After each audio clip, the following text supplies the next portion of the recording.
Why do new explorers make the same mistakes over and over again?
Jules from Leeway.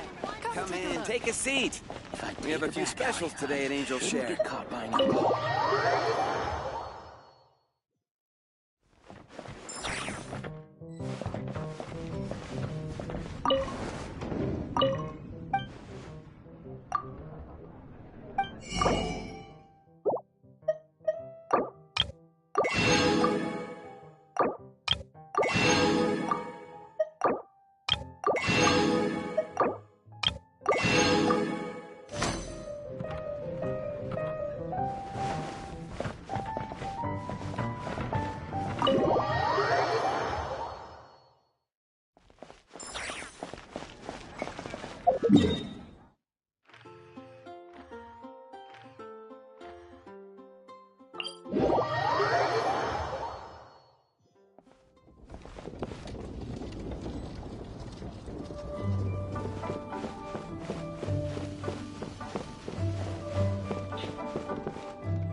Leo's really good.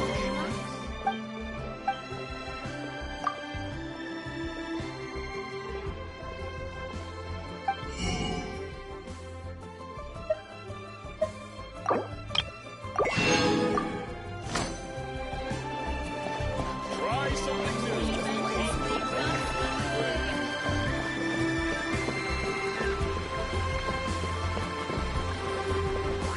Add Astra Abyssos.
drink or two? Or perhaps a room for the night?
Academic world, prepare to be blown away!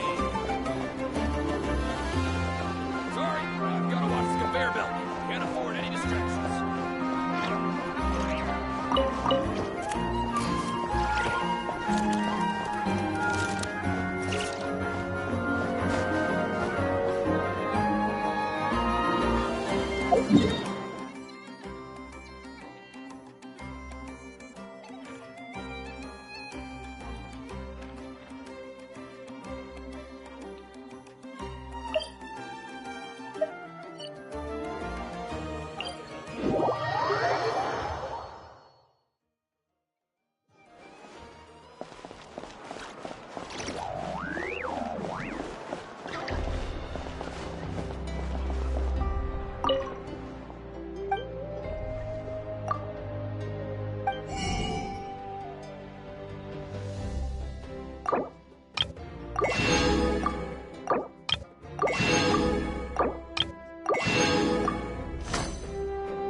You might want to get a guide. Don't keep your voice down.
one, then this one here. Who made some new friends? Sorting these hard.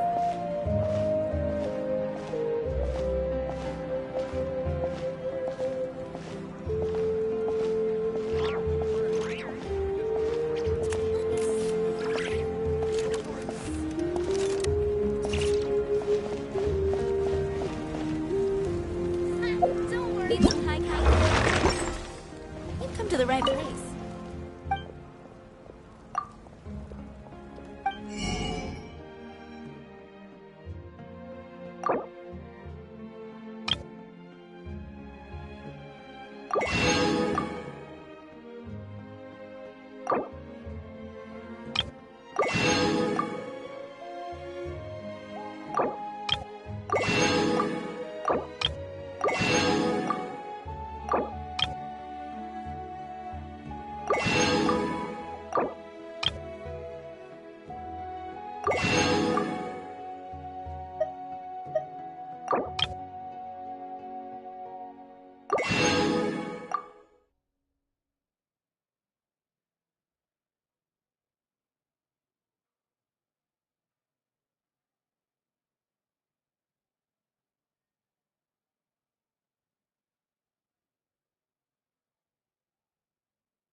How long are you going to take?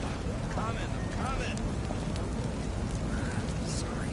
I'm always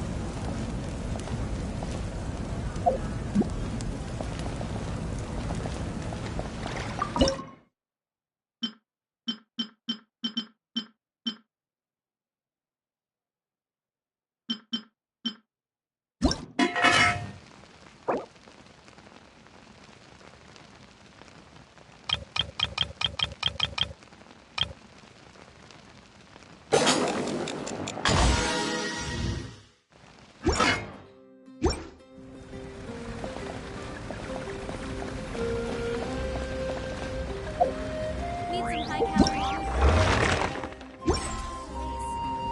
Seriously? How long are you going to take? Just careful. Don't worry. I always win anyway.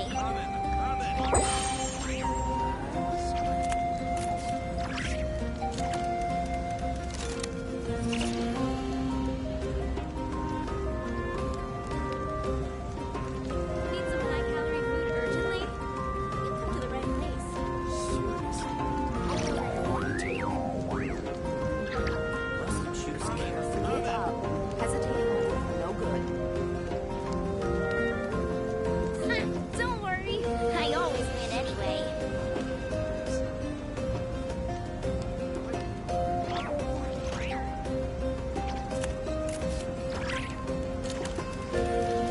Need some high calorie food urgently? Come to the right place. Must choose carefully. Seriously?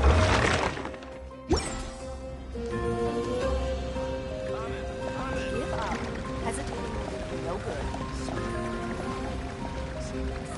Don't worry. I always win anyway.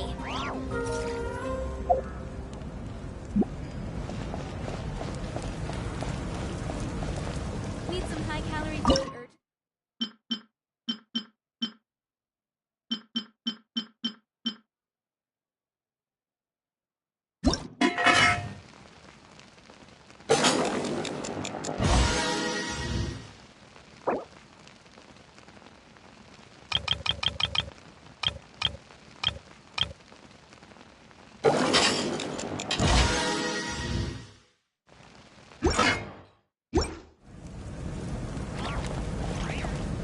Seriously? How long are you going to take? Coming. Sorry. I'm always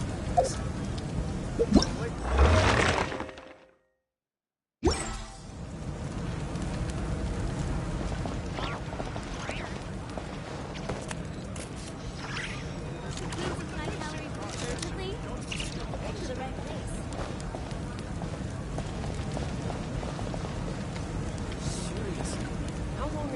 take? Don't worry, I always win anyway.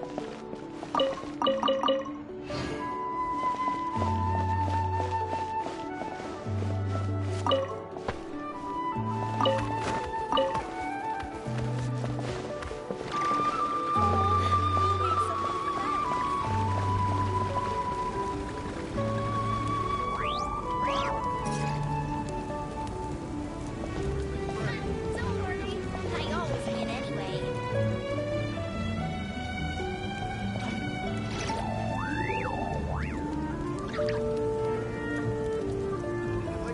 Need some high-calorie food urgently? Come to the right place. Seriously, how long are you going to take? Give up. Hesitating will do you no good. Don't worry, I always win anyway.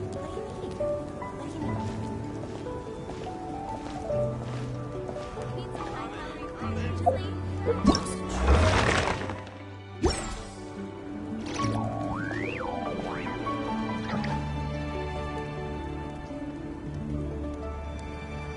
Seriously, how long are you going to take? Give up. Hesitating will do you no good. Don't worry, I always win anyway. Need some high-calorie food urgently? To the right place. I must choose carefully. This one, then this one here. Sort of. Give up. Hesitating will do you no good. Don't worry, I always win anyway. What do you need? I must choose carefully.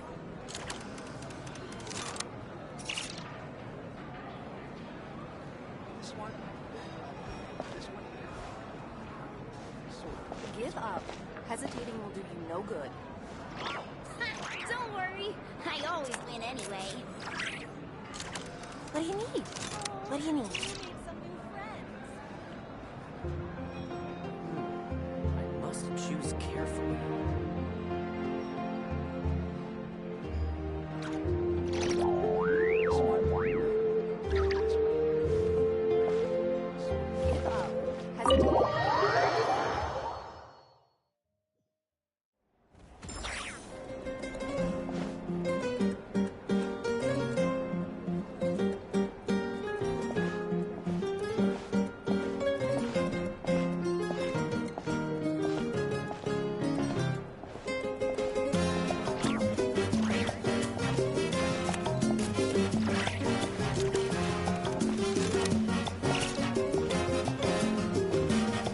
A time trial. It's worth a shot.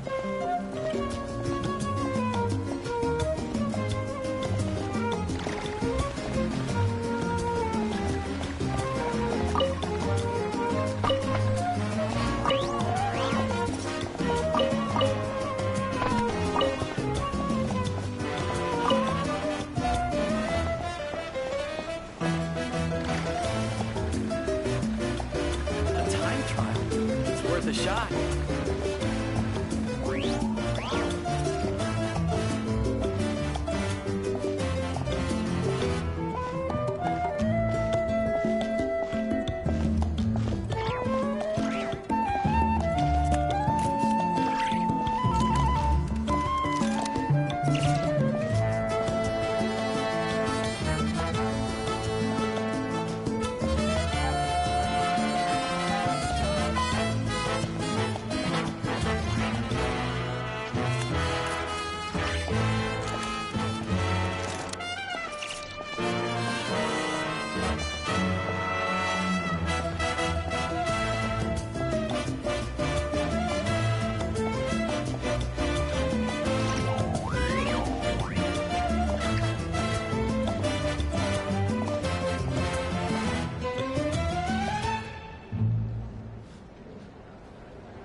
If you're done for the day, we should get some rest.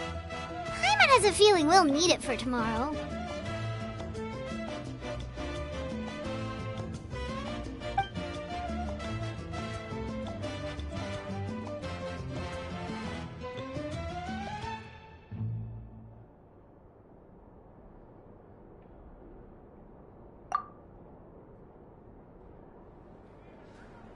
You ready? Yep. Let's go meet the Lord of the Night.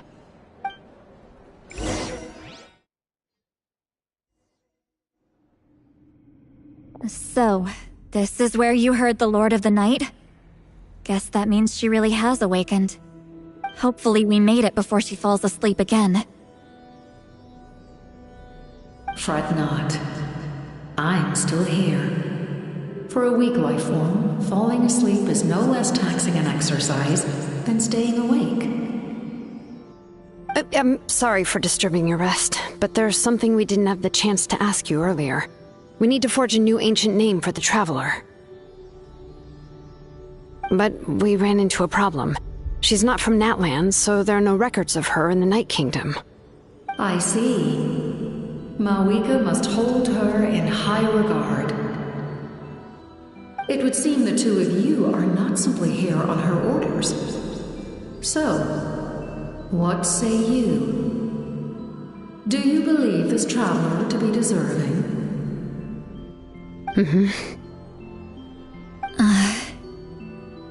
Speak your mind. There are no others here. You are both my children, both children of Natlan. I would hear your opinions on the matter. She is special. She saved Kachina and devoted herself to helping us avert this disaster. Natlan owes her a debt. But that debt has not been repaid. And with an ancient name, we can at least guarantee her safety. Even though that guarantee will come at the cost of your own life? Yes. So, it's true. Forging an ancient name consumes the life of the craftsman. Forging an ancient name is an act of creation.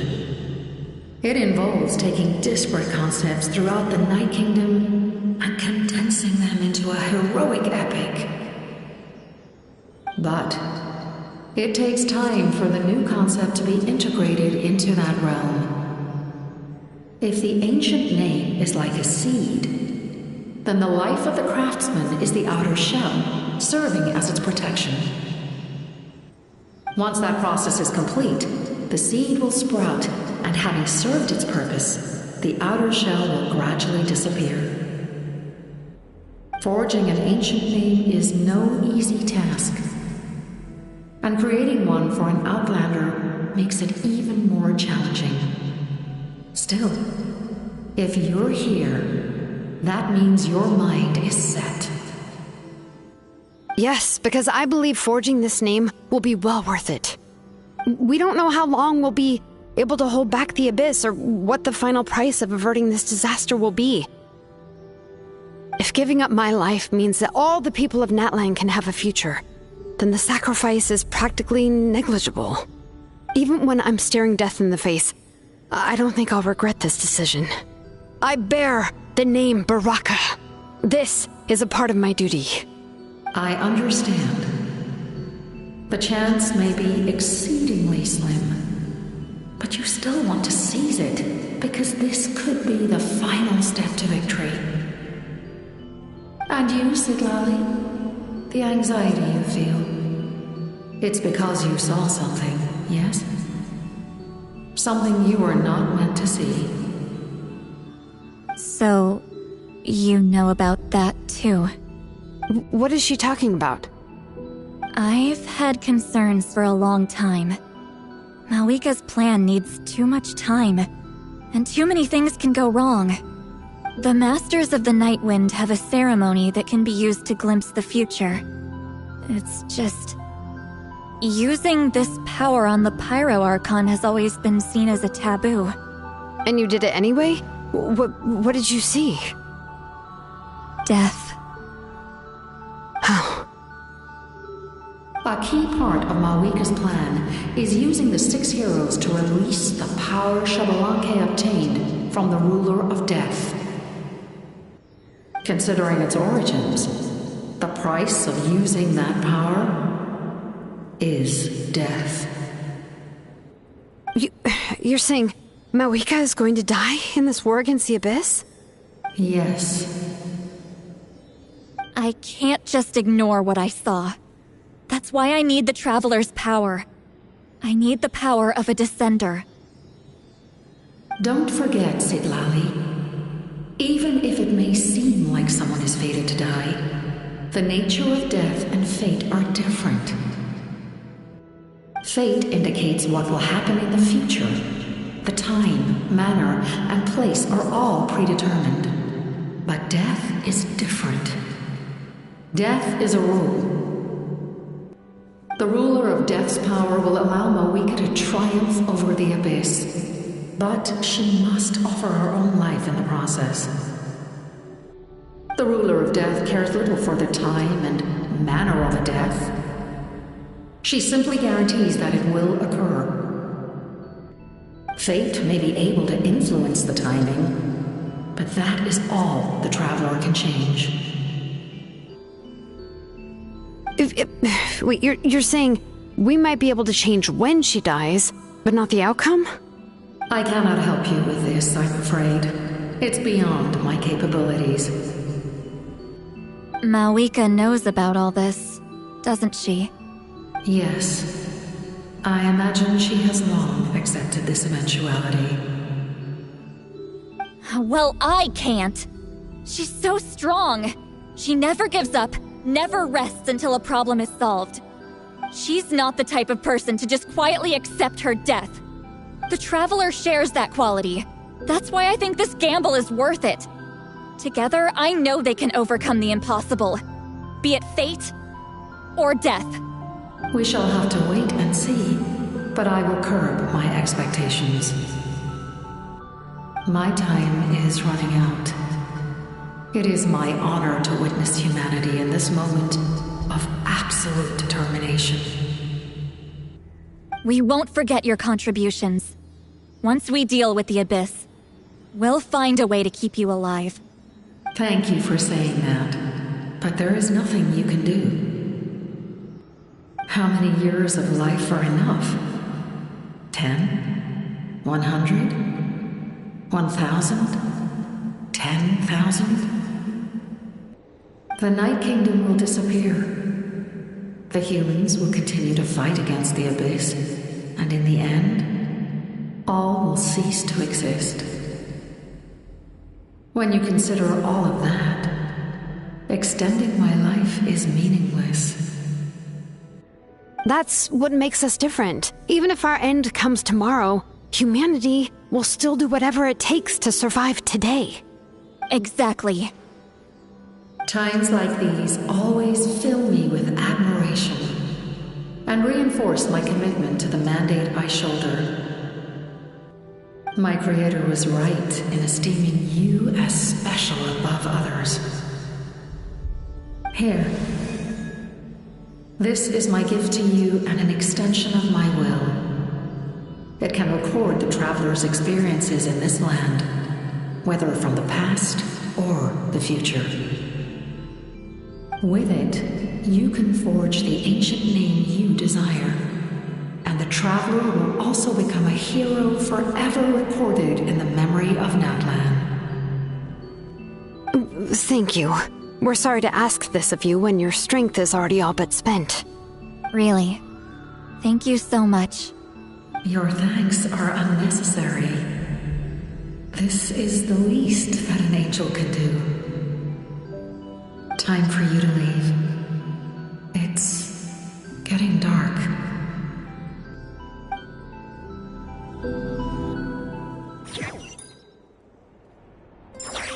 I can't sleep with all the noise outside!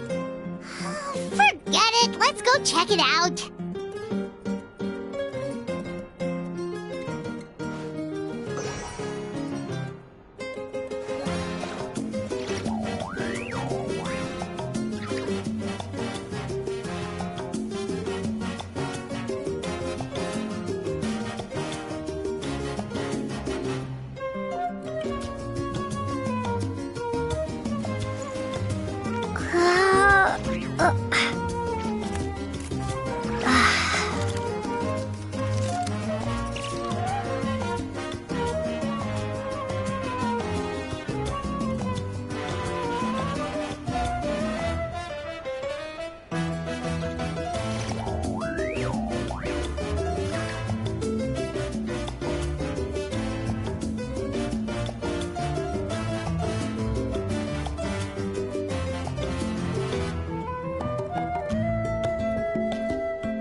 Shilon and Lolly, is there a reason you're up so early? We went to see the Lord of the Night, and she gave us this. Like I said before, I couldn't forge your ancient name because there was no record of you in the Night Kingdom. But with this, we can finally record your deeds. Just keep it with you during your time in Natlan. And eventually, it'll be full of your adventures. Really? Let Paimon see!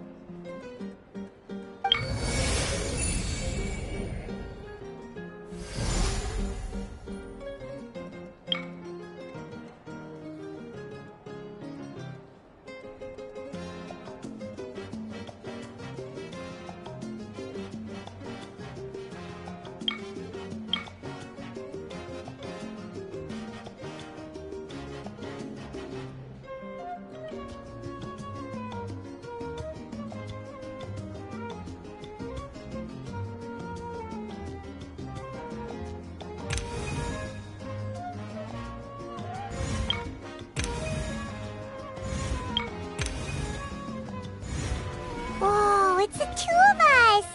And a sun in the middle! Oh, and that must be... Kachina? It's not a concrete medium. It reflects the Lord of the Night's will, and shows what she wants you to see. Oh, in other words, don't worry about his form. When you want to check the contents, just take it out and have a look. Sounds convenient! It's also super light and doesn't take up too much space! This is a really awesome gift!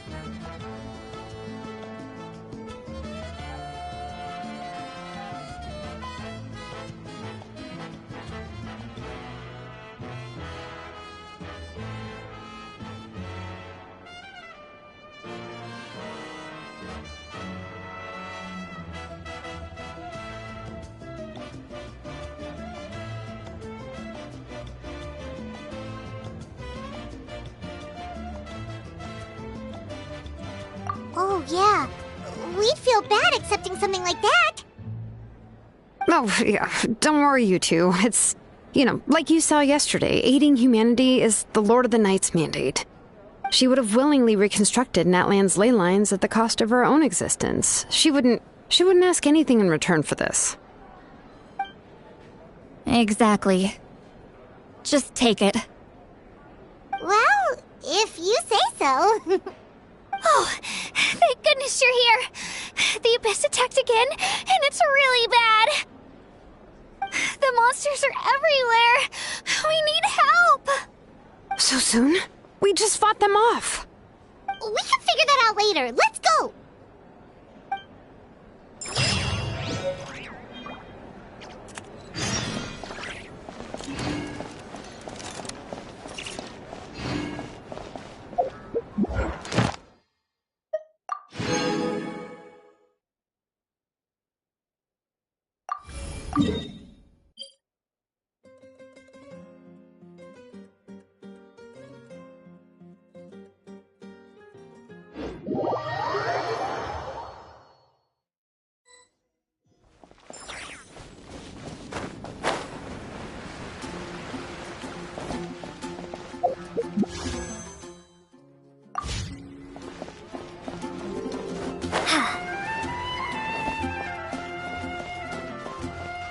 Ad Astra. Thank you for completing.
I see. I'll send reinforcements to those 2 locations.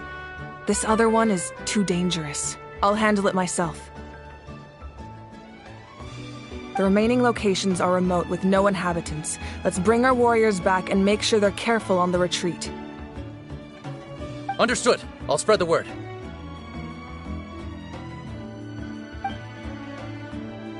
We're here. What's going on? Kachina said the Abyss attacked again? Yes, it's not looking good. Our forces have always been able to handle the sporadic attacks, but now there are more monsters than ever, and the attacks are more frequent. What about the scale? What areas are they targeting? All of Natlan. Not just around the stadium, but even the remote areas of the Collective of Plenty are reporting attacks. Could this also be some kind of omen? If things continue like this, then... We won't last much longer, I know. What we're seeing now is the desperation of the Abyss. It knows we're only one hero short. I don't have the strength to fight it right now. This is its best opportunity and its final chance. You're saying we just have to hold out for as long as we can?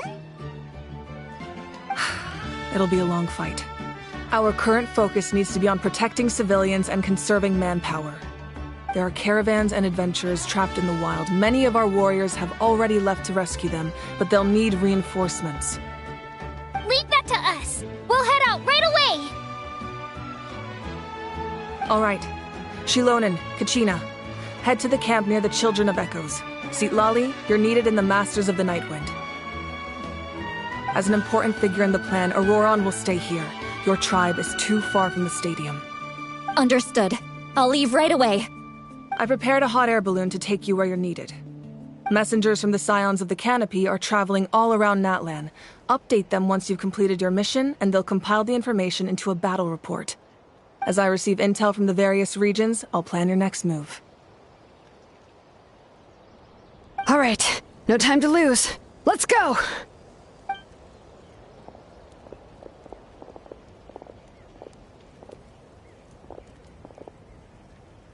Be careful, everyone! What about us? Where should we go? I received word that a small team escorting civilians back to the stadium was attacked. They won't be able to hold out for long. Can I leave them to you? Thank you. The hot air balloon is over there.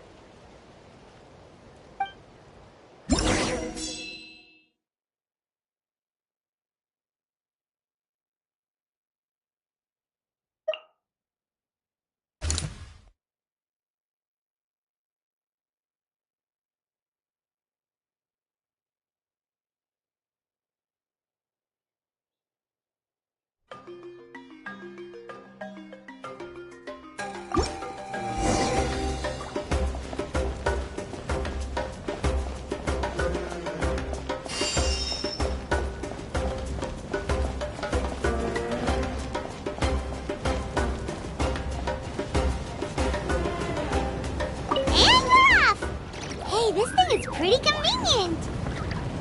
It's not only fast, but also saves us a lot of energy.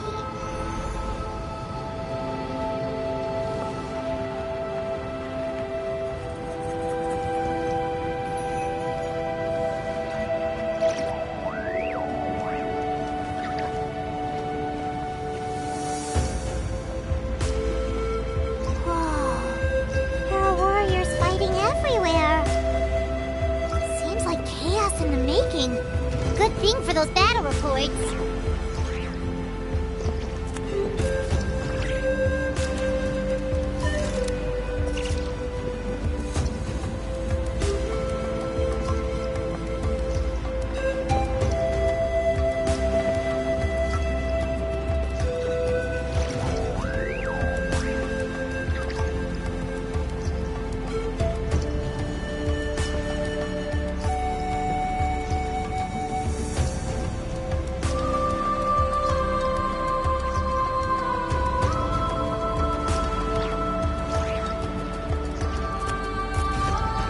They must be trapped! Let's go help!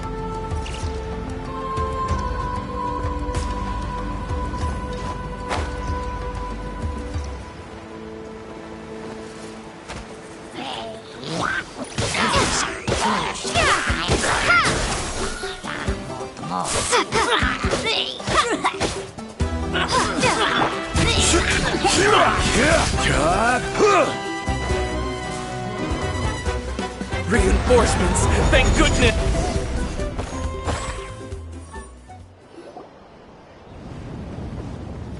Thank you for coming. We were almost at the breaking point. There were just too many monsters. They just kept coming, wave after wave. I've never seen it this bad. At least we got here in time. You all should get going. I know, but it's not that easy. A lot of people were hurt in the battle just now. Our cart was also attacked, and now our supplies are scattered everywhere. That's not important right now. We need to focus on getting out of here alive. I know, but these were medical supplies. What if they need them back at the stadium? It's them! Over here!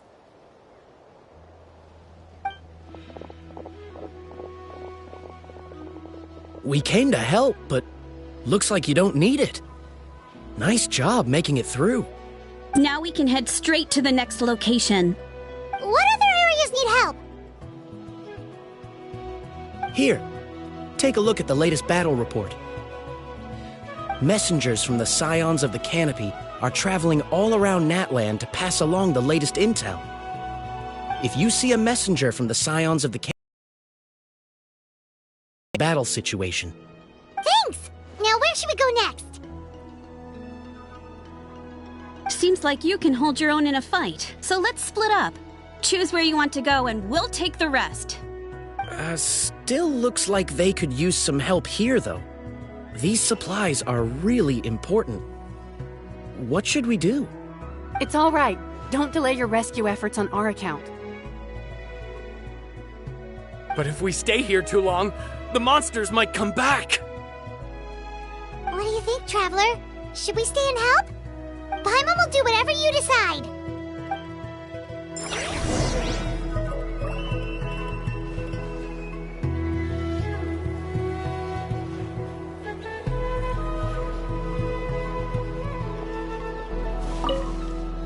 Let's take a moment to regroup.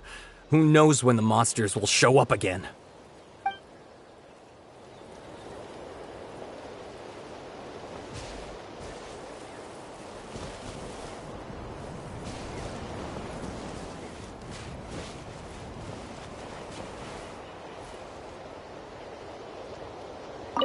Traveler, can I ask you a favor? My mother's a doctor. When she heard about the attacks in the wilderness, she rushed out to help, and I haven't heard from her since. I'm worried. She's not a fighter, and I can't leave to check on her. I want her to stay out of this. So if you see her, can you please tell her to take shelter? Of course, we've got this. Thank you. Oh, that makes it easier to focus on the current battle.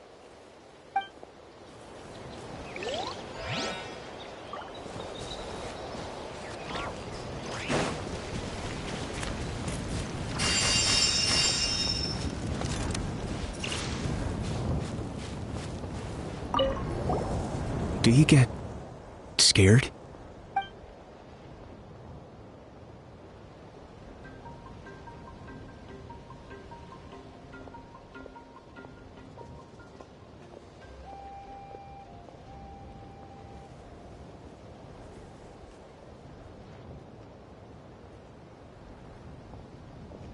Normal?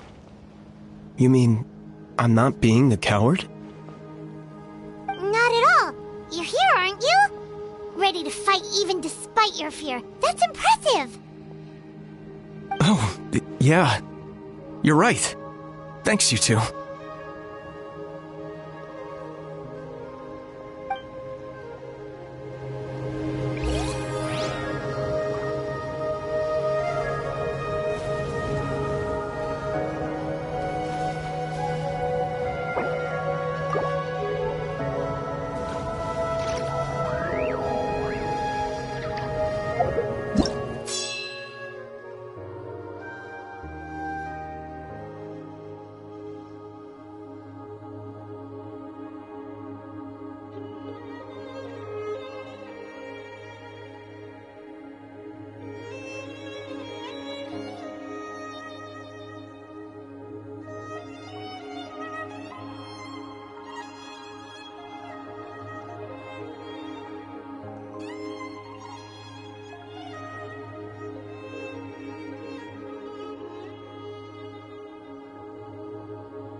Kanish just ran past.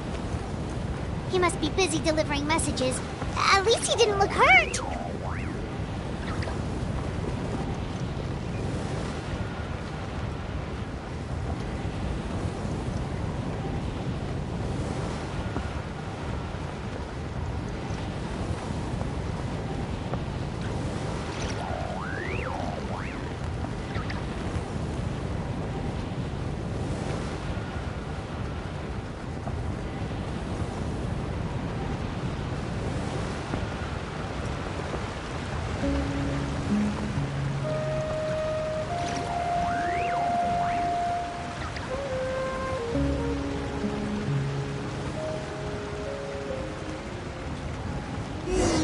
Everything looks good so far.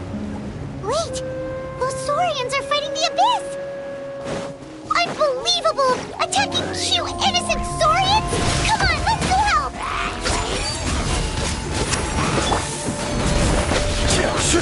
Shower me with praise! Time to shine! This is order.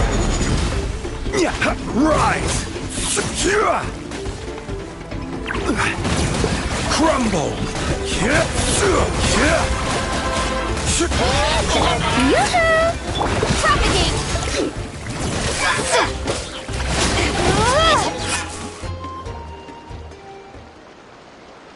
It's all right. You're safe now. The bad guys are all gone. Go and find your friends, okay? It's dangerous out here. It's best to stick together.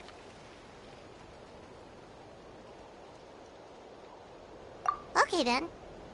Shoo! Shoo! Come on, shoo! Nope. Still nothing. Wait. There's something on the ground over there.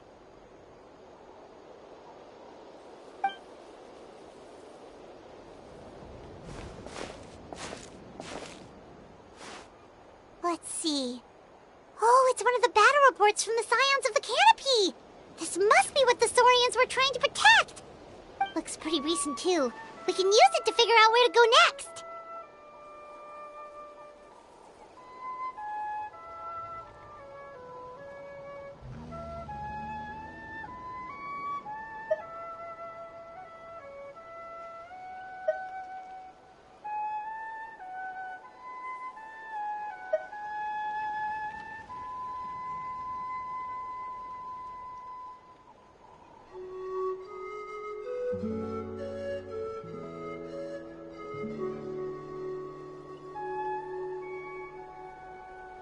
You're right.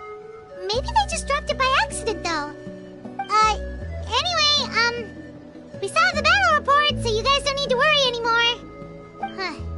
Still no response. Well, what do you want to do? Follow the battle report or continue to explore this area?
That must be the messenger.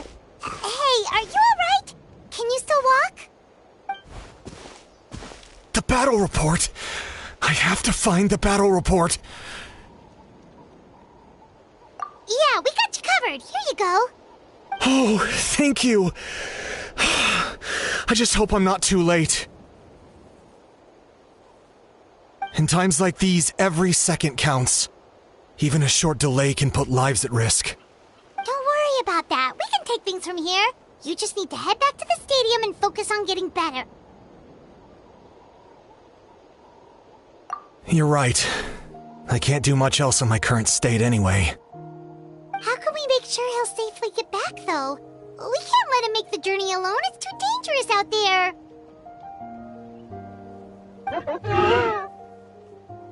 Huh? What the...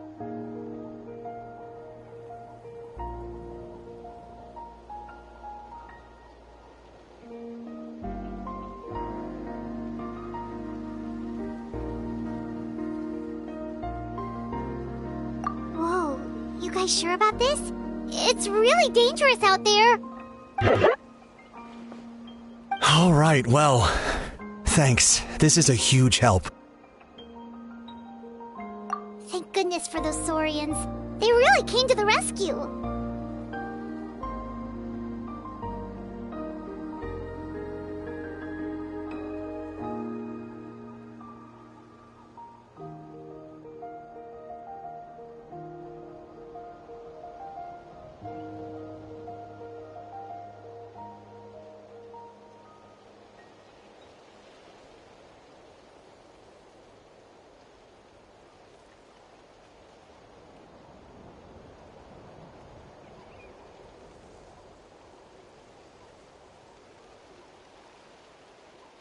It's no wonder people from Natlan are so fond of their Saurian companions.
This is the place! Let's go help!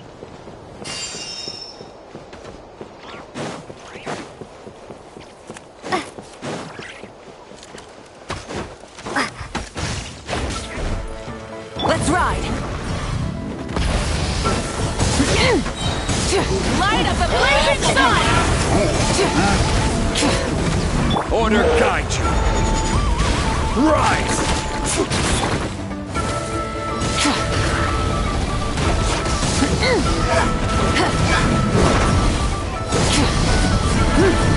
Let the world collide!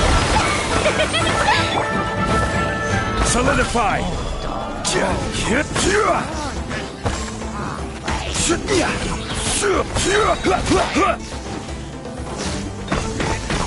I will have order! Quake!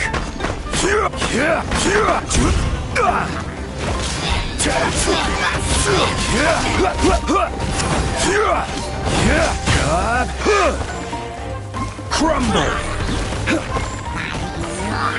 Spring force!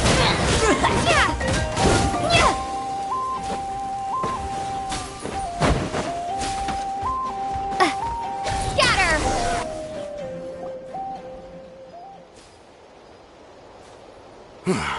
Thank you for coming. We finally have time to catch our breath. Fairly stable for now. We've stationed ourselves here to act as a buffer. What about the monsters that suddenly appeared? Based on my experience, the monsters are attracted to two things: the presence of living beings and combat. That's why we set up our front line of defense so far from the tribe. The civilians are more isolated from combat that way. Ah, the messenger's here. Perfect! We were just waiting for the latest battle report. We'll stay here and continue to guard the tribe. There's so much that needs to be done after that last battle, but we're short on manpower. If you're not in a hurry to leave, would you be willing to help out? That's a decision for the Traveler.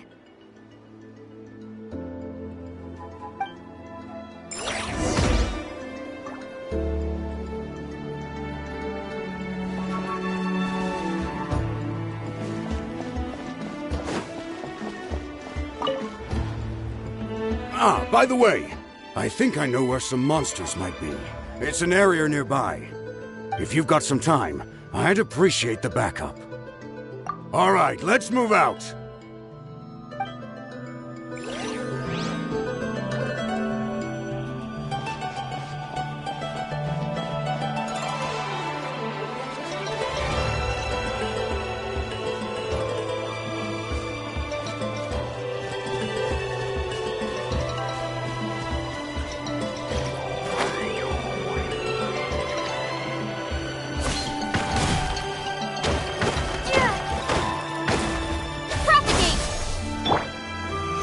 Stabilize!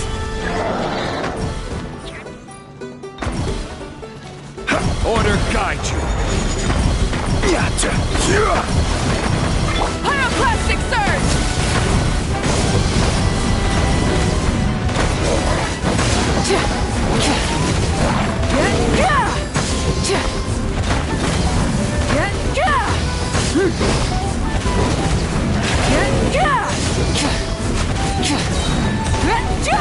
Wrath from the sky!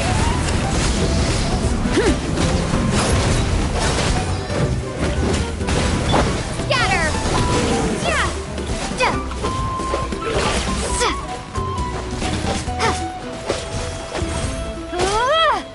Quake! I will have order! Thanks to you, we managed to clear out the threats in the surrounding area. Let's head back.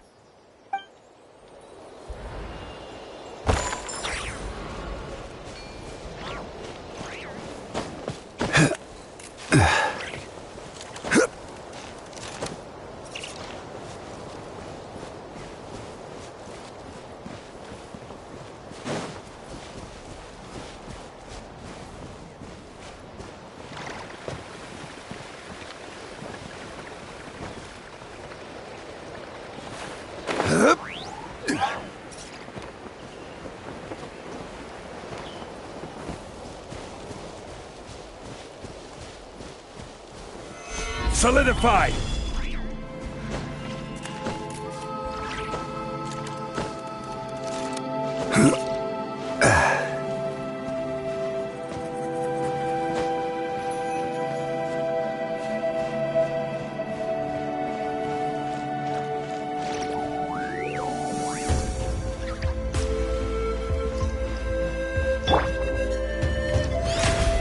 The show begins!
Here's the current situation. People from all over Natlan are trying to make their way to the stadium, but they're being targeted by the Abyss. If you have the strength, they could really use some help.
so many people here?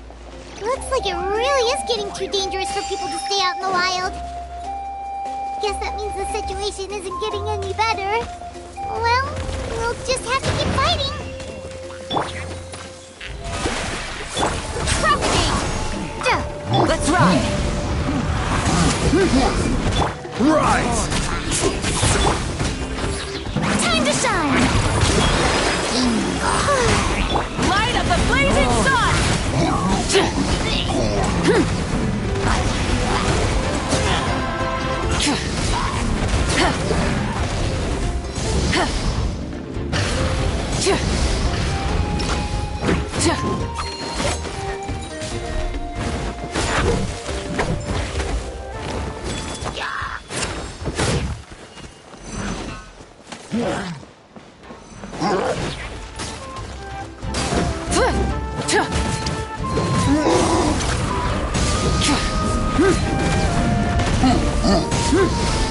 This is order. Germinate! Pyroclastic surge!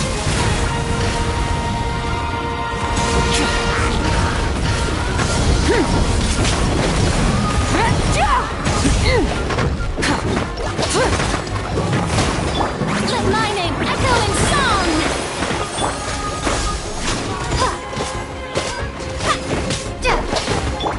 Full throttle!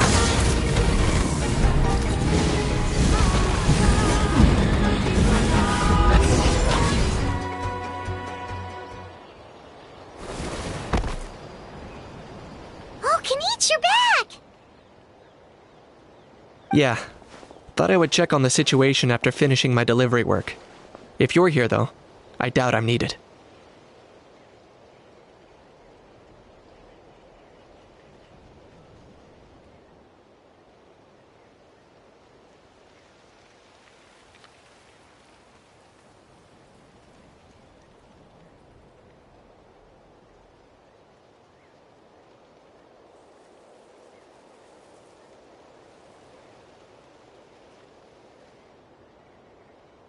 Yeah, it really feels like we're running short on people everywhere. It's so dangerous out there. Just when we think everything's under control, another thing goes off the deep end. Not that Paimon's complaining, it's just... What if things get even worse? Psh, what a stupid question. You know the answer, you're just too afraid to face it. Like a puny bug clinging to a pipe dream. Okay, that's enough out of you! This may be one of the few times a How has a point. On the bright side, we can pat ourselves on the back for saving all these civilians and bringing them here. My tribe is launching a second wave of patrols soon. We'll do a scan of the whole nation. As long as we don't scatter our forces, the Abyss is nothing to fear. Fear is useless anyway. Even if the endless surge of monsters scares you to death, you still have to fight. There's no other choice.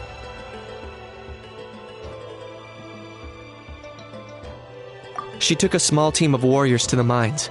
A group of people from the Children of Echoes were trapped there. I think she just got back. The lava alone makes that area dangerous, and now it's crawling with monsters. Without her power, she's just an ordinary vision bearer like the rest of us. I'd be lying if I said I wasn't worried. Ugh, spewing nonsense, as always. Ugh. Quit worrying and look at the outcome, genius! She's still obviously the strongest warrior you have. Yeah, she always seems so confident. Plus, she told us you can only become the Archon by proving your strength. It's true. She certainly helps us save manpower. She can handle the dangerous areas almost entirely on her own. All right. I'm tired of this conversation. Either take a break or get moving already. A break sounds good. We won't be much help in the field if we're dead on our feet. Good idea! Maybe we can see if the people around here need anything in the meantime. Looks like we're on the same page. There are a lot of people in here. Could they all be refugees?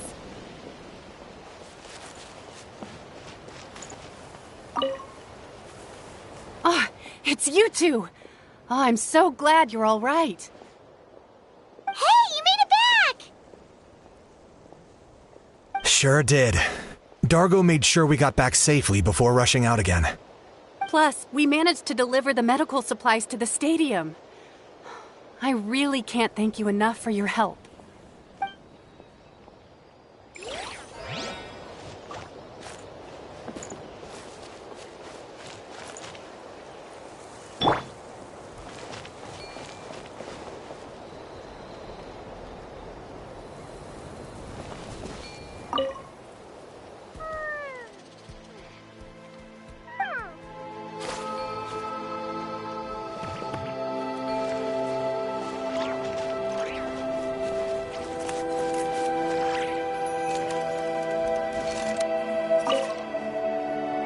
I managed to accept my fear, but I still want to ask you one last thing. If I die, do you think anyone will remember me?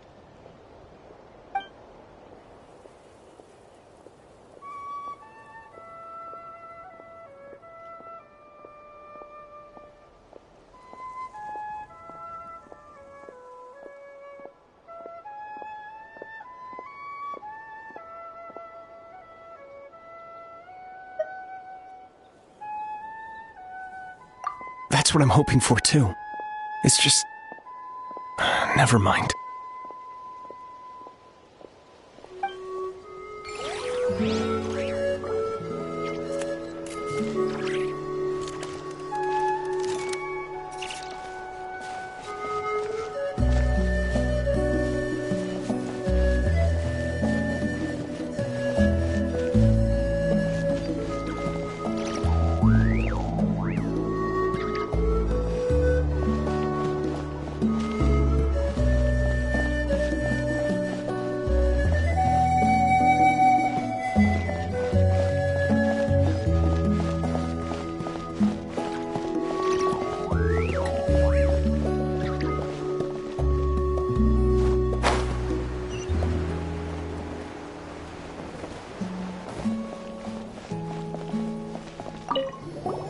Want to get some rest, Traveler? We have to head out again in a bit.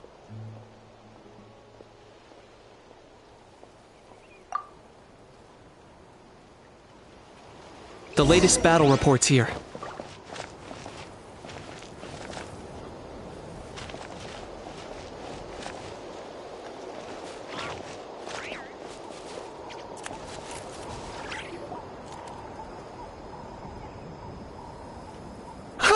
It's you two! Thanks again for rescuing me. You know each other? Yeah, we ran into him out in the wild. He was injured, but luckily some saurians took him back to safety. Speaking of which, are you sure you've recovered enough to be out and about like this? I got really lucky. My injuries were just some flesh wounds. The doctor said they should heal on their own as long as I get enough rest, so I figured I'd try and keep working if I could. But, it didn't take me long to start regretting that decision. Everything's hurting now. As soon as I've delivered this battle report, I'm headed right back to go lie down. Sounds sensible. It's not a good idea to be taking risks while you're injured.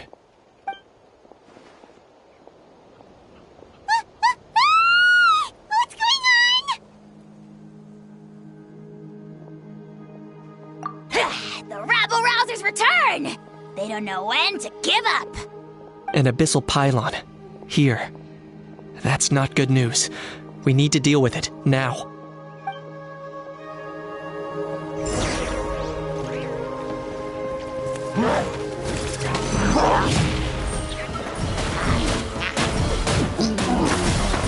I got him cornered!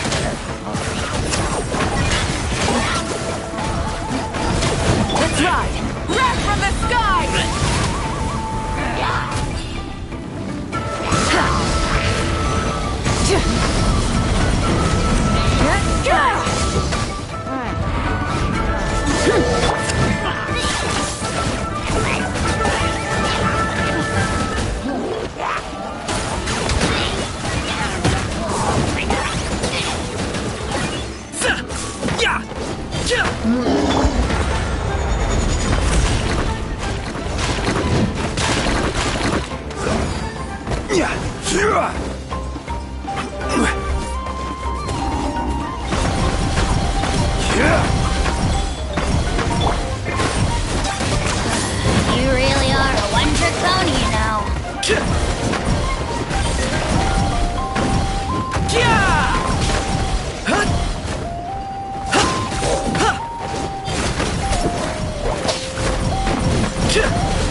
Target acquired. There are too many of them! They just keep coming! These rascals are playing dirty!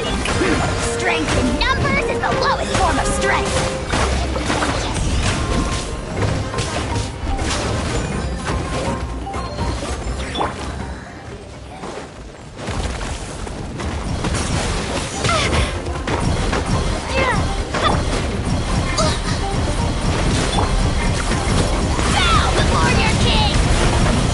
Unexpected. Souls in sacrifice!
Thanks.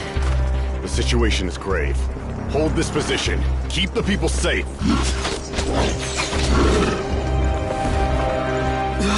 Chaos and emptiness. So that's the abyss. And it knows that now is its best chance. But the sacred flame! Archon's on the case.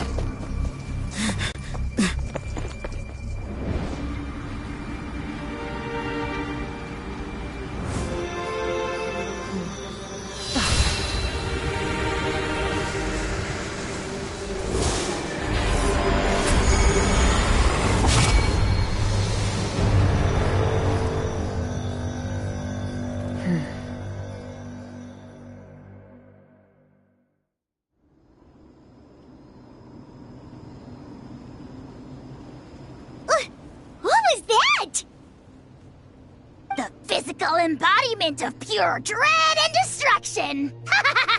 That black pit of despair will eat you all alive! At long last! Laugh all you want, it's gonna eat you too!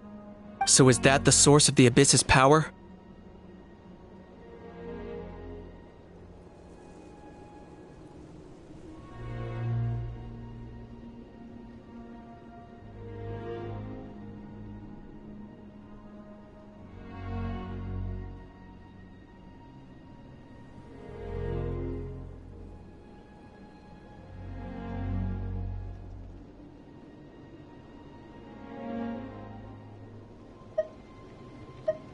I have to get a closer look at that thing.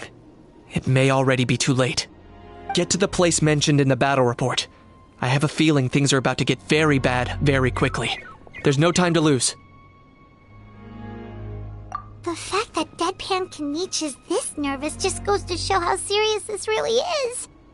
Oh, let's go. The disaster's really happening.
fighting each other.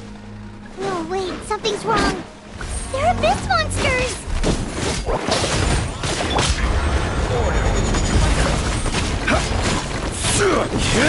Light of the blazing sun!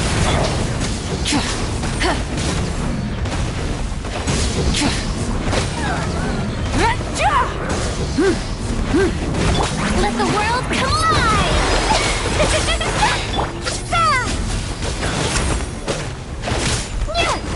Try and stop me!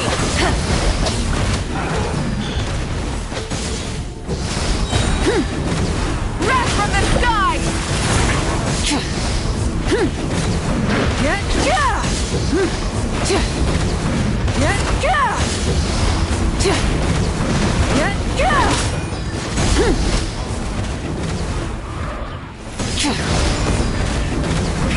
Rev the engine! Order guide you. Quake! Light of the blazing sun! Over here! Come on, quick! Hey, wake up! You, wake up! They're all dead. Oh no! Were we too late? We were on our way to the stadium with our saurians when that dark entity emerged in the sky. Seconds later, the abyss monsters appeared and changed into saurian form. They fought till the end to protect us. And now...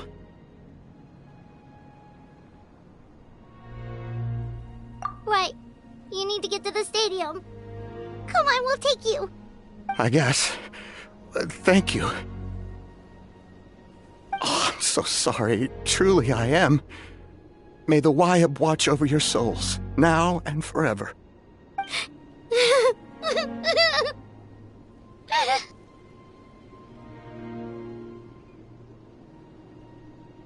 Huh?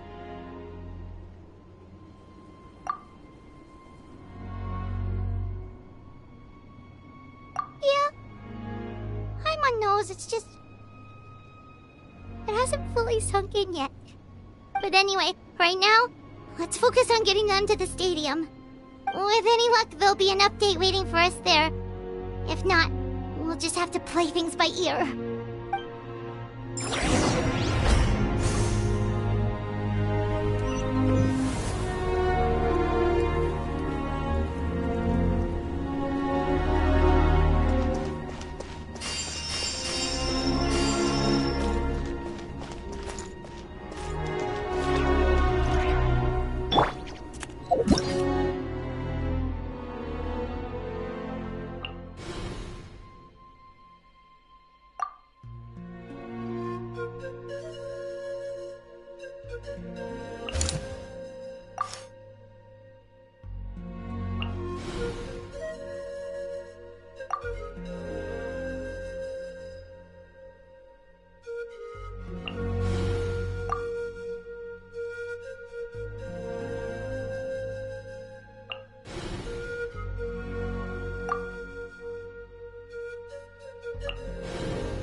Oh, hey, it's you again. It's a real shame I'm stuck here nursing my wounds. Otherwise, I'd be out there on the front line delivering the latest intel to you guys. What's the current situation out there? Fewer and fewer messengers are making it back, and each trip seems to be taking longer than the last. It gives me a really bad feeling. I'll update you on the latest intel for now. For next time, though, I'll see if I can find someone to bring the updates directly to you. I can't guarantee anything, though. As you know, we're seriously short on people.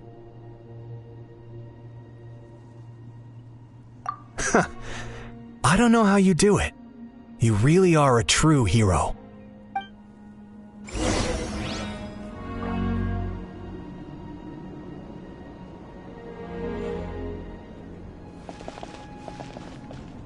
Stay safe, heroes of Natlan.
Another place crawling with monsters. Let's clear the area and see if there are any survivors.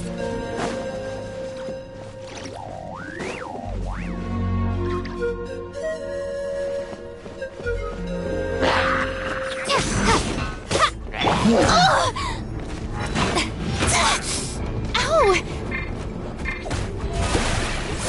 Crumble! Rise! I will have order! Burn it down!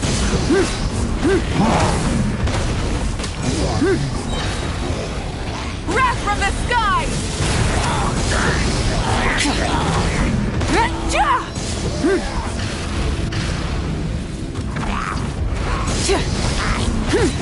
Order guide you!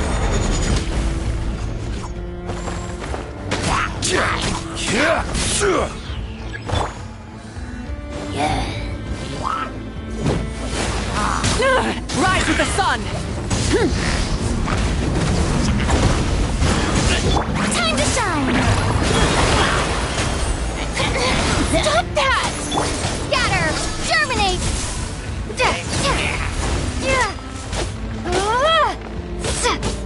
I will have order! Pyroclastic surge! Full throttle!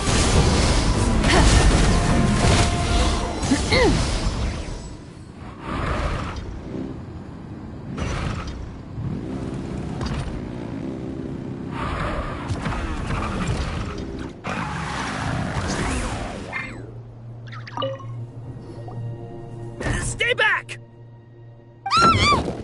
Wait, here? What happened to the monsters? All of them? But there were so many. What's the situation here? Any other survivors?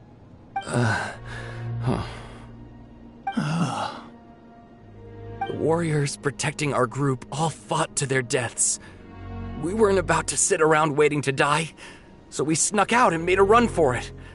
But we didn't get far before the monsters spotted us. Who knows? Maybe we should have stayed put after all. Oh, when I was in my prime, I could have handled them all by myself.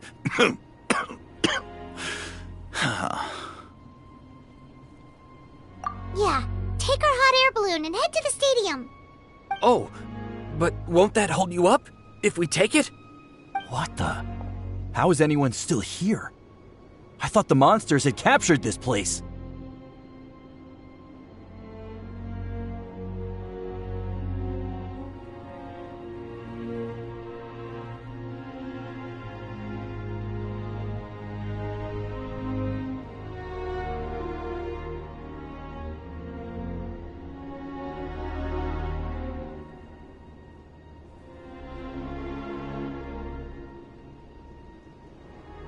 Yes, of course.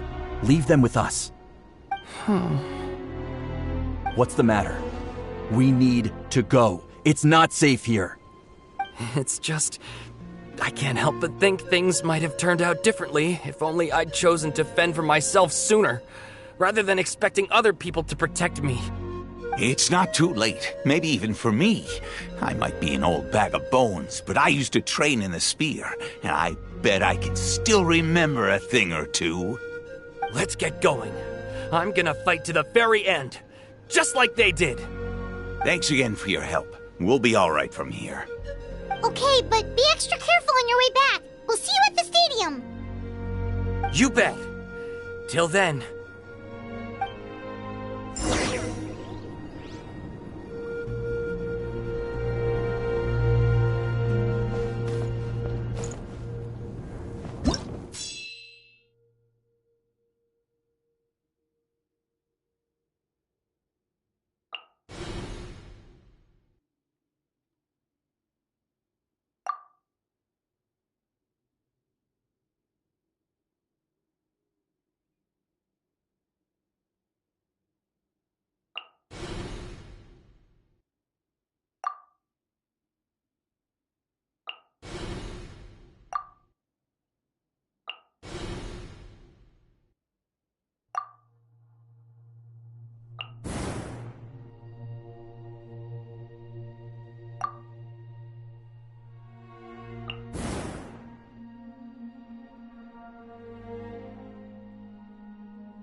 Doesn't look like we'll be able to find anyone here.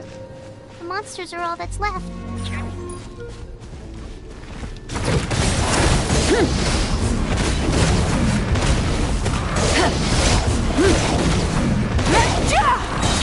Wrath from the sky!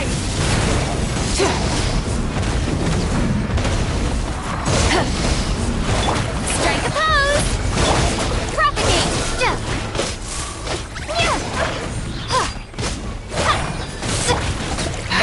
Order guide you.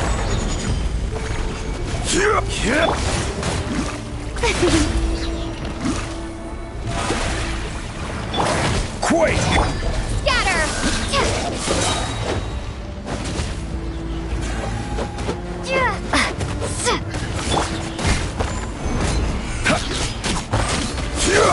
Let my name echo in song!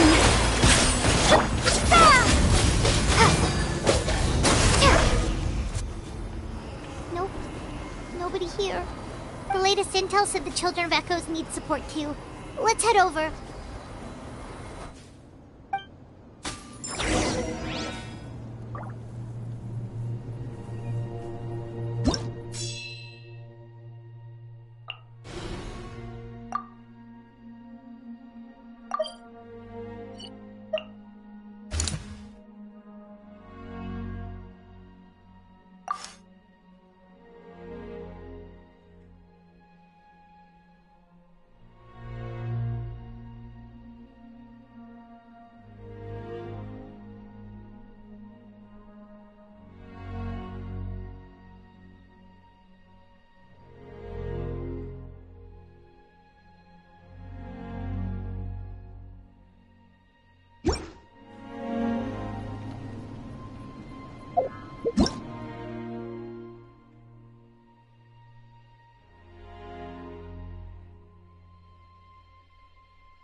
These warriors are struggling! Quick, let's help them!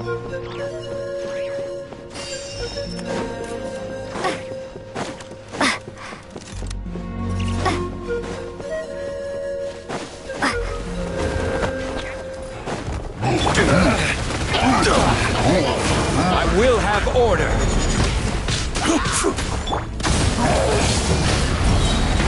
Pyroclastic surge! How brilliant!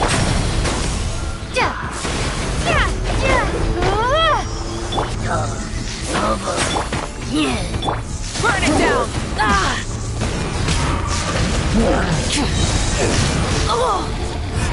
Light up the blazing sun! This is order.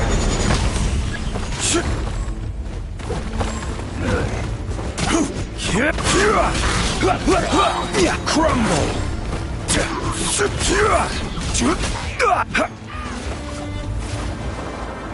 Order guide you.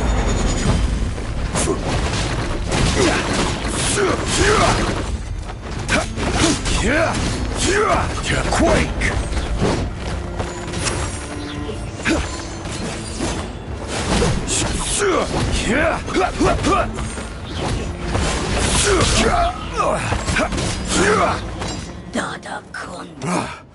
This is the second time you've had to come to our rescue. I'm a little ashamed. Thanks to your efforts last time, we managed to fend off the Abyss here, even after whatever that was appeared in the sky. But at this point, I think we're gonna have to cut our losses. This base is as good as gone. Yeah, everyone needs to stick together. Best to regroup somewhere else. All right, time to evacuate. There's a volunteer unit here too, so first I need to ask them what they want to do next. For anyone who still wants to fight on the front lines, the Children of Echo's front is the closest to here. Anyone who wants to leave will likely also see action as they evacuate, but will be afforded safety at the stadium. Those are the options. We're abandoning this base, and you're free to stay with the group or leave. As of this moment, the Children of Echoes are reasonably well defended, so please, weigh the risks and consider your family's safety before you make a decision. Now then, anyone who wishes to keep fighting, show me how serious you are.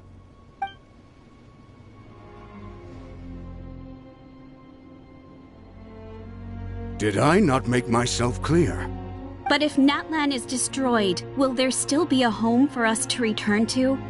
If anyone wants a future, it's on them to go out there and grab it. Period. No one wants to be that person who sat back and hoped for the best while other people were giving their blood for our nation. Very well. For Natlan. For Natlan. You heard them. This means we'll all be going to support the Children of Echo's garrison. Great! Well, you all seem in good spirits, so that's encouraging. But still, please be careful. Don't worry. It'll be just like another Night Warden war. We'll force the Abyss back if it's the last thing we do.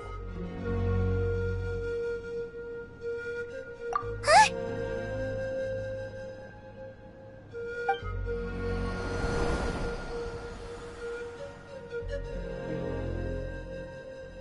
Shoot! That creepy Abyss thing is raining down a dangerous-looking substance again! That's over towards people of the Springs territory. From what I've heard, their defenses have been substantially weakened by the Abyss invasion.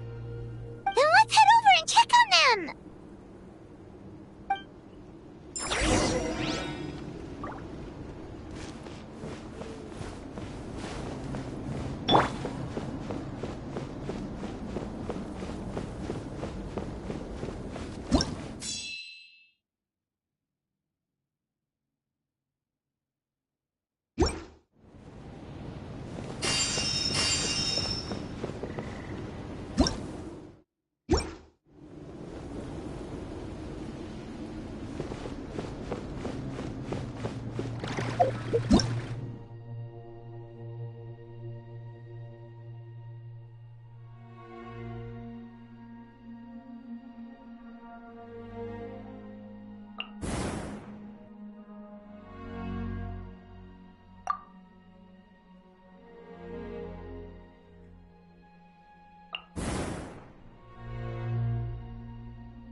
Rise! Order guide you!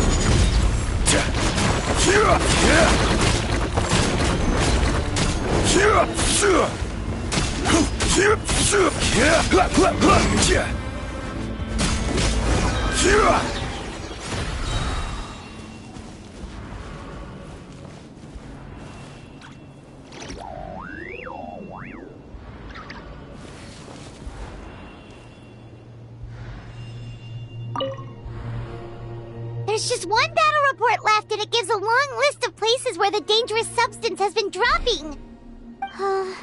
This is the first report we've had in ages, which means the messenger's job has become all but impossible. But there's nothing we can do about that. Our priority is to get to the next affected zone. Even if we don't find any survivors, maybe that strange substance over there won't be as rock solid as here. There's a chance at least.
monsters! There are just too many! It's beyond anything we've seen before!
This war's getting too much for Paimon to take.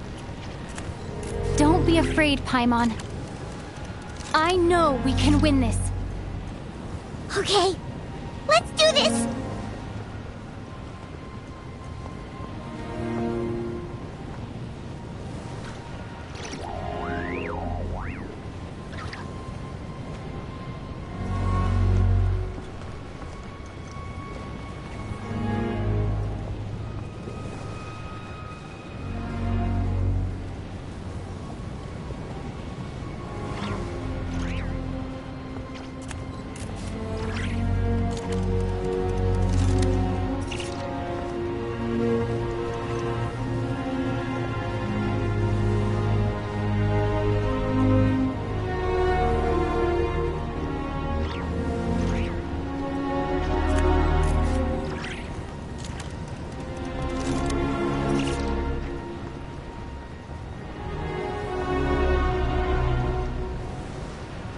Thank goodness those people are still standing!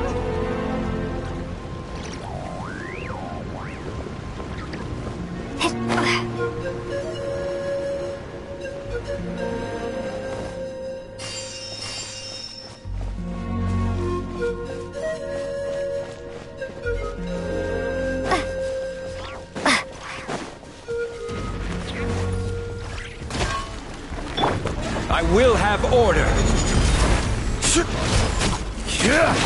Pyroclastic surge! Rev the engines!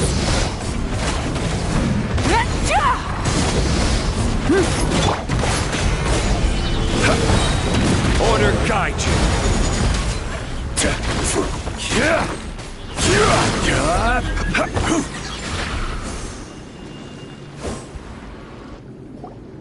Move out! You've got to get out of here!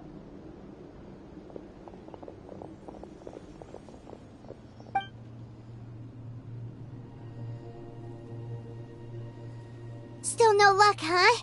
What on earth are these things? How are they invulnerable to attack? Yeah, at least with regular abyssal pylons, anyone with a vision can destroy them. But this thing, no one's seen anything like it before. It's like a part of that sky demon's body or something. Whatever it is, it seems like it can spawn abyssal pylons, and with them, a never-ending stream of abyss monsters. We're just no match for it. At this point, retreat looks like our best option. We're fighting a losing battle here. The stadium is our only hope. That's where the sacred flame is, which seems to be the one thing that well of abyssal energy is afraid of. The Pyro Archon is guarding the flame. As long as that continues, we still have hope. What's this? Water, and some snacks. You look like you need it. I'm guessing you've been supporting the fight all over the map? Sounds like you need a breather. We got enough people to hold our own here, and it's high time you took a break. Why don't you sit down and gather your strength for a minute? It's true. We've been fighting pretty much non-stop. Traveler, you must be exhausted. What do you think?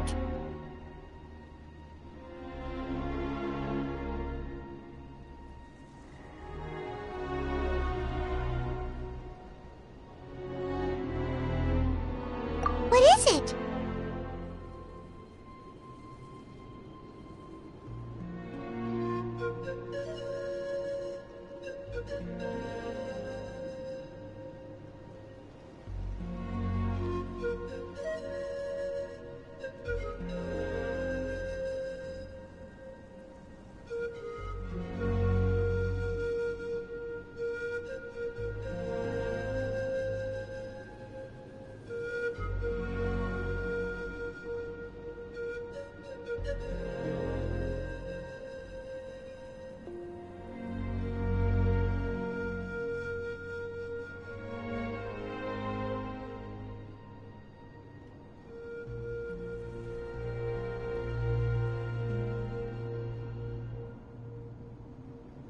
Oh, you're right.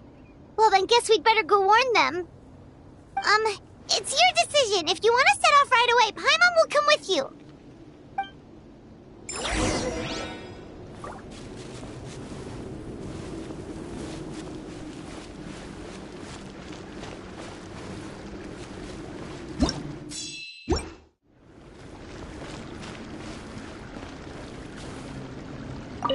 These monsters, they're what the winners of the pilgrimage go on to fight, aren't they?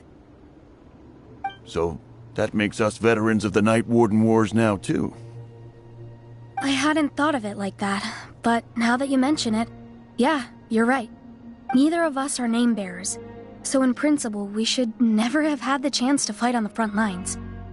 In that sense, this is kind of a dream come true for us, isn't it? We're not in this for fame or glory, but for our childhood dreams of one day becoming a hero.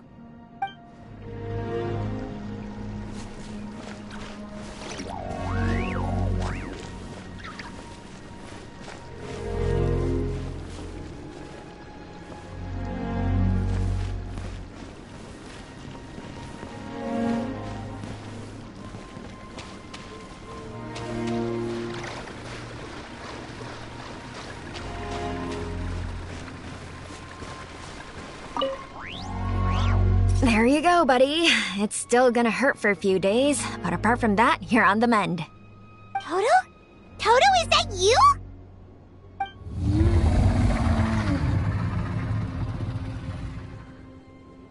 It is you! Oh, thank goodness you're okay!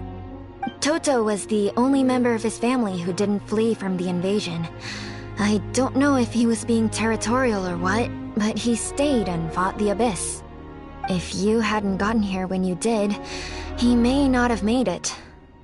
We should let him rest here until he's able to stand again. I'll look after him. Thank you so much. Toto, next time you're told to evacuate, be a good Saurian and do as you're told, okay? Otherwise, Kachina will be worried sick about you.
It's you guys.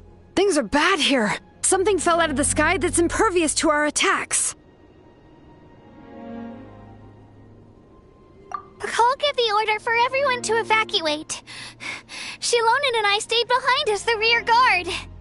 It's a good thing you did, otherwise we might not have made it in time. Kachina, she and I can deal with the remaining monsters and abyssal pylons. You should go catch up with the rest of the group before your parents start worrying about you. Got it. I'll leave right away. They need all the help they can get. Stay safe, Kachina. Come on, let's get this done.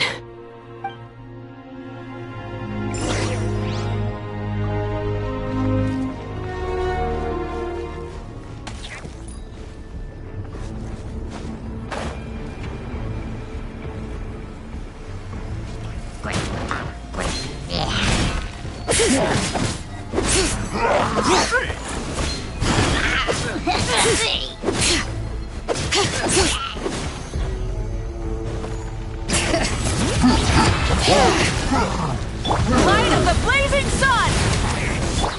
Spring forth! This is order. Quake! Time to shine! Ha! Ha! Yeah! Yeah! Ha! Yeah! Ha! Yeah!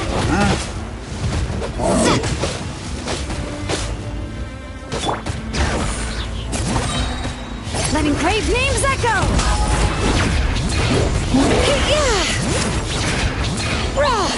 Wrath from the skies! Order guide you.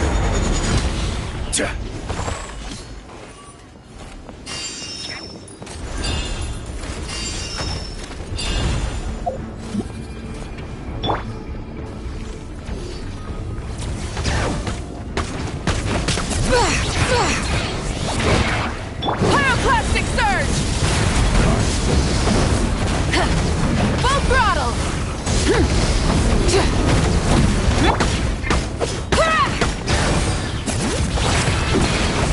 I will have order.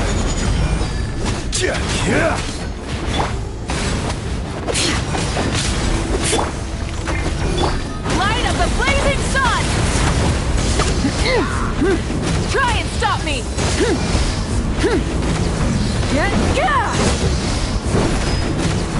Propagate! Crumble!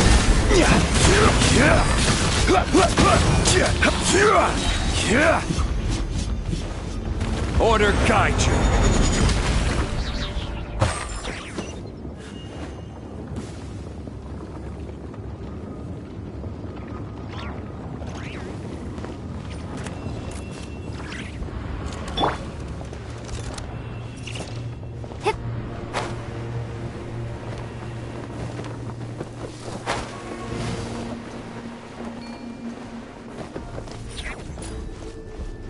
Germinate!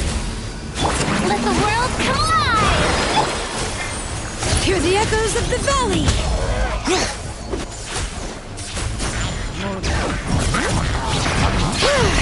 Pyroclastic surge! Full throttle!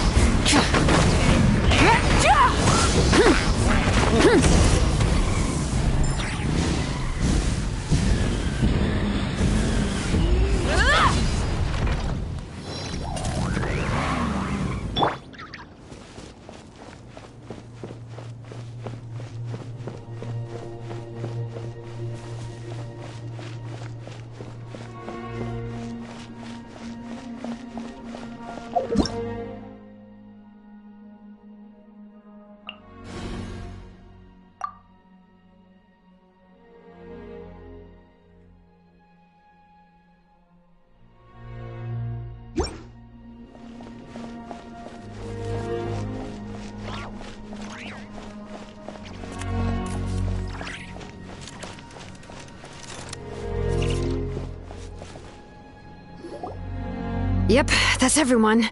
And no more casualties by the look of things.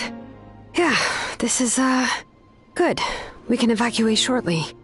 I appreciate your help. How are things out there? pretty dire, I bet. Some of the things I've seen, I don't know if I'll ever be able to get them out of my mind. Are we in Natlan doomed to this fate? I've never witnessed a full-scale abyss invasion before. I mean, I'd heard stories about the sky being painted black, but I always thought that was an exaggeration. Mawika has witnessed this all before, so she knew better than anyone the terror and despair an abyss invasion would bring. Yeah, and despite that, she's still facing it head-on. We've had to abandon our homes and chase the dying light of day, and maybe the only time we'll see the dawn again is in our dreams. But as long as there's even a sliver of hope, I am not gonna give up.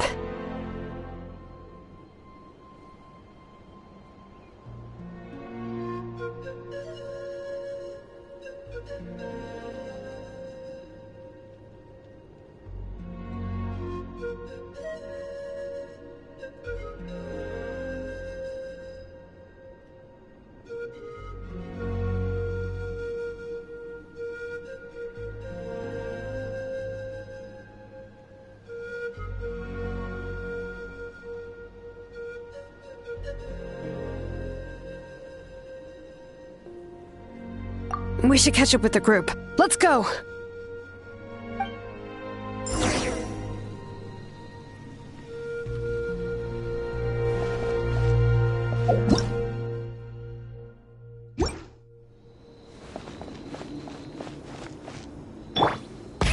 Rev the engines!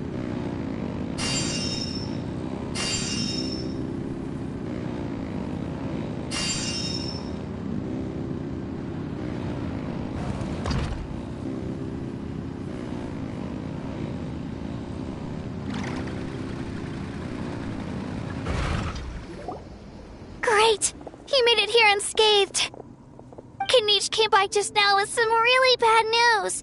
Those indestructible abyss things have been dropped by all of the tribal territories. So it wasn't just the Children of Echoes. Even the Collective of Plenty was affected. And they're the furthest away. But the worst affected region was the Flower Feather clans. He said it's a complete disaster over there. What? Isn't that Chaska's tribe? She said she was gonna take Koichi home to rest for a while. Kenich didn't even stop to catch his breath before leaving for the stadium. He said he was gonna try and assemble a team to go and support them, but... But how, right? Everyone's struggling just to defend themselves. There's no spare manpower. At this rate, it won't be long before even the stadium is indefensible. And with everyone congregating at the stadium, the Abyss forces will start converging there too. Then, there'll be a battle on a scale much larger than anything we've seen so far. On the bright side, at least my old injuries aren't playing up at the moment. It means I can actually join in with the fighting. The crux of the issue is that the heart of the Abyss itself has joined the invasion. That's a power we just can't match. I have every faith in the courage of our people. The Natlanese will never give in to despair. But still, the fact is, our lives are more fragile than our spirits. Traveler Paimon knows what you're about to say.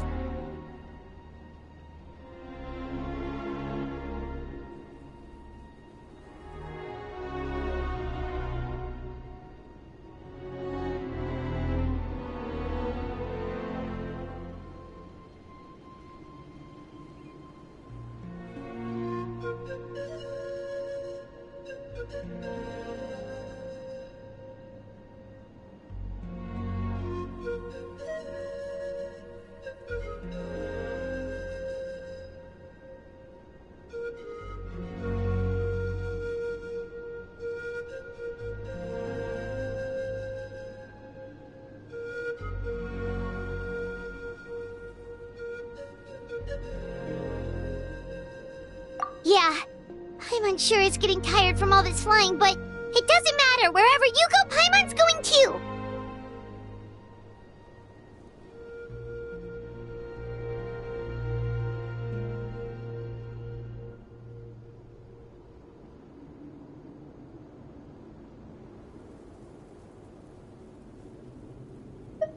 Yep, we'll leave the Children of Echoes to you guys. Flower Feather Clan, hang in there. We're coming. Really? But you guys must be nearing your limit. If there was ever a time to push ourselves to the limit, that time is now.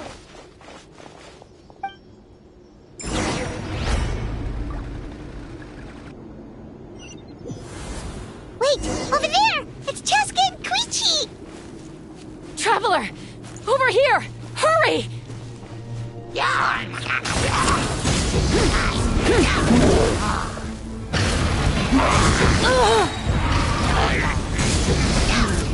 Incinerate! Light of the blazing sun!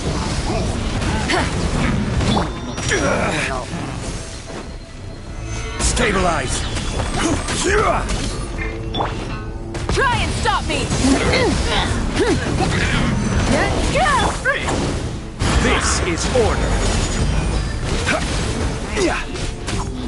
Wrath from the sky!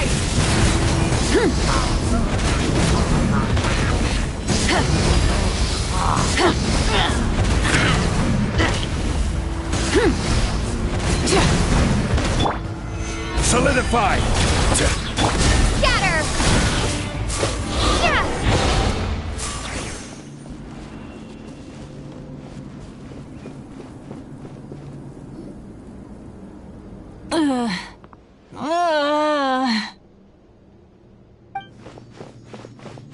What happened to her? She's covered in abyssal energy!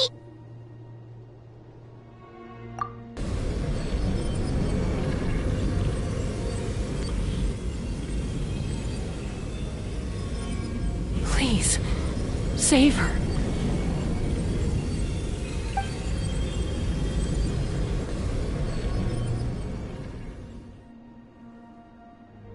How's that, Koichi? Any better now? Koichi! Koichi! Cheska, I used to think Mom and Dad were crazy for adopting you. I was the younger sibling, but I always felt like it was my job to help Mom and Dad take care of you. I thought I could set you free from the abyssal energy you struggled with. I guess I was pretty full of myself, huh? Thinking I could fix you when... well, we were always the same. Hush, Koichi. Put those thoughts right out of your mind. We'll be at the stadium in no time, okay? I'll carry you there. The abyssal contamination is gone now. Just rest, and you'll get better. I was always nagging you to slow down. Stop rushing headlong into things. I just didn't want anything to happen to you, or to anyone else because of you. I worried about you so much. But now, I realize I never really understood what it's like for you. The fact that you survived an abyssal contamination was a miracle. But it also left you in a constant state of agitation. The fact that we became family was another miracle. But with me worrying about you all the time, it feels like I just agitated you even further. No, absolutely not. Nothing could be further from the truth. Do you hear me? All you ever did was love me. Same goes for Mom and Dad. I've always known that. And I feel terrible because I really did want to get along as a family. It might take me some time, but I'll find a way to make it work. I'm so sorry, Koichi. I never meant to make you feel this way. It's okay, Cheska. No need to apologize. You didn't do anything wrong. No one did. It's nobody's fault that things didn't turn out great. I get it now. So, no nagging from me this time. You keep forging ahead, sis. Never slow down, and never hold back. Spread your wings and fly free, like the fiercest kukasaur in the sky. Show the world who the bravest flower feather warrior is. Because that's who you are. And that's the sister I'm proud of.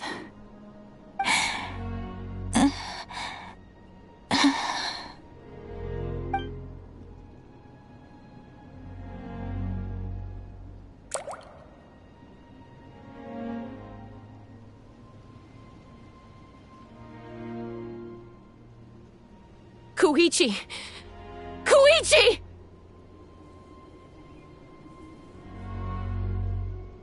Koichi?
What happened?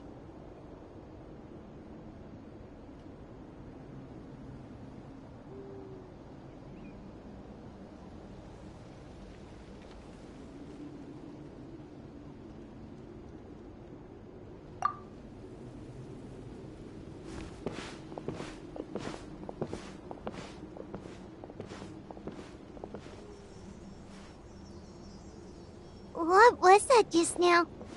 It looked like abyssal energy was flowing out of her, but then, a split second later, it disappeared.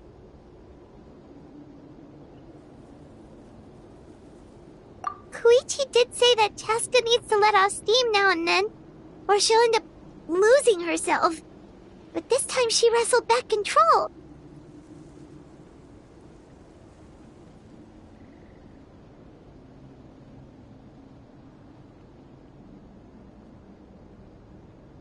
If only we were faster! Dealing with abyssal contamination is a piece of cake for you!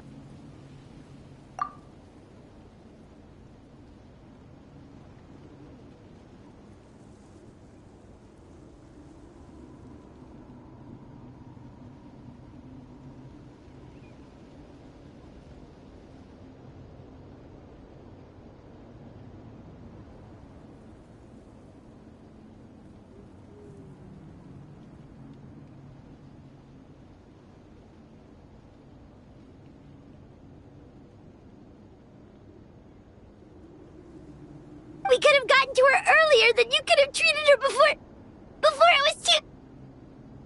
Wait, what's happening to Chaska? How unfair life can be. She's had the odds stacked against her from the very beginning, and each step forward has been an agonizing one. Maybe she would have been better off embracing her pain. But her journey goes on, and one question looms large in her mind. If she could rise above the layers of pain and ascend over the dark clouds of her mind, what then would she find? Maybe the glorious light of the sun, or maybe a dark, empty void. There is only one way to find out. She needs to spread her wings and soar to new heights. That is the true meaning of life.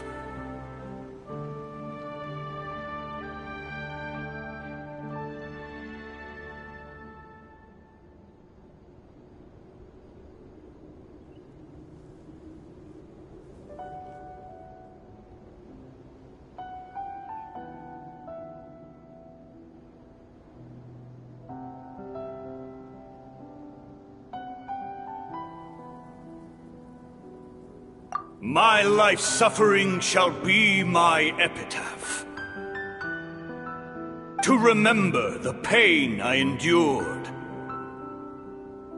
And finally, transcended.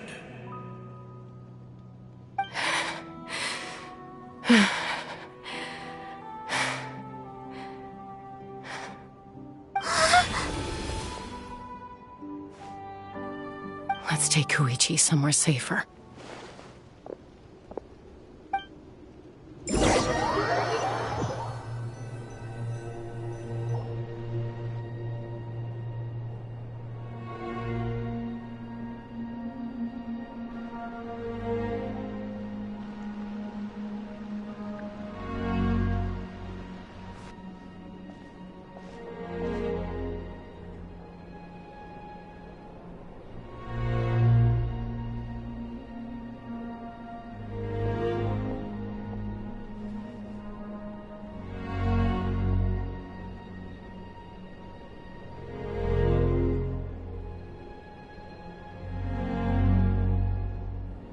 Please, take care of Koichi for me.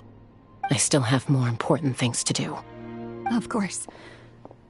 We are grateful for her service. Yes. She served selflessly. I'm sorry, Chaska.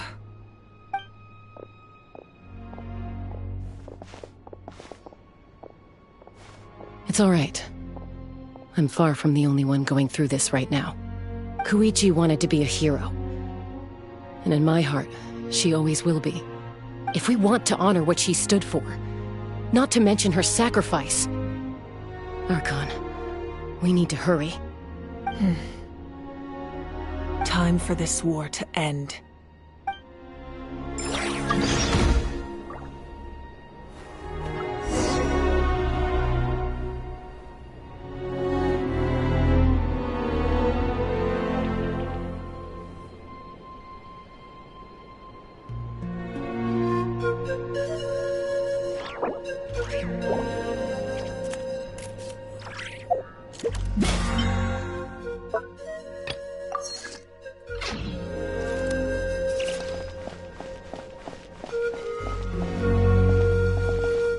May the Wayub grant you peace, and may songs be sung of your life's journey. We give thanks for the gift of your life and ours, and we look forward to meeting you again one day in a world of wonder and beauty.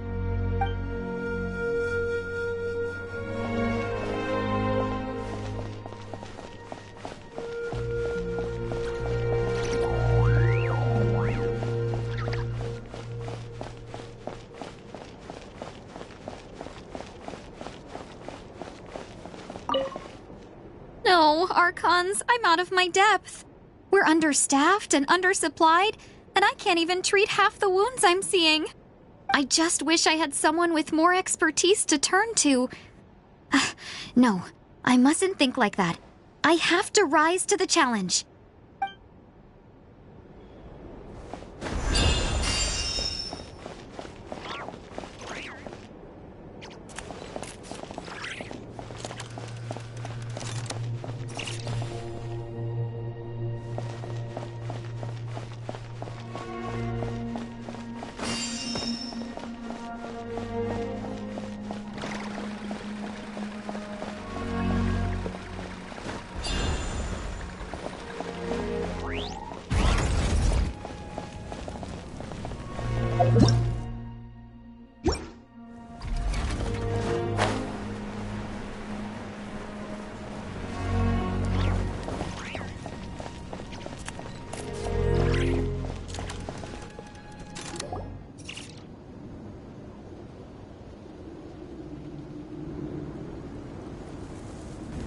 Everyone, are you ready?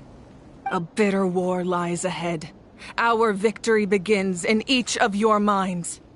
So ignite the spirit of victory for me. May no further lives be lost, and no one else may to suffer the loss of their loved ones. As long as blood still runs through your veins, even the tiniest spark of steel against stone can ignite a flame.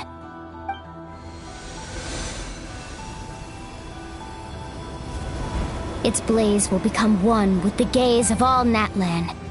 Even amid everlasting darkness, our bonds remain eternal.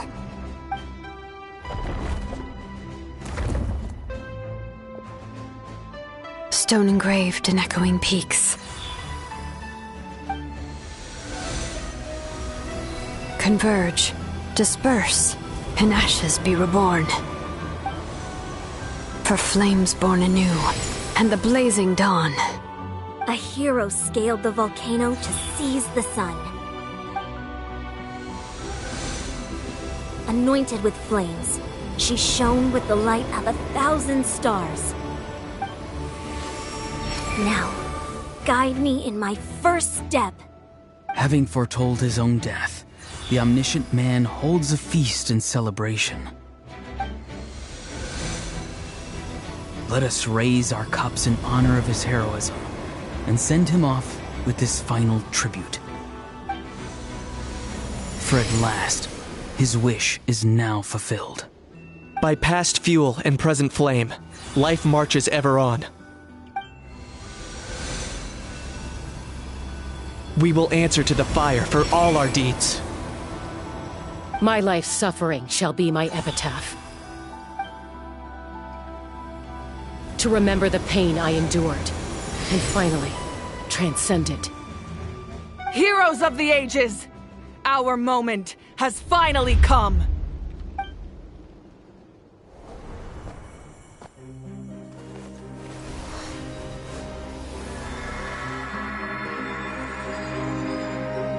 We unite as one! Baptized by the Turnfire, Bearing an ancient blessing. Knowing true power. And accepting a fate of devotion, we embrace the transcendent flame. For Natlan! For Natlan!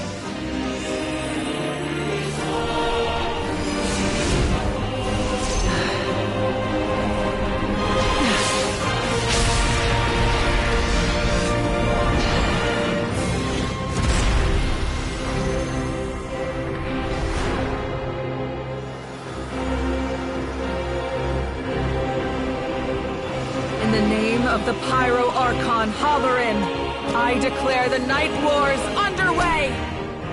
The Ode of Resurrection will guard all life till the war is over!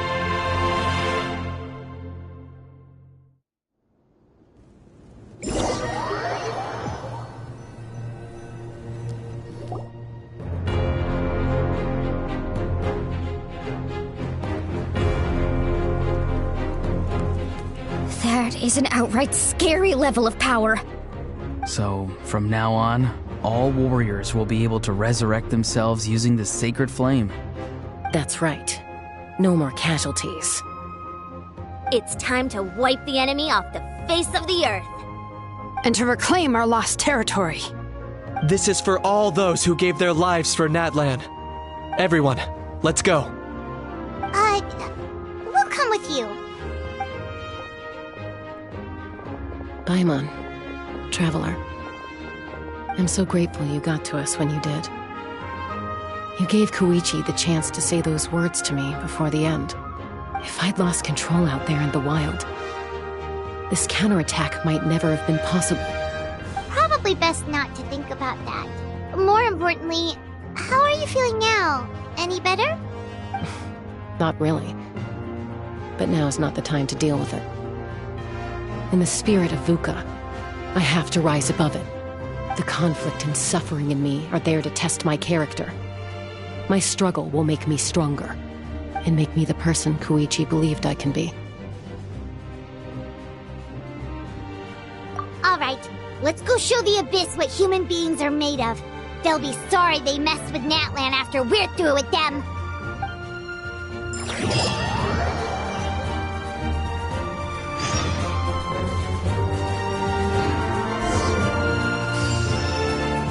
The Abyss has amassed a large army, but we have the manpower to take them on. Plus, we can use the power of the Night Kingdom to communicate directly and mobilize our forces on the fly. There's no rush. Slow and steady does it. For Natlan!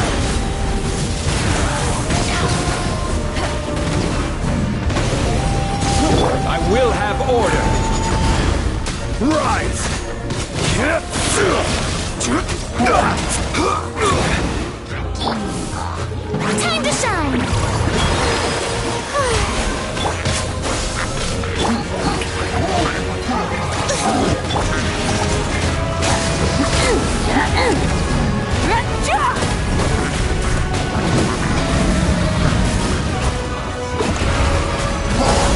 Crumble! This is order! Quake! Light of the blazing sun!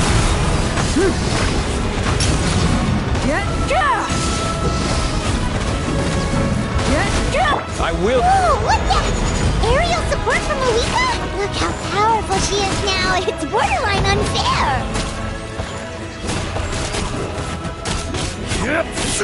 Rise!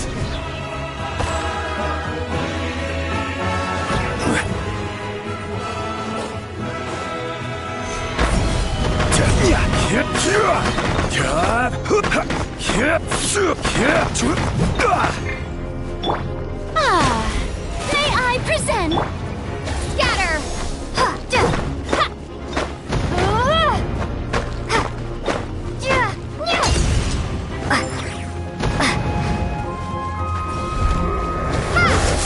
Order guide you!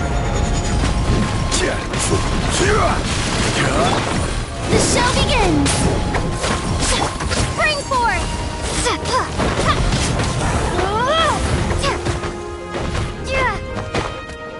Scatter! Use my power to destroy the Abyss tumors. Got it! Thanks for the backup!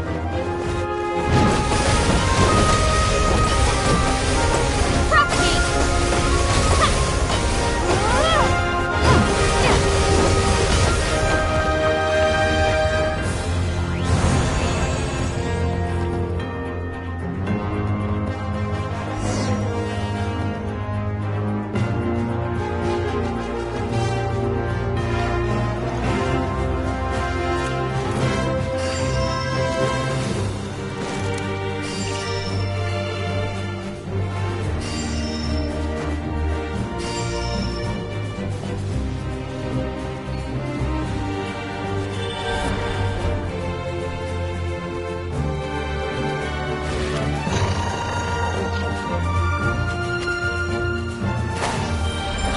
Let's ride!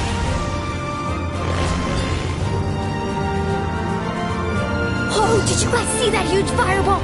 It exploded right above my head! Sorry, Mulan. I'll adjust my aim. No, you're good, Archon. It didn't hurt at all. Plus, it was freaking cool! Not great for your eyesight, though. Oh yeah, fair point. Miserable dregs of the Abyss! Kneel before the almighty Dragon Lord, Kahula Hao! A Hao's coming in way too hot! Is it possible to mute him? How dare you! You insolent, contemptuous Done. Thank you, Malika.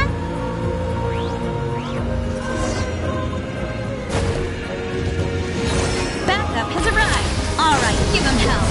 Vengeance for Koichi. May I present the miming echoing song? Quake!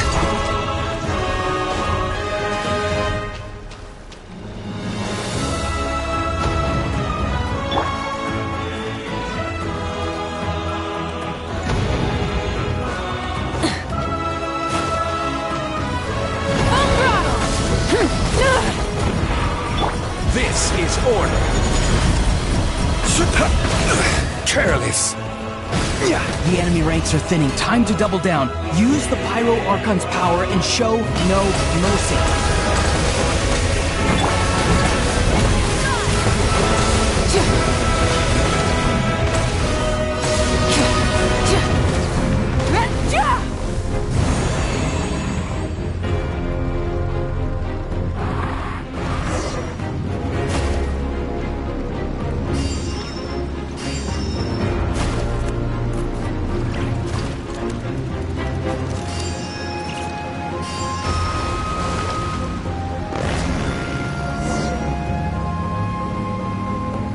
Kachina! Over here! I'll send you up, it'll be quicker!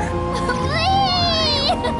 This is just like riding a spirit way! Now it's my turn! Go, Turbo Twirly!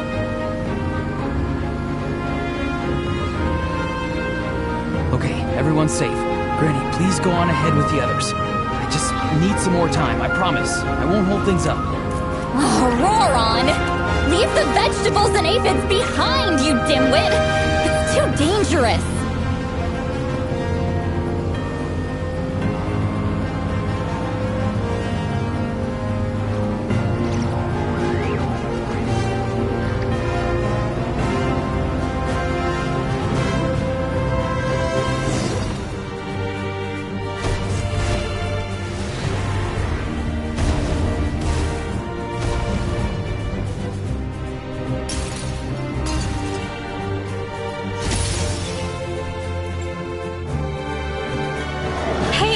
You're back!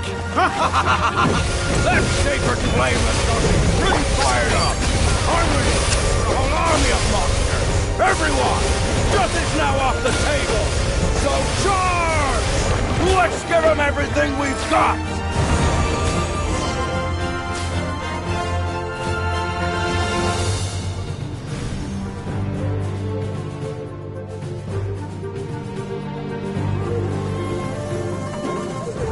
The Children of Echo's territory is secure. All monsters down. I'll go deal with the Abyss Tumor! All good here at the People of the Springs, too. We crushed it! Masters of the Night Wind are also safe. Should I go support the Flower Feather Clan? Things are still pretty rough over there. I'm already en route. No need. I just dealt with it. Already? But you were just at the stadium! Yeah, well, you have no idea how long I've been itching to bash some heads in. Oh! Fair enough. Ian-san, what should we do about the Collective of Plenty? Your home's a long ways away from the stadium. Oh, no need to worry. I just heard from Marisa. She says they're safe now. Sounds like all regions are secured. The Abyss forces are weakening. Yeah! Their only game plan was to outnumber us, and that ain't gonna work now that we have the Ode of Resurrection on our side! Hold up. The Abyss is sending a sizable unit towards the stadium. I guess they've realized that the Ode of Resurrection is a game changer. So now, they are going to try to destroy the sacred flame. We ain't gonna let them get away with that! Friends, let's gather at the stadium! More Abyss tumors have descended, all near the stadium. Let's split up and take them out! Oh, we need someone to guard the main entrance. Alright, this is the final battle!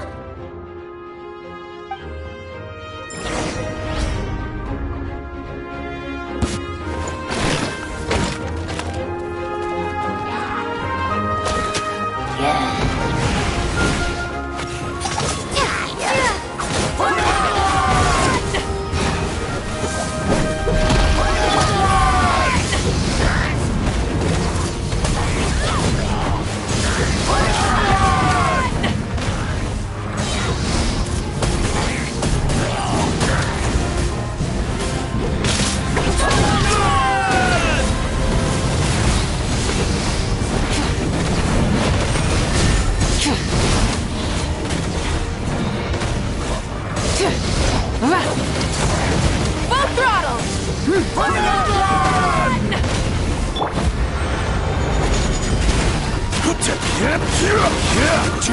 Wrath from the sky!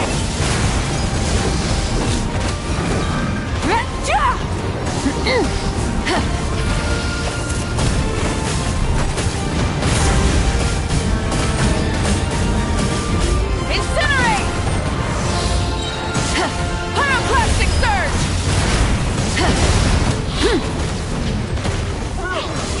Try and stop me! Order guide you.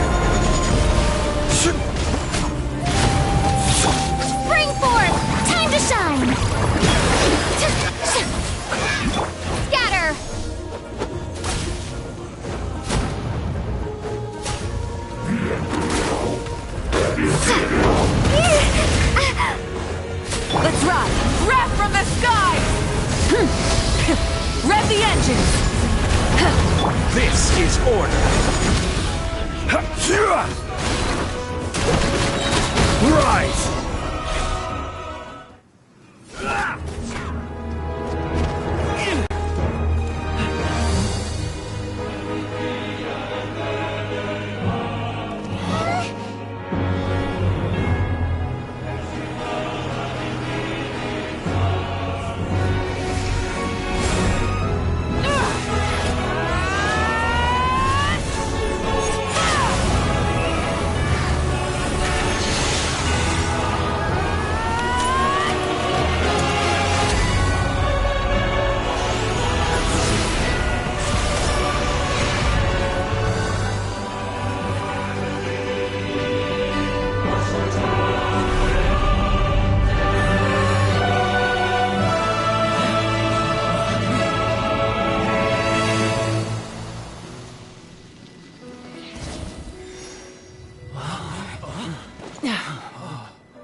Everyone, we are gathered here to celebrate a glorious victory.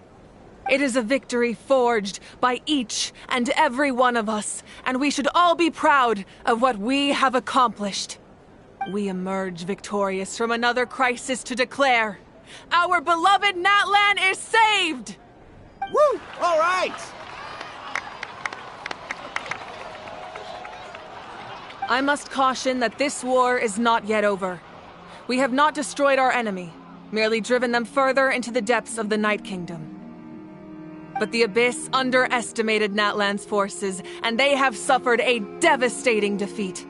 It will be a long time before they are able to pose a threat to us again. After making some preparations, I will launch my final counterattack. I shall strike them in their lair and wipe them out for good. Oh, man. Wait, Archon, are you saying you're going alone? Yes. The abyssal energy there is too strong. Contact with it would be instantly lethal to anyone else. I'm sure you're all still fired up, and you must be eager to take the fight home to the enemy. But I must ask you to temper your ambitions. I will return victorious, for all of us. It's kind of a shame that we can't join him with a final showdown. Please, look at the bigger picture. Thanks to every one of you, we have already secured an enormous victory. Tonight, we should celebrate to our heart's content. I guess if our lives are no longer at risk, things can basically go back to normal, right? That's good enough for me. Beats having monsters everywhere. When the time comes, I will gather everyone here again. Now, let us also remember those who gave their lives fighting for our nation. Once the last dregs of the Abyss are wiped out, I intend to give them the grand funeral they deserve. An ancient name could never record the many who we lost. But no hero of Natlan should be forgotten. If I may, let's have a moment of silence for the fallen.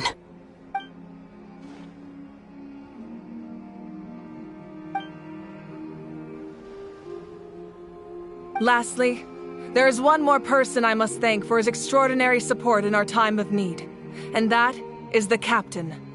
Speaking in a personal capacity, I should like to offer my sincere congratulations on your victory. Well, everyone, please enjoy the victory feast. I hope it's a chance to relax your minds and rekindle your spirits, so that we may face what lies ahead with renewed vigor.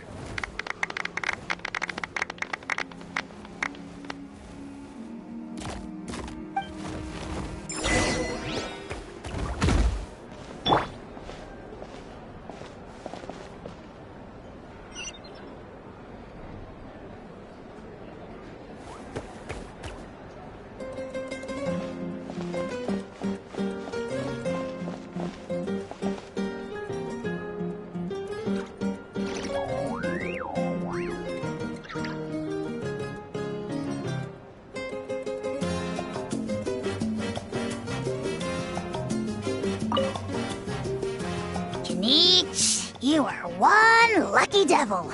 I don't know how the heck you're still alive.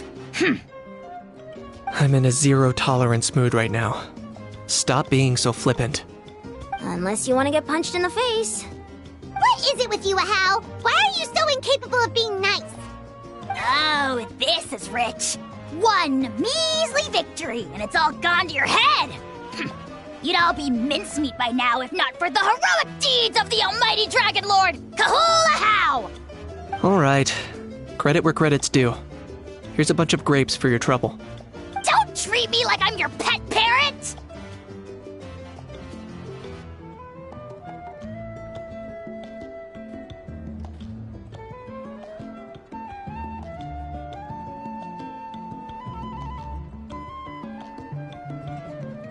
The messengers are the worst affected. I expect there will be delays on all deliveries in Natlan for some time. Although fortunately, a lot of people have said they're willing to help out part-time. That should alleviate the situation.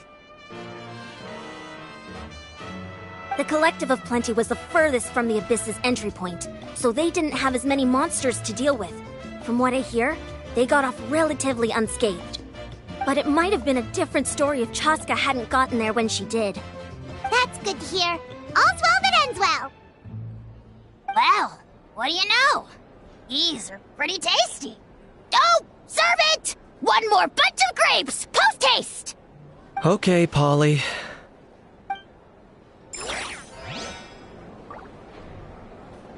Everyone else is enjoying the celebration, but Ahau's still being as aggravating as ever. Does he have a chip on his shoulder? What's it about? In fairness, repeating a few set phrases ad nauseum is all parrots know how to do. I am not a parrot! I am the almighty Dragon Lord, Kahul Ahau!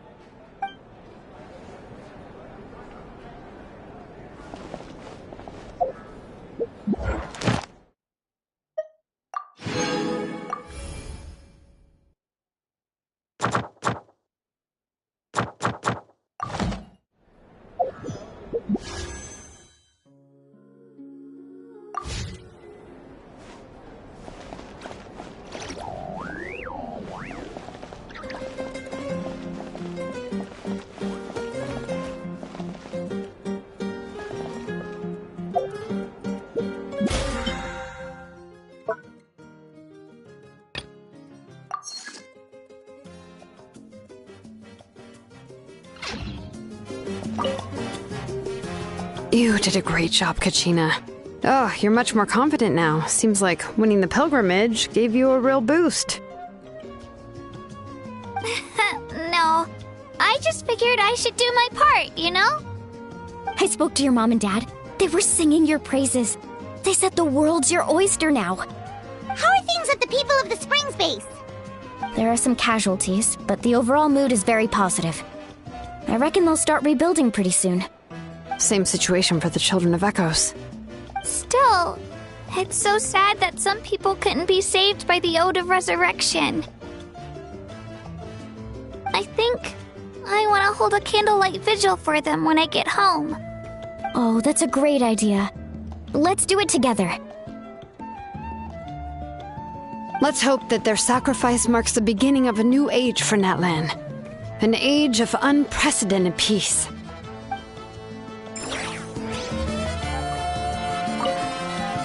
Oh, Wow, if you're making candles, I have some materials you can use. They're in the warehouse. Should have plenty to spare.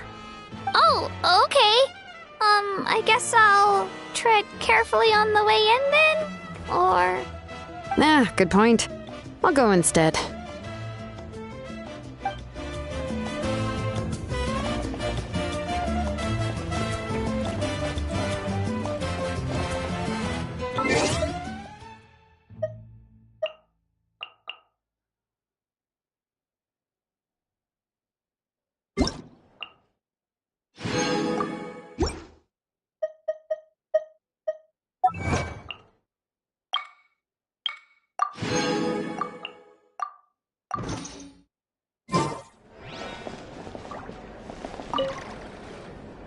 I must congratulate you on your efforts during this war. I'm told you have proven yourself to be an outstanding adventurer and warrior. You remind me of the Prince. The similarities in your approach are striking, especially when you told me you wanted to win. I hope you will see him soon. Hey, Auroron! How are the Masters of the Night Wind doing? Granny Sealolly's been there the whole time, and she's a tough one. I think we should be fine. I'm sure there'll be some patching up to do, though. That's a job for the young folks. I should probably head back so I can pitch in. Do you need support from the Fatui? Probably not. There are a lot of older folks in our tribe, and I suspect they would find your comrade's presence a little distressing. Right, 'cause often they look like a bunch of intimidating thugs. Well, also in my tribe, excessive use of elemental energy is bad for your eyesight. Oh, right. Okay.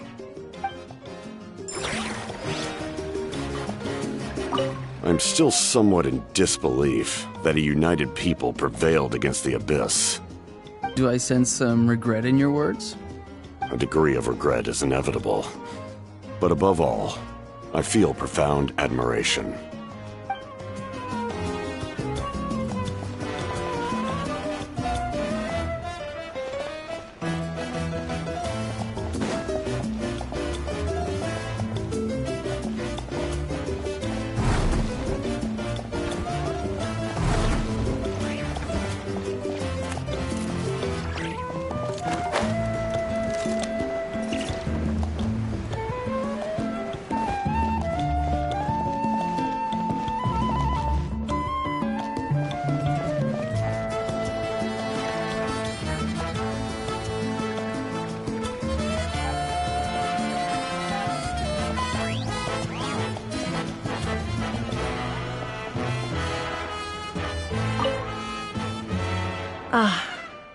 Welcome.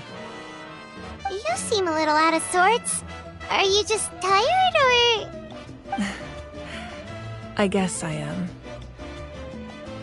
You know, when I was up there in the sky, I could see all of Natland stretching out below me. People everywhere, giving everything they had for a chance at victory. If only I'd been quicker.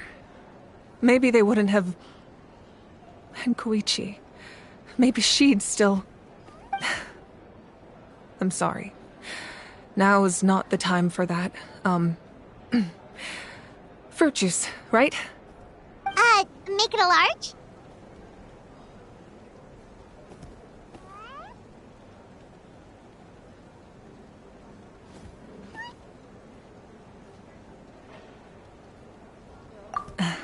True. My 500-year plan has almost come to fruition. Just one last step to go. Namely, my final battle against the Abyss. But battle is second nature to me, so I'm not feeling a huge amount of pressure. It was so awesome. The way you exploded that thing in the sky with one almighty punch! Are you always gonna have that kind of power from now on? Oh, that was the Divine Throne unleashing my full potential. And it was only temporary. I can't wield that power for any length of time. My body wouldn't be able to handle it. Likewise, the amplified power of the Ode of Resurrection was also temporary. From now on, it's back to ancient name-bearers only.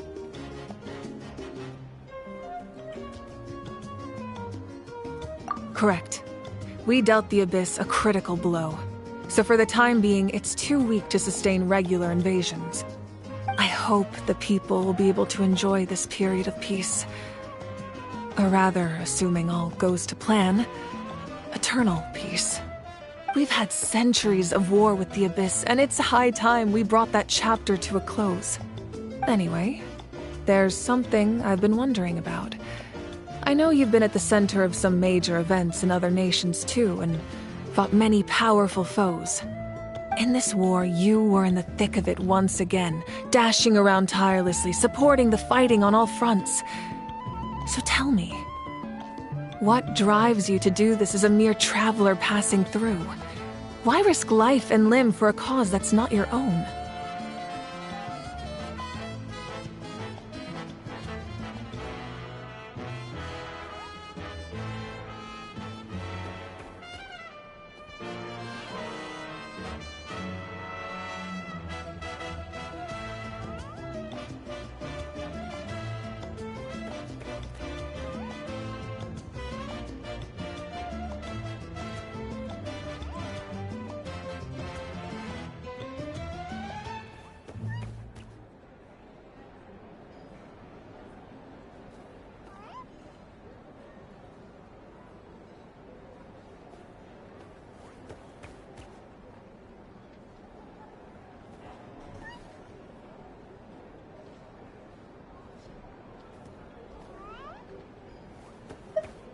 You know, it's that mindset that distinguishes the heroes in every story. They're the natural protagonists. What I'm really trying to say is, I would love for you, with your extraordinary talent and your sense of justice, to join me in this final step. You and I together, finally putting an end to the ever-looming threat of the Abyss. But I also don't want to take advantage of your good nature and readiness to help others. The final battle will be very dangerous, and you have the rest of your journey to consider. I'm sure you must be weary. Sleep well tonight. Let's talk again tomorrow in the speaker's chamber. I'll give you more details on the final battle, and then I hope to hear your verdict.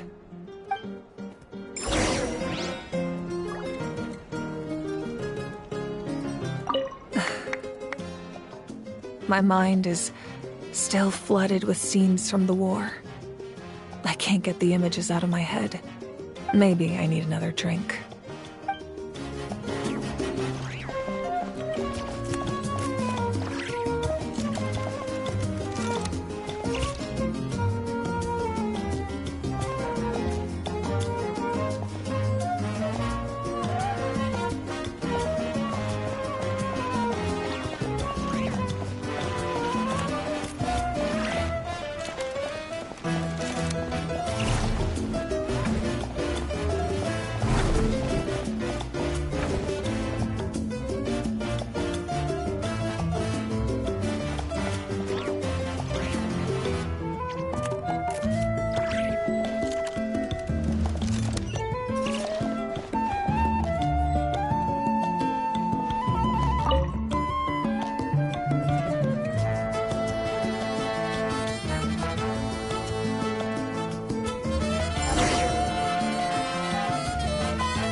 Ad Astra Abyssa.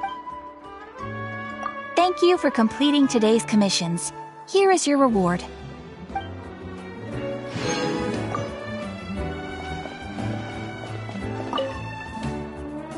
Got it. I won't let a house scare anyone. Scare people? Know that the almighty Dragon Lord's mere presence is an awe-inspiring thing! Awe-inspiringly pathetic? Kenichi! What did you just say?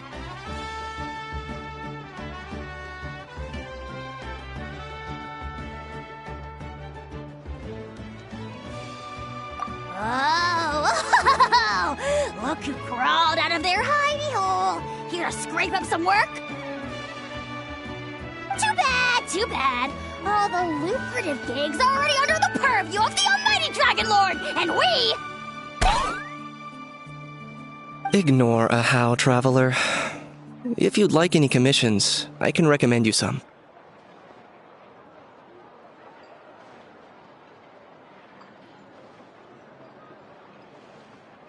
Right. And if you need any help, just ask. Help? Oh, how noble, how high-minded! How about you? Shut it, Ahau. Save your breath for the monsters we'll be fighting.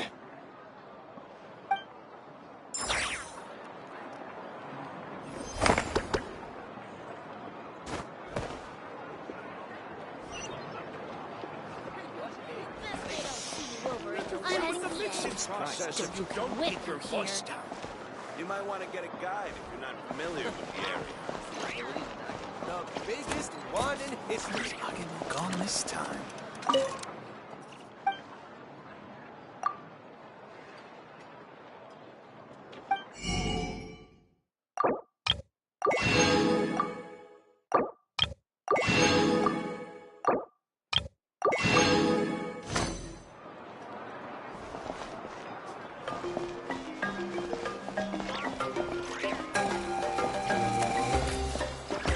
Ad Astra Ab...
Hey, Traveler, Paimon.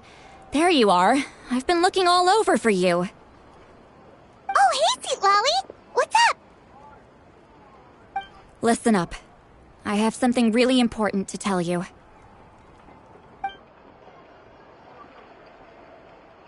What? Are you serious?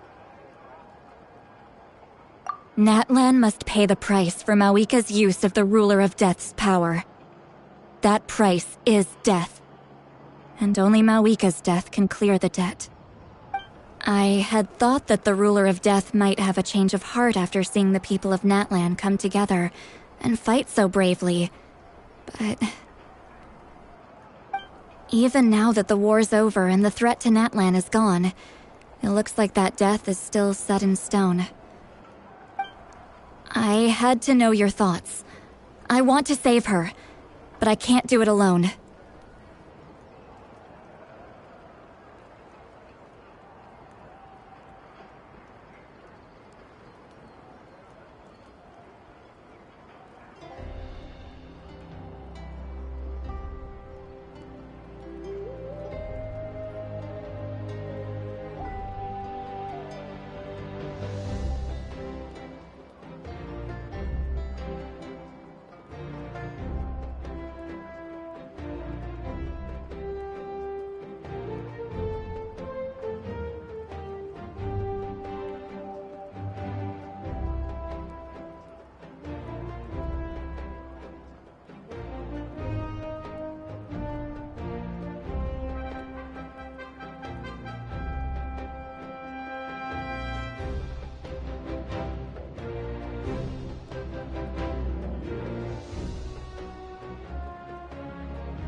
Okay, good.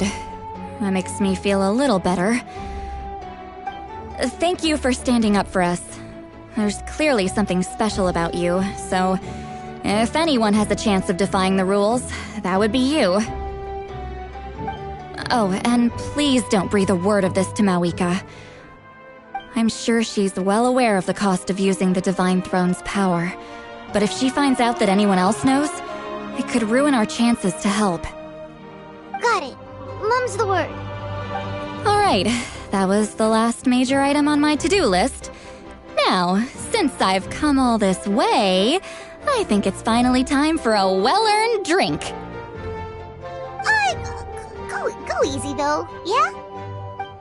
Don't worry, I said a drink. That means just one.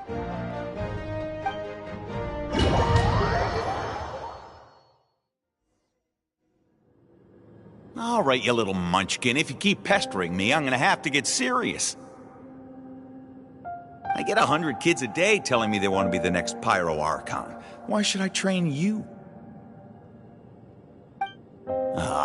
Nagging isn't gonna accomplish anything. No one can predict the future, and unless you have some exceptional jaw-dropping talent I'm unaware of. I can shoot those cornflakes in your kitchen from right here. Don't be ridiculous. You couldn't make that shot from all the way over here? Wait, hold on. You could hurt someone with that. Well, I'll be. You made the shot. The science of the canopy raised him tough. That's some real skill you got there, little lady. Maybe you really will be Pyro Archon one day.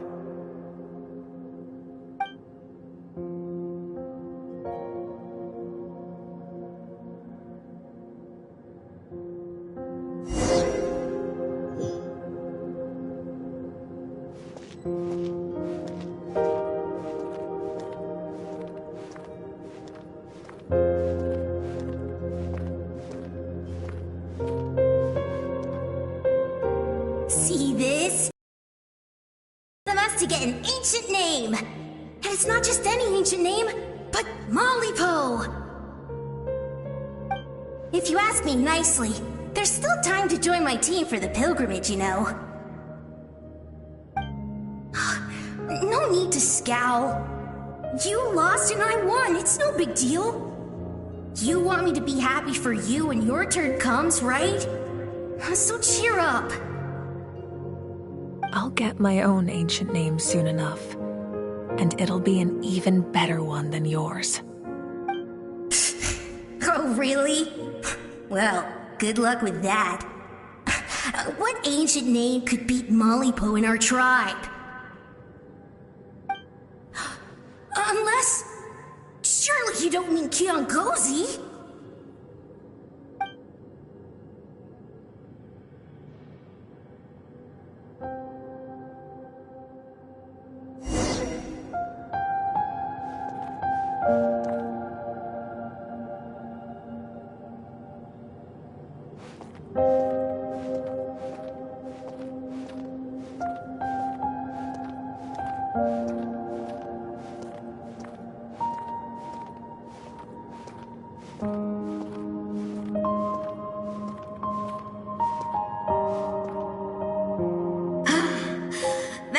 Fantastic.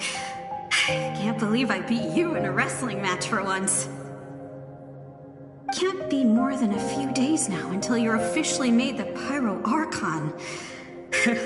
Imagine me trying to schedule a wrestling session with you after that. Excuse me, Pyro Archon, but would you be able to take a day off from running the nation to wrestle with me? I heard that the Pyro Archon inherits the knowledge stored in the sacred flame. And apparently it can change your personality. I can't help but feel a little worried. Worried that you won't be able to beat me in a wrestling match anymore? Why would I be worried about that? Never mind. Clearly I'm just overthinking things. Why would you forget about me just because of some new job? Even if that job happens to be Archon. Come on, one more round.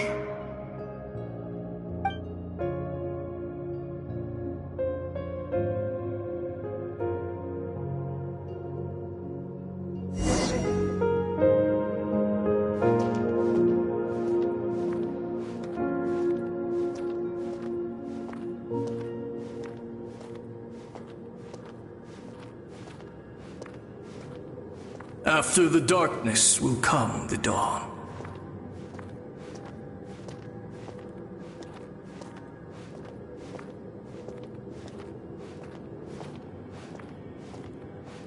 No one fights alone.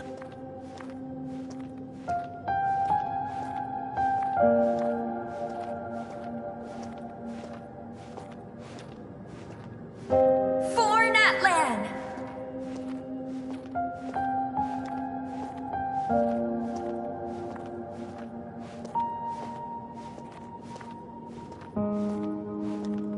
Look at the sky! It's getting brighter at last!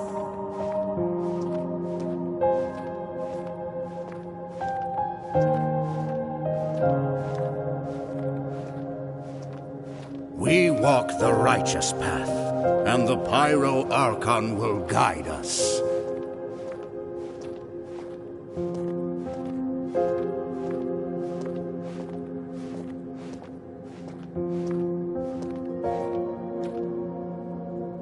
The victors shall burn bright, while the losers must turn to ash.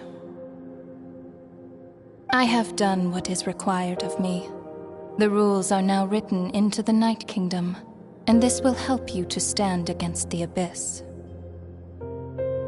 It is still not enough. All this can do is give my people courage. It will not see us through a true catastrophe.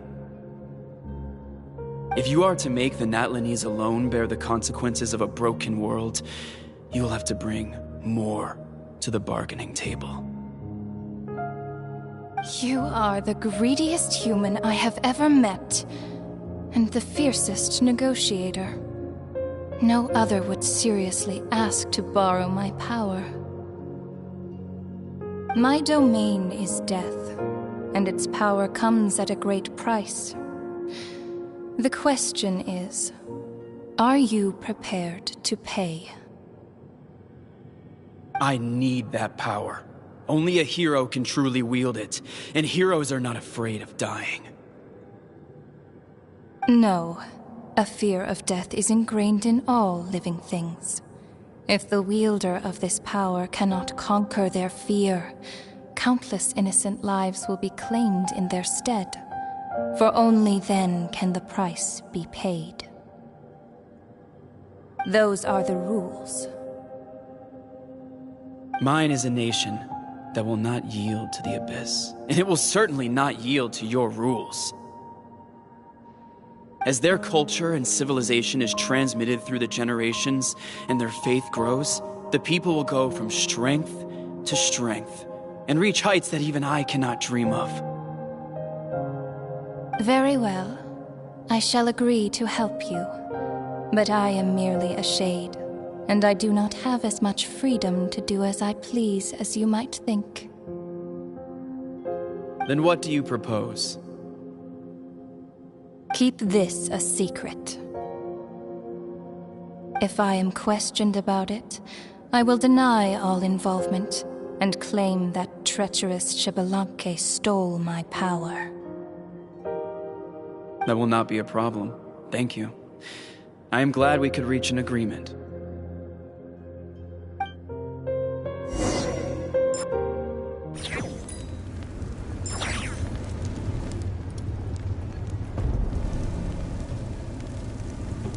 Come in. As you know, I've asked you to come here to discuss the task of wiping out the Abyss. Oh, but first, any progress on the ancient name?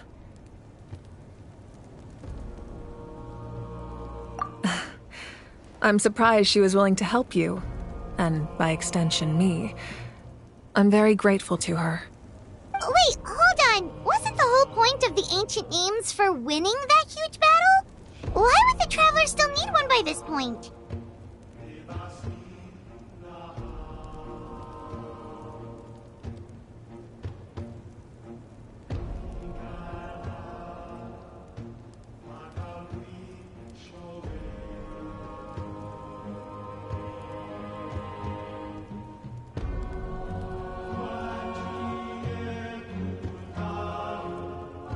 That's right.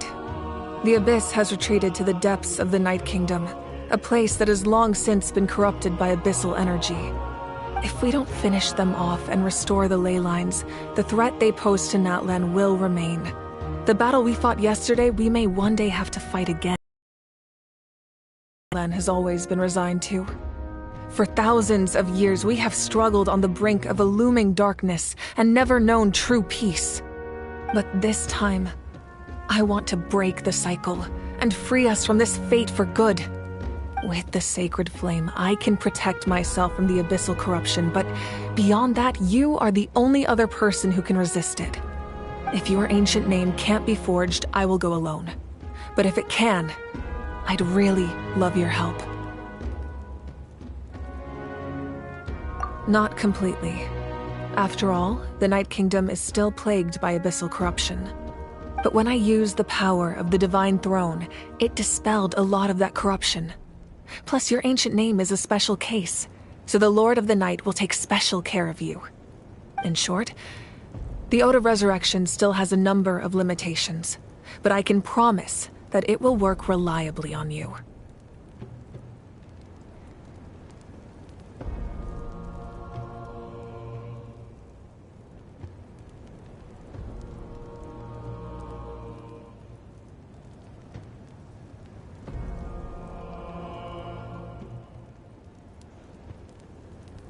Whoa! Are we forgetting something here?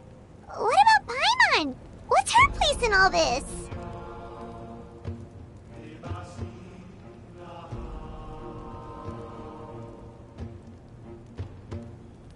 What? You mean we'll be separated? The Abyss is extremely devious.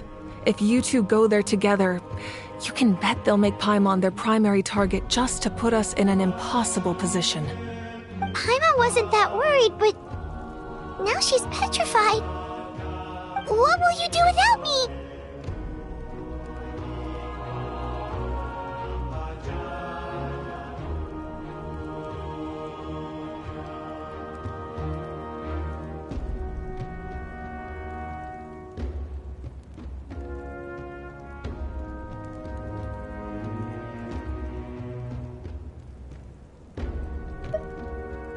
Okay, well, Paimon needs to think about this because You're really asking a lot of her, but...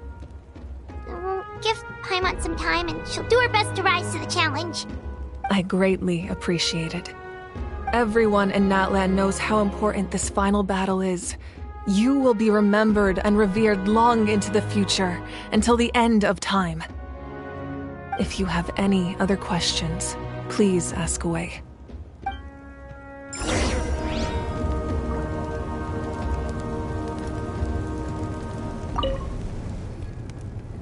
As I've said, if you have any other questions, please ask away. The work of rebuilding is underway, and people are flocking to join the effort. With everyone rallying together, I'm sure it won't be long before there's no trace left of the damage done by this war. The healing process, on the other hand, that's a bigger obstacle to overcome. Many are grieving, and there's simply no replacing the ones we lost. As the sun rises once more and we rediscover the ability to believe in the future, we must never forget their sacrifice. As I've said, if you have any other questions, please ask away.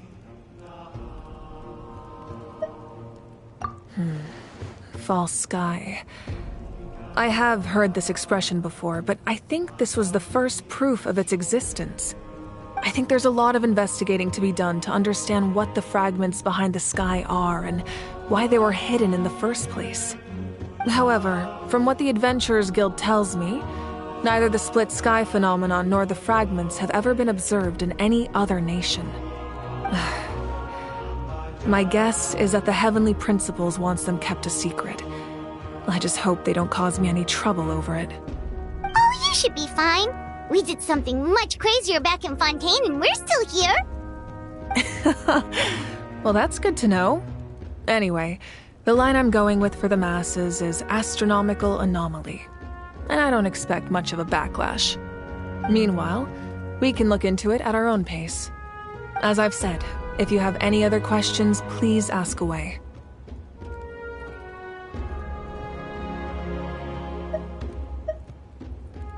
That wasn't their souls we saw, but a snapshot of them in time. All the work of the ancient name engravers 500 years ago, who made some special modifications to their names. Their souls returned to the Night Kingdom long ago, and will have been reborn in Natlan since, albeit in a different form. For all we know, they may have already lived many new lives by now. And so, even though we will never meet again, they will always be by our side in one way or another. I think that gives another layer of meaning to the phrase "no one fights alone." As I've said, if you have any other questions, please ask away.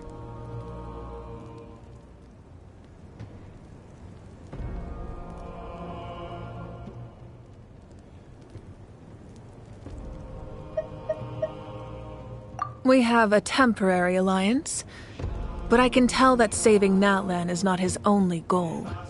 Yeah, Paimon still doesn't get why saving Natlan would be so important to him in the first place. Unless he's just a good guy who wants to avoid another Conria. But somehow Paimon doubts it's that simple. I wouldn't worry too much. Based on all the interactions we've had with him and knowing more about his background, I have a lot of respect for him. I don't think he has any ill intentions. Now, we should focus on the final battle. As I've said, if you have any other questions, please ask away.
The Outlander with deep ties to this land returns.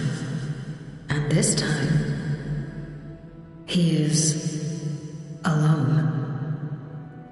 The power that the Pyro Archon used to strike back at the Abyss came from the Ruler of Death. From what I know of her rules, she will demand death in return. How do you know of this? I see. So, the Ruler of Death sent you on your long journey. Natlan still has a final battle to fight, and I too have a final foe to face.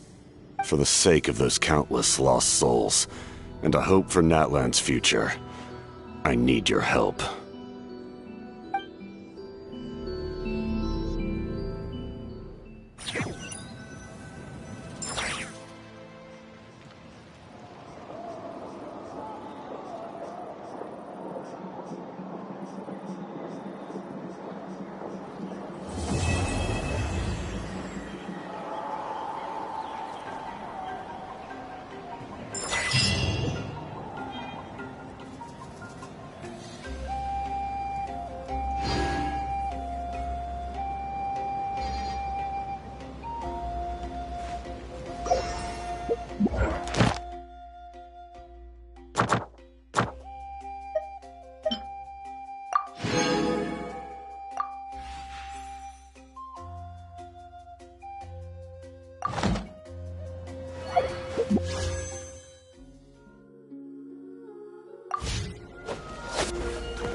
Huh?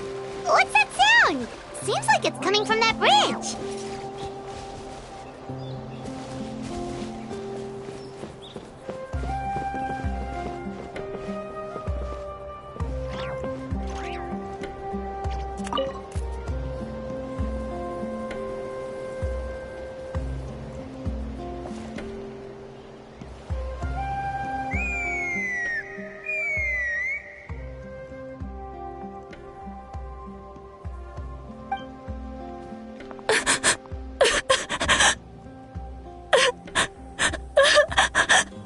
Oh no! Why is she crying? Should we go check on her? You know, just in case she's thinking of doing something stupid. I'd leave her be. The warriors of the Flower Feather Clan are a proud bunch who never show their vulnerability in public, even if they've gone wingless. Oh, Chaska? Good to see you again, Traveler and Paimon. Before we carry on, let's get a little further away before Koyer notices us.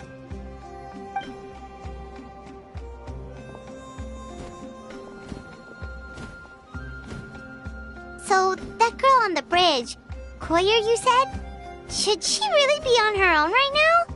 With the mental state she's in, it just seems risky. Don't worry. That's exactly why I'm here. Elder Alpa sent me to keep an eye on her. If she does attempt the unthinkable, I'll swoop in and catch her.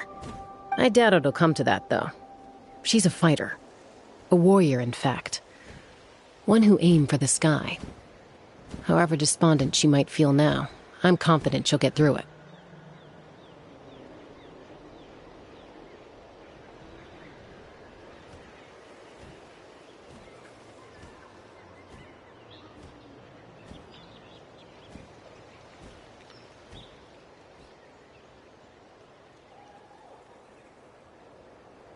Well, in the Flower Feather Clan, there's an elite flying squad made up of Kukasaur riders.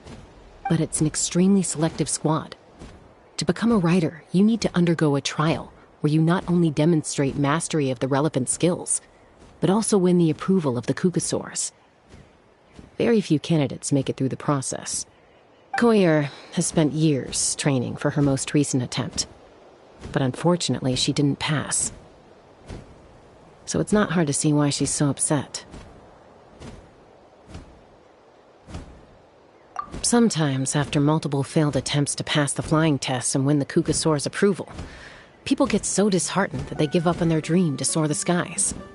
They resolve to quit trying for good. We call those people the wingless. Do they get expelled from the tribe? What? No, of course not. They're still prized warriors. We have a saying. Just as the Kukasaur treasures every feather on its body, so the tribe treasures each one of its children. This hits even harder in the wake of the war. All of our young warriors carry the future of our tribe on their shoulders. Besides, every Kukasaur falls from its nest before it learns to fly. It's practically a rite of passage. Likewise for the wingless, we always hold out hope that one day, when they're ready, they'll rekindle their dreams and keep trying. Until then, all we can do is quietly watch over them from a distance. Just like I'm doing now. Ah, okay. Paimon hopes she'll get back on her feet soon. Well, from the sound of her whistling, her confidence has been seriously shaken. No Kukasaur is going to respond to a call that sounds like that.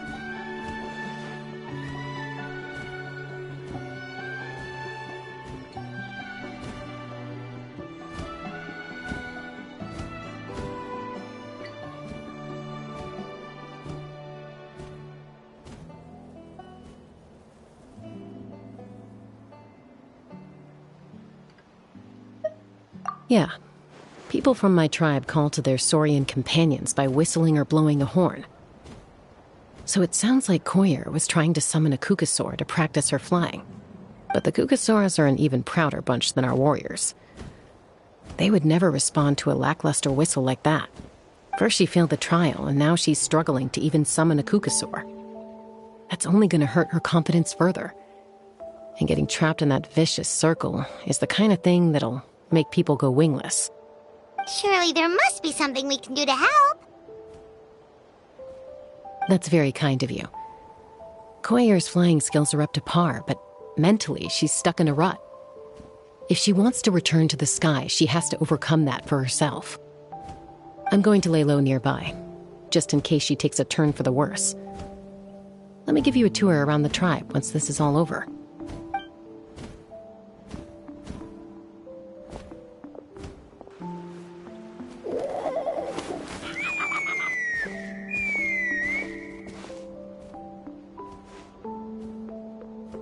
Koyer still isn't giving up, even though Chaska said that she has to do this by herself. Paimon can't help feeling like maybe we can nudge her in the right direction. What if we could get a Kukusaur to fly up to her? That might give her the confidence boost she needs.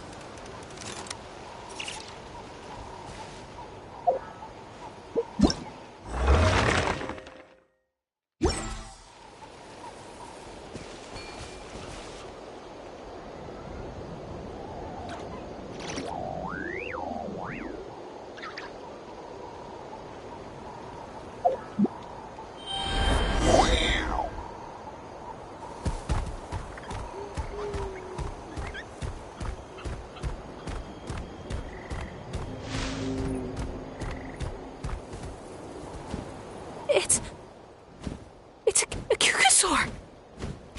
Oh my gosh! Is this really happening? I did it! I summoned one! I was beginning to think you'd all given up on me completely. Thank you. Oh, thank you.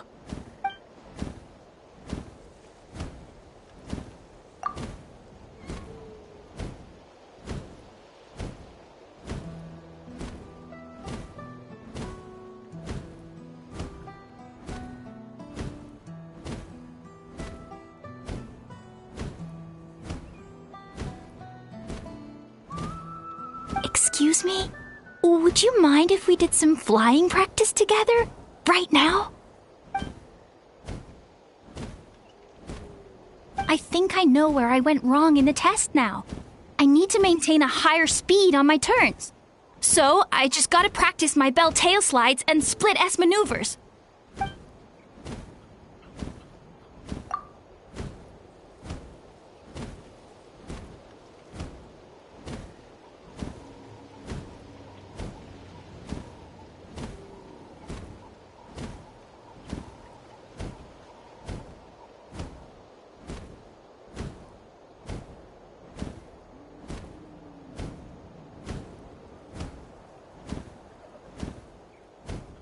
Also, I really want to try some stall turns and cobra maneuvers.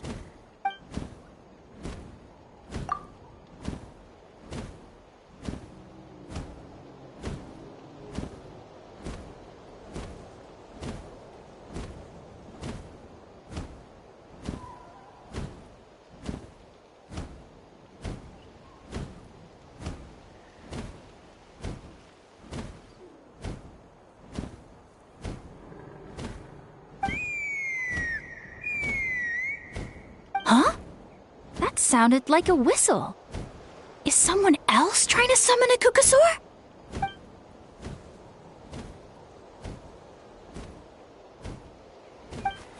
Hey!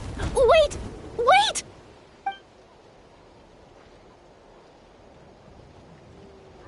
Do you think Koyer's feeling better now? Let's go back to that bridge and check.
Kukasaur!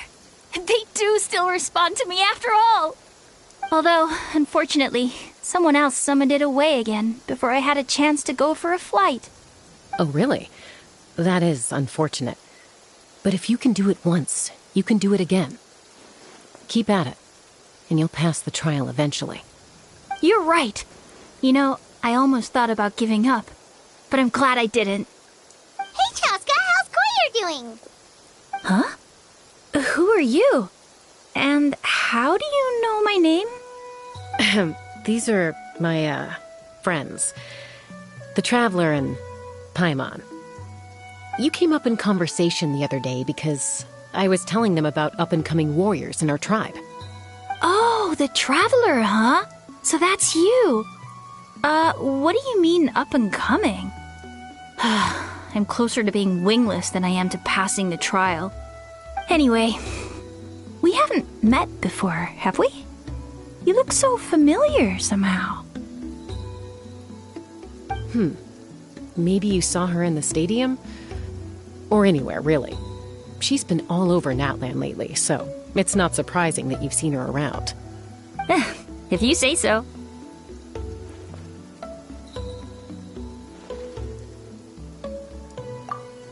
Koyer, Chaska.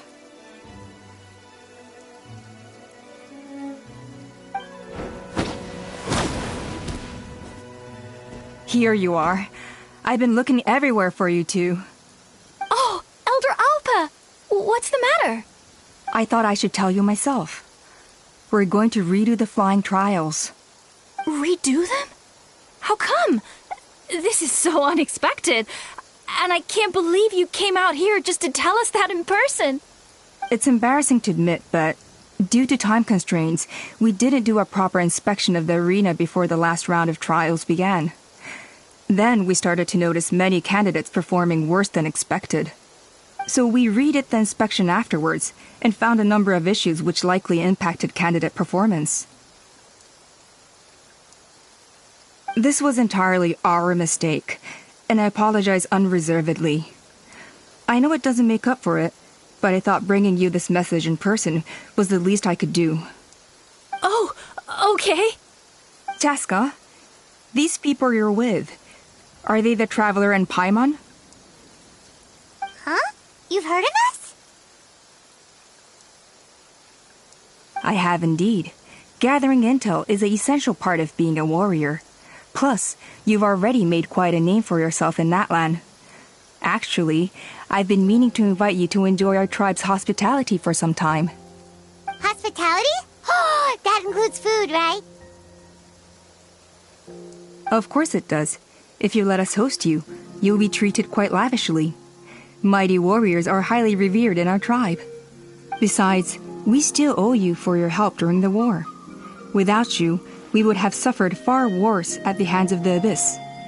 So I like the chance to show you our gratitude on behalf of the whole tribe. Mighty warriors, plural? So Paimon counts too? Paimon's starting to like you a lot. That should go without saying. Your flying skills are the envy of our tribe.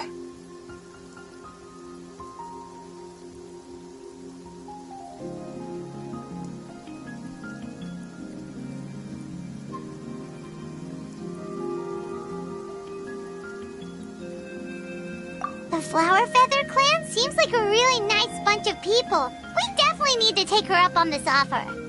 Well, I'd love to stay, but I'm afraid I still have to inform the other candidates about the retrials.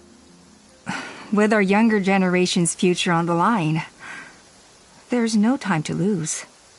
Wait, Elder Alpa! Let me help! The sooner everyone gets the news, the better! Very well. In that case, Chaska, could I leave you to entertain our guests? Sure thing. Okay. Let's meet by the Obsidian Totem Pole later. Koyer, let's get going. Okay.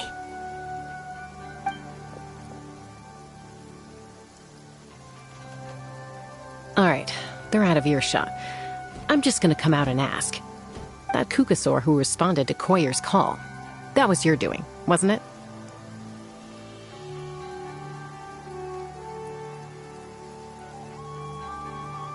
I I grew up with these creatures. I could tell something was off the second I saw it. Her whole demeanor seemed less like a Kukasaur and more like, well, you. So I figure you must have been pulling the strings somehow. She looked very flustered when Koyer asked for a ride, so I whistled to give her a chance to escape. And judging by the look on your face, that was a welcome intervention, huh? It's all right. If you'd rather your hidden talents remain hidden, I respect that. I won't press you for answers, and I'll keep my speculations to myself. You're the kind of person I'd still trust even if you had superpowers. I know you'd use them for good. I think the ends justify the means in this case. She just lacked confidence, and you helped her resolve her internal conflict. If you hadn't intervened, I likely would have gotten my mom to help out instead. Although, having said that, there's a small chance she might have recognized her and seen through the whole thing. That would have done more harm than good.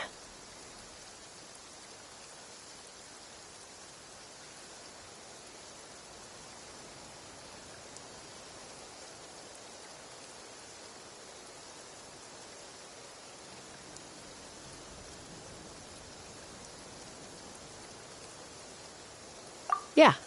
Anyway, if you're free now, how about I give you that tour I promised?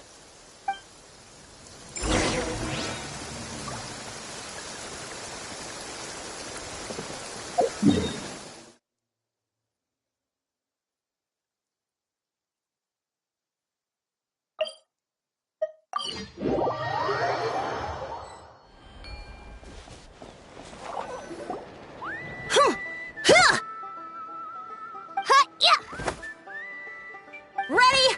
I'm gonna get you! Uh-oh. Are they fighting? Should we try and break them up? They're fine. Just doing their daily combat training. Combat training? A little young for that, aren't they? Not to us. We're a tribe of warriors. In ancient times, we were the most elite troops in the nation, responsible for patrolling and defending all of Natlan. And even though times have changed, we've kept our martial spirit alive. Hey, is that Chaska? Chaska! You're back! Oh, can you come train with us? Now's not a good time, I'm afraid. I'm showing the Traveler and Paimon around. Maybe next time. The Traveler and Paimon? Wait, you mean that legendary warrior and legendary flying expert? Legendary? Yep, that's us, alright. Awesome. It's so cool that you can fly without having to ride a Kukusaur. Even Chaska could only do that for short distances. Miss Traveler, can you teach me some cool sword tricks? Oh, Miss Traveler! My family's shop makes the best volcano cake! You gotta try it! Let's behave ourselves, everyone. These people are here as our guests. They're going to meet Elder Alpa in a few minutes anyway. Kotini, instead of being jealous of other people's talents, why not work on developing your own? Kapak, there's no point in trying any cool sword tricks until you've mastered the basics. Have you done all your sword drills today? And Yatlan, easy does it, okay? Not every conversation has to turn into you plugging the family business. Okay.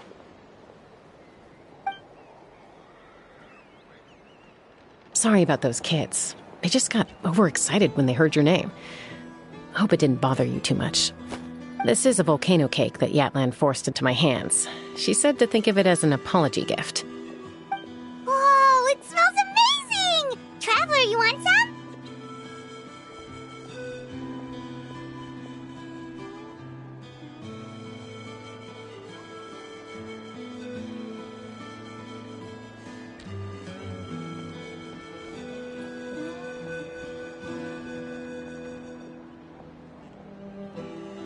That's good. Yatlan will be thrilled. By the way, Chaska, those kids really adore you. You're way better with them than Paimon expected. Paimon figured you'd be more... aloof, maybe? Aloof, huh? Well, to be fair, there was a period when I was like that. Around the time when I first joined the tribe. But it's a terrible attitude to have as a peacemaker. It tends to turn situations that could have had a peaceful resolution into a stalemate that can only be resolved by force.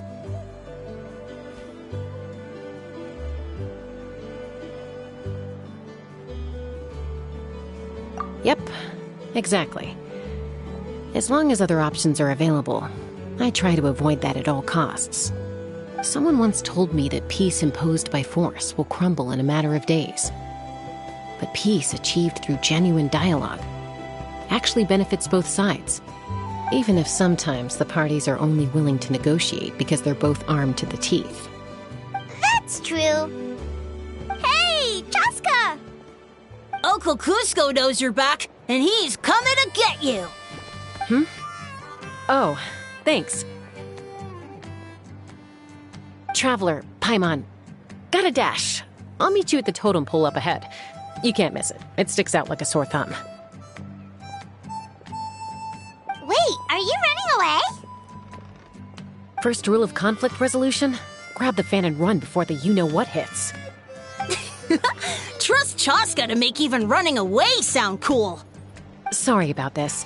Just stall him for me, okay? I'll explain everything later.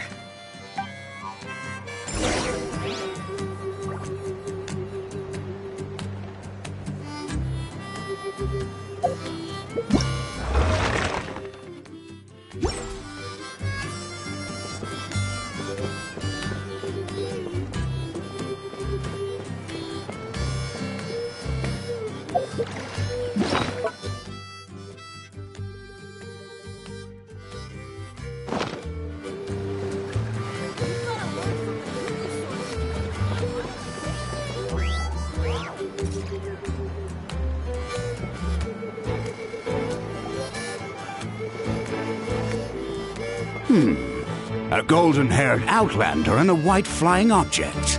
You must be the traveler in Paimon. I heard Chaska was with you, but I suppose she's run away again, has she? Sorry, who are you? Who am I?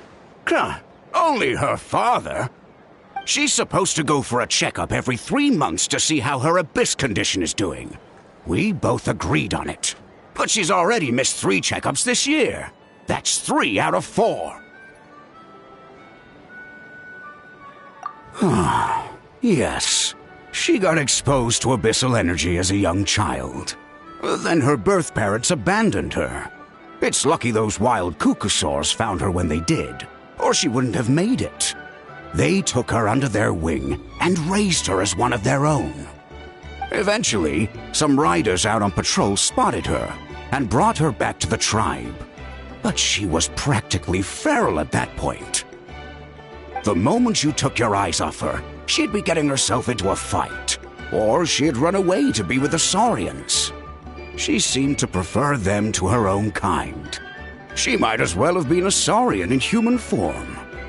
That must be the aloof period she mentioned, right?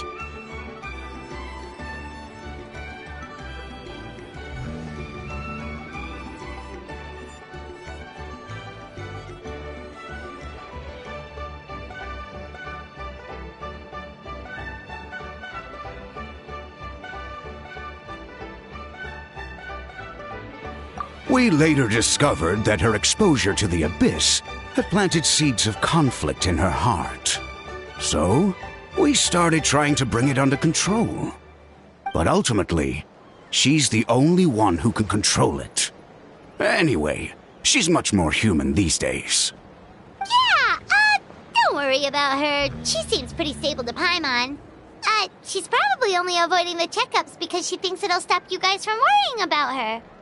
Yes, I'm well aware of that. She knows she needs to be careful.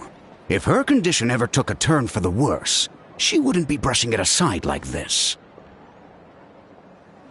It's just, every checkup she's been to, they find new cuts and bruises. Nothing to do with the abyss, of course. Oh no, that's all fine. The problem with her is, she's her own worst enemy. She's been living dangerously again. I'm sure of it. That's why she's avoiding the checkups. She wants to hide it from us. Yeah, Paimon can see her doing that. Oh. In the past, she always had Koichi to keep an eye on her. Now Koichi's gone, and I don't want to lose another daughter. Chaska's been increasingly reckless since Koichi passed. It's like she's trying to make up for it somehow. Next time you see her, please tell her to be careful for me. Even if she doesn't want to hear it. If she doesn't want to do these checkups anymore, that's fine. I just want her to stop putting herself in harm's way.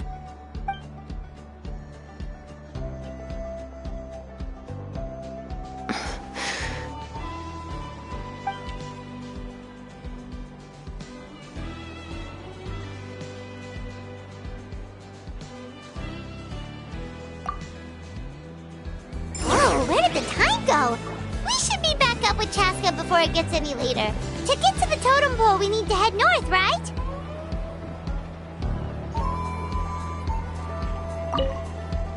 I'm sorry. I didn't mean to keep you so long. I don't get to talk about my daughters much. And once I got going, I lost track of time. I should be getting back to work now. So, oh, Chaska. Help me talk some sense into her, won't you?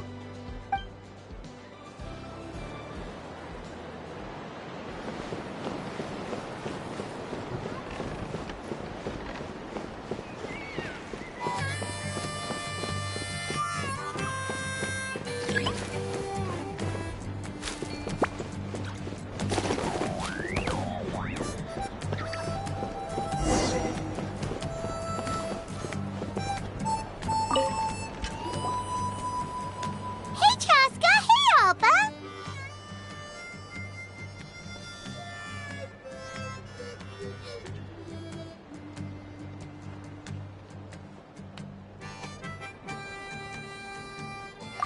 It's all right. I bet my dad talked your heads off, huh? What did he say?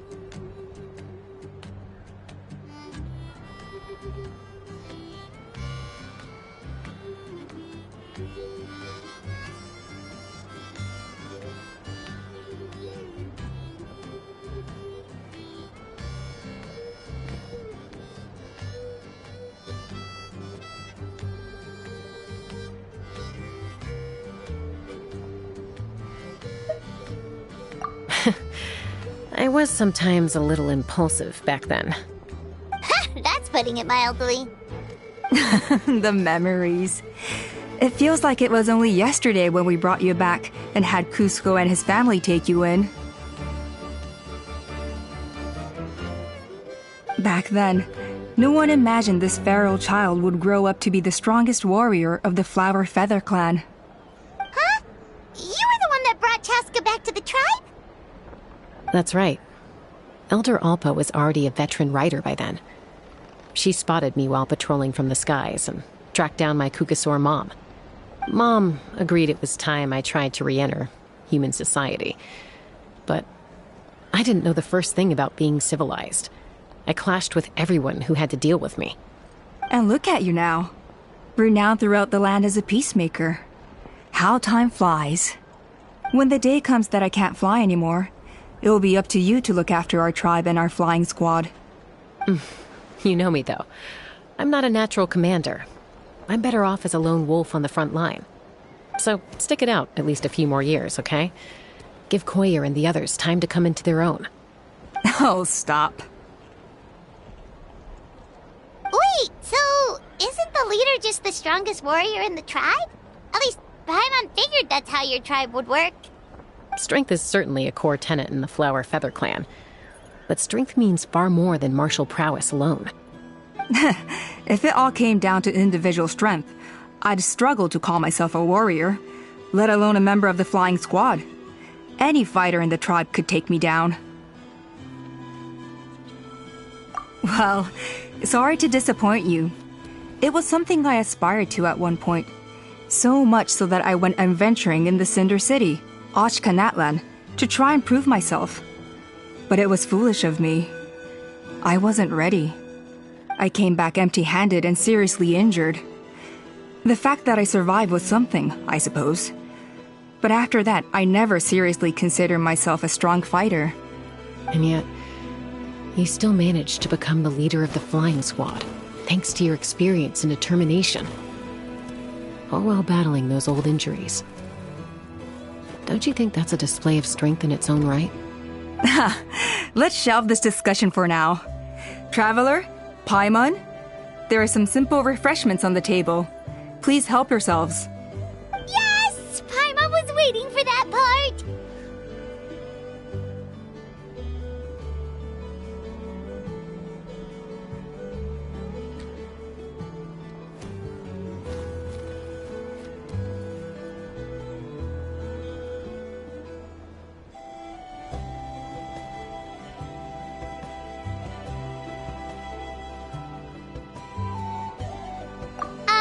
They were for the snack stomach. The refreshment stomach still has plenty of space.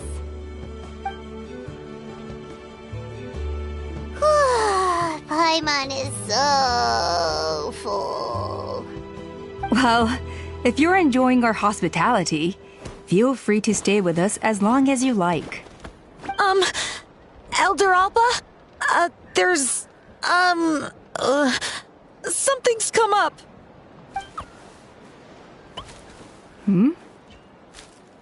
What happened? Is it serious? Shall I deal with it? It's... Some merchants showed up, not from our tribe. They said they're here to discuss some potential collaboration with us. Why now? This is terrible timing. There are a few wingless that we haven't managed to reach yet, and we still haven't inspected the retrial arena.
Let me handle the other errands while you meet with the merchants.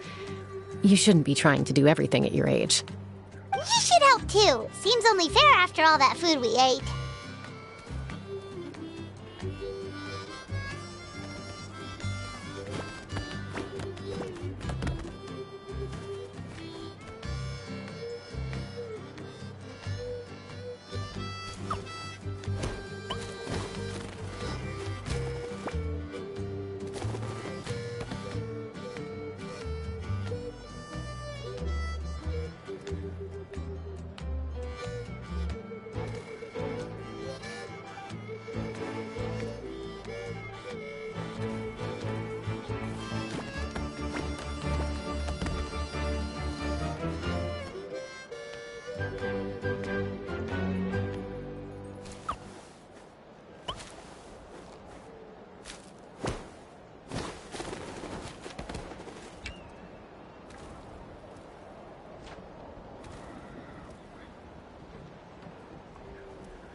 Well, much obliged. Cheska, the remaining wingless are all people you know. Let's see. Pishika now manages the floating target balloons. Waska's probably still addicted to eyes on the feathered prize, and Junon spends her days up on the flying platform, staring at the Cinder City. I'll leave you to tell them the news.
A retrial?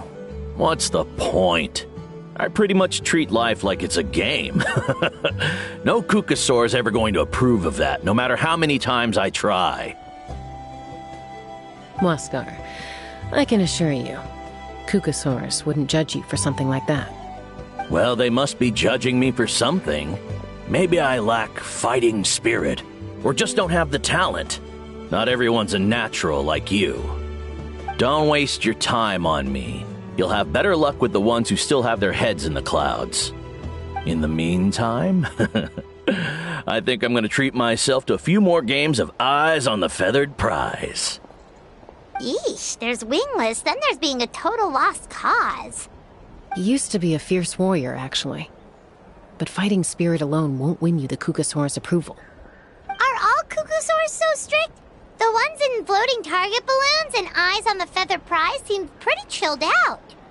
It's one thing to hang out and have fun, but quite another to take to the skies with a human life on your back. Giving a ride to someone who's unqualified endangers not only the rider, but also the Kukasaur themselves. If the rider makes a mistake, they both suffer the consequences. So we have a mutual understanding with the Kukasaurs. If someone isn't up to standard, we have to reject them. Even if it means breaking their hearts.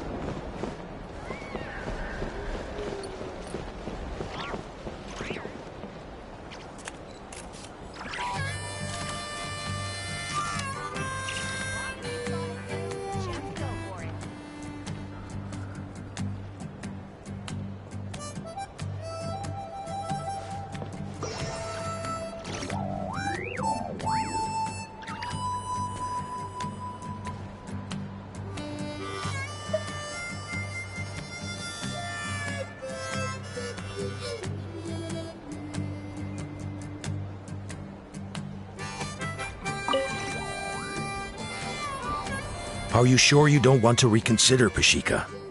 I appreciate it, boss. But honestly, I'm pretty happy with my life nowadays.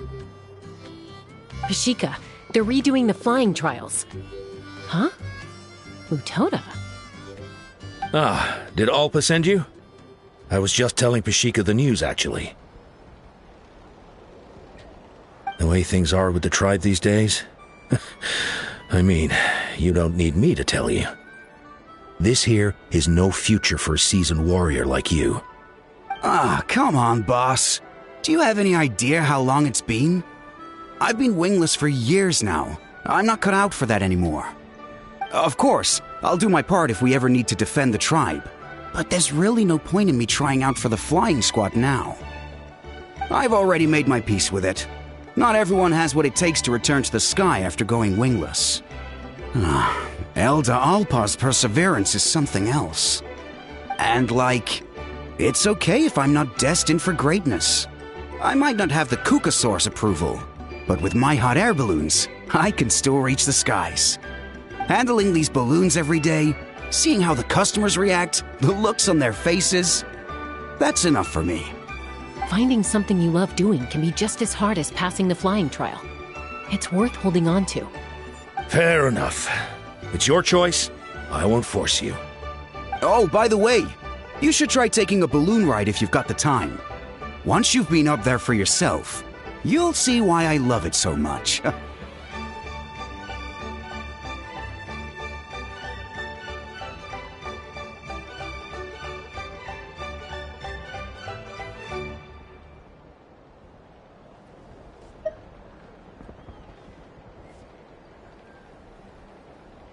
No problem. If you ever want to give it a try, you know where to find me.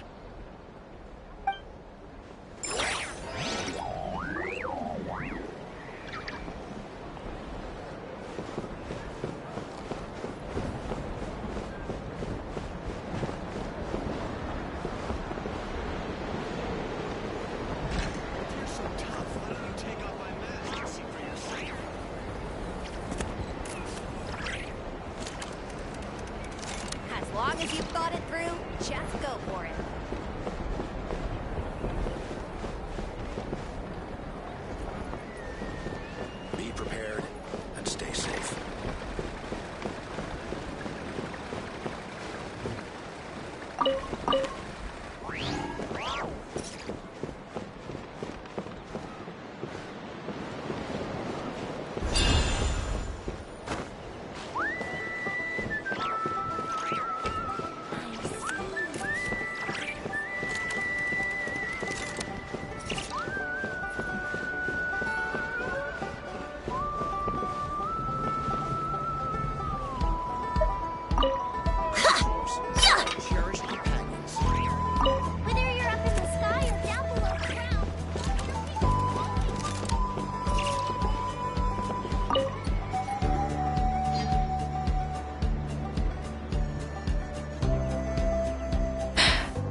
Hey, Junan. Gazing out at Ochkanatlan again, huh? Chaska? What are you doing here? Is something up? The flying squad is hosting retrials again soon. Want to give it another try? Maybe you're forgetting the definition of wingless. I've failed so many times already that I've decided to call it quits for good. I'm done. Elder Alpa always goes out of her way to come and tell me when a new trial is coming up, and it's nice of her to think of me. But nothing's gonna change. I'm not going to suddenly pass just because they're holding another trial. They're making some big changes to the arena this time, so the flying experience should be smoother than before. Koyer's gonna try again. No, forget it. If I was genuinely good enough to make the squad, the location shouldn't affect my chances. A true rider can fly confidently whatever the conditions, like you and Elder Alpa. Junan! They're redoing the... Huh? Chaska and the Traveler. You're already here. I guess they told you already then. Come on, let's go train together. I'm gonna sit this one out. What? Why? But you've always looked up to Elder Alpa. She went wingless after her injury and spent years drifting, but even she came back and made it in the end. If she can do it, why can't you? I mean, I don't have that kind of perseverance. And besides, the last thing I want to do is fail in front of her yet again. Oh, come on. You know you don't need to worry about that. Alright, well, how about we just treat this as you being my mentor? Then will you train with me? I mean... Enough umming and ahhing. Let's just get up in the air and figure it out as we go. Wait! Hold on, slow down. I can't keep up. Well, that's one way to do it.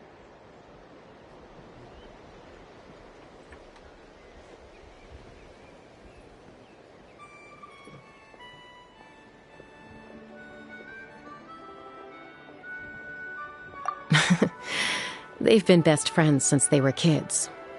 If anyone knows how to get Junan out of a rut, it's Koyer. You helped Koyer deal with her internal conflict, and now she's done the same for someone else. You know, people often talk about how one conflict leads to another and so on.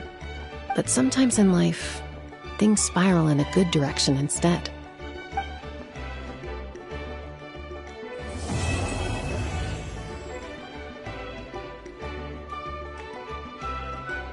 It's been a few days since the battle.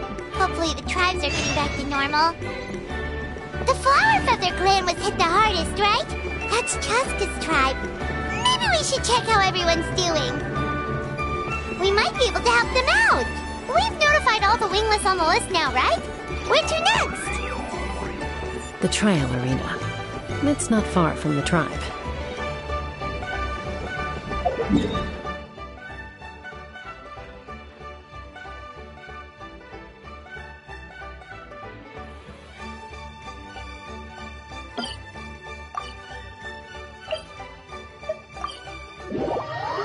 Wait, isn't that Yansun? Wonder what she's doing here.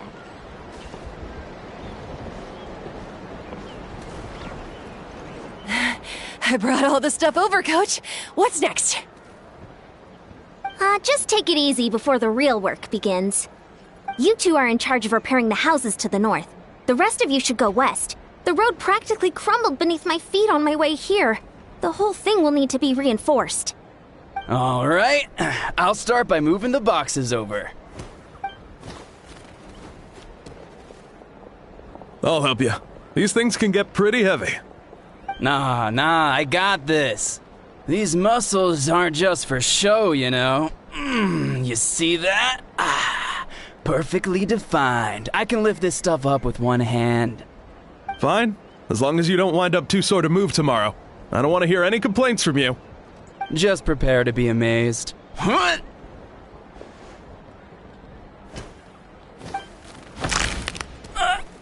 back! Well, what doesn't kill you makes you stronger. Take him to get some rest and apply some meds.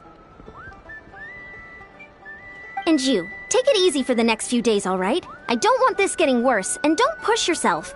You can help out once you're better. I knew I should have trained harder.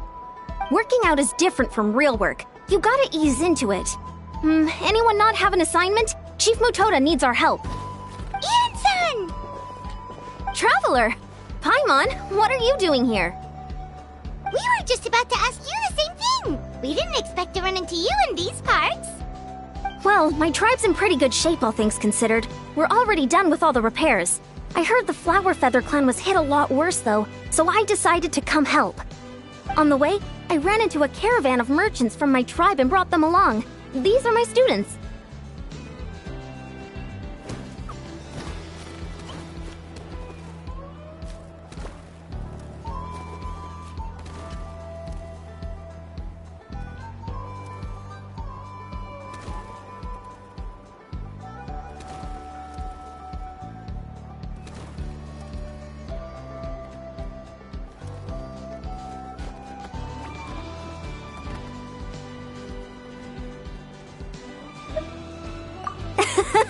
Good memory. You a sports lover? I can design a training plan for you. Looks like you're in pretty good shape already. Competitive fighting, extreme sports. You could take your pick. As for you, Paimon, we might have to start you off on a balanced meal plan. What? There's nothing wrong about Paimon's current meal plan. Like today, Paimon just had some blazed meat stew, fried shrimp bean balls, sour sauce kipper, and stuffed and mashed potatoes. That's practically nothing. This case sounds even worse than I imagined. Oh, I know just the thing. Kale juice. I'll make you some soon. Kale juice? Wait, isn't that your favorite drink, Traveler? If Eon-san's going to make some for free, Paimon would feel terrible if you won't get to try it. Anyway, that's enough idle talk for now. A little while earlier, the chief asked me to bring a few people to help with something. Are you two free? As you can see, due to unforeseen circumstances, I'm short a few people. Of course! We're also here to help. Let's go see the chief! Perfect. Then follow me.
We made it, Chief. Eon-san, Traveler Paimon. I'm so glad you're here. Let's just get straight to the point. Are the people behind you warriors from your tribe? Did something bad happen to them? Cold. So cold. Duarte, are you there? I'm drowning, and there's something in the water! He's on the ground, but it almost looks like he's trying to swim.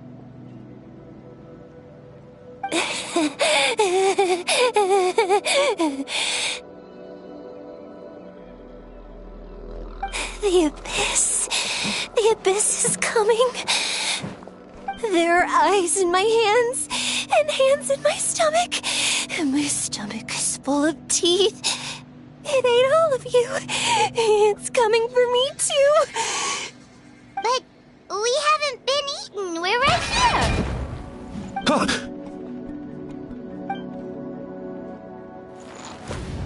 monstrous beasts!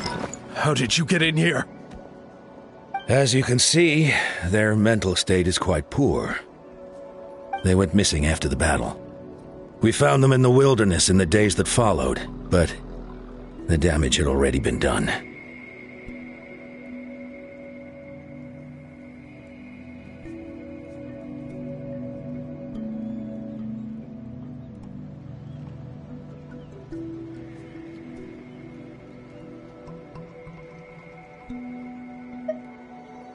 We found them unconscious in areas corrupted by abyssal tumors, lying next to their deceased comrades. My only guess is that something terrible must have happened during the battle. According to the chief of the Masters of the Nightwind, sudden exposure to a large amount of abyssal power can have mental as well as physical repercussions. We've never seen the effects this heightened before, but maybe Gasoithoth was just too powerful. Gasoithoth? What's that? It's the abyssal monster that appeared in the sky not too long ago. After consulting our ancient legends, we decided to call it Gasoithoth, Reaper of the Abyss. Oh, that giant black ball? Didn't we force it to retreat, though? True. It poses no threat to us now, but whatever wound it inflicted on these warriors still endures. We scoured all sorts of records for a solution, but nothing came of it. There was some mention of a treatment from several hundred years ago, but that knowledge is long gone. Right! You can purify abyssal power! Might as well give it a try!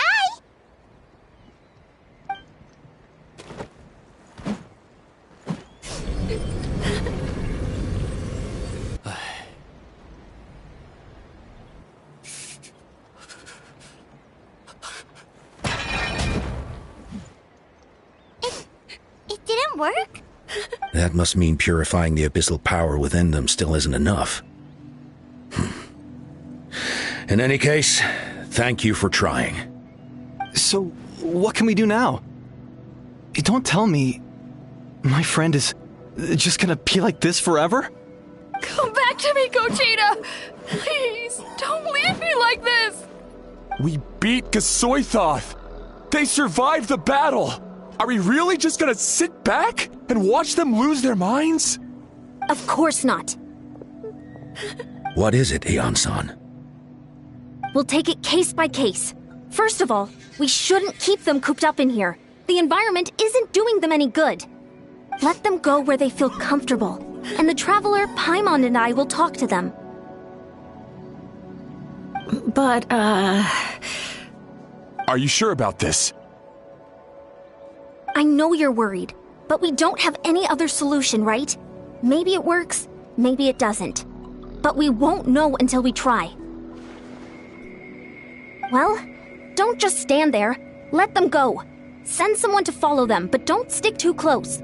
We just need to keep tabs on them.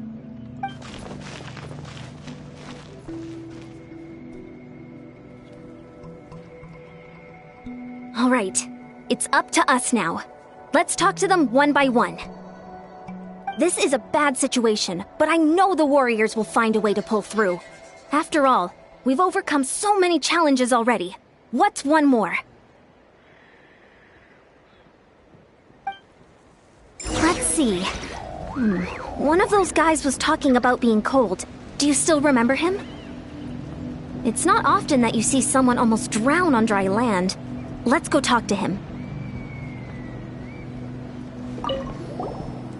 Wait, we haven't seen Chaska around here. Where is she? She's busy clearing out the remaining monsters and tracking down missing warriors.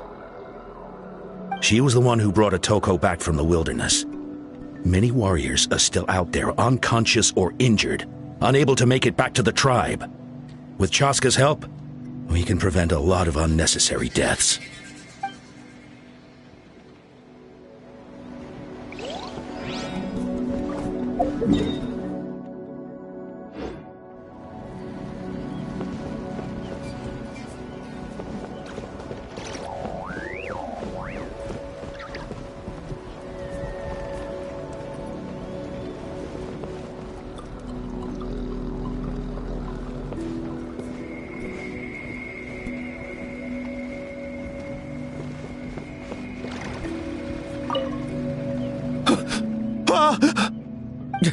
It's all right, my boy. Papa's here.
Found him. Hello? Can you hear me? So dark. So cold. I want to go home. Okay, just wait a little longer and we'll take you home. The caravan from my tribe should have brought some firewood. I think starting a bonfire might help. Huh? When it's dark, damp, and cold, what's better than a fire? Maybe the light and warmth will help change what he sees. Wait here while I grab some firewood.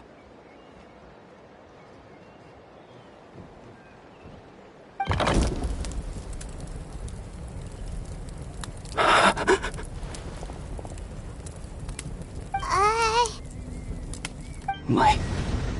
Underwater. Where is it coming from? It's working! Is someone there? Please save me. No. No, wait. You have to leave this place. The water's too deep.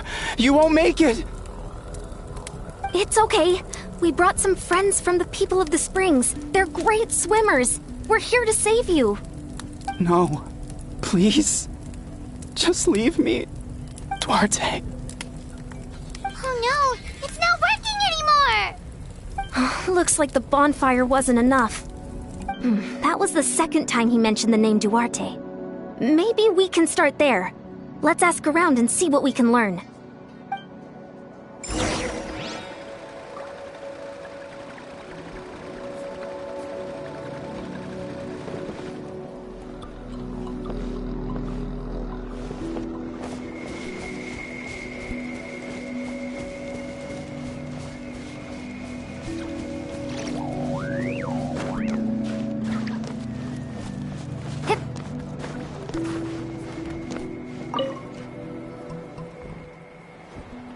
My friend.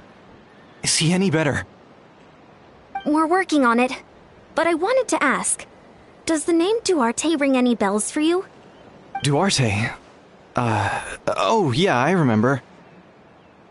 Duarte was the name of Otoko's Surian companion. Otoko almost drowned as a child, and Duarte was the one who saved him. He dove deep into the water and used all his strength to carry Otoko back to the surface. It was pretty touch and go, but both of them made it in the end. That means we just need to bring Duarte here and... Well, you see, Duarte died 4 years ago during an Abyss invasion. He was helping evacuate injured warriors from the front lines, but fell to an ambush.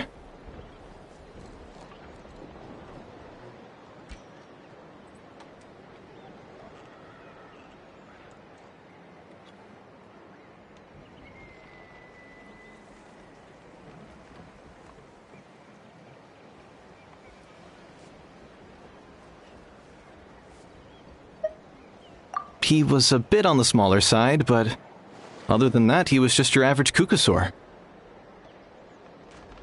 Well, hold on. What are you planning?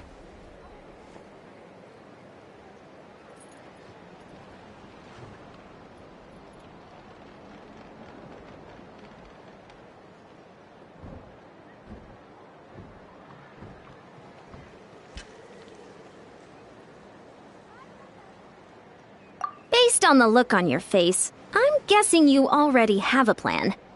All right, let's get to work. Oh, and thank you for the information. We'll do whatever we can to help your friend. No problem. Thank you for looking out for him.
Duarte?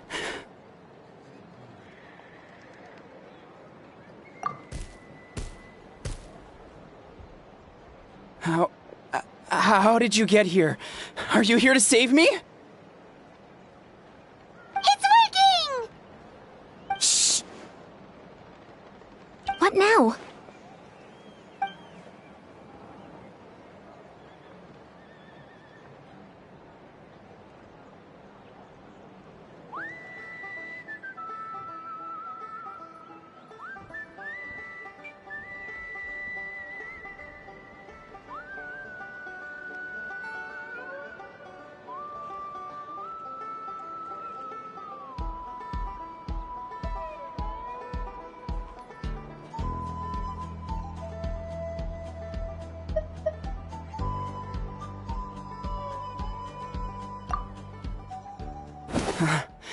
You're gonna carry me out of here just like last time.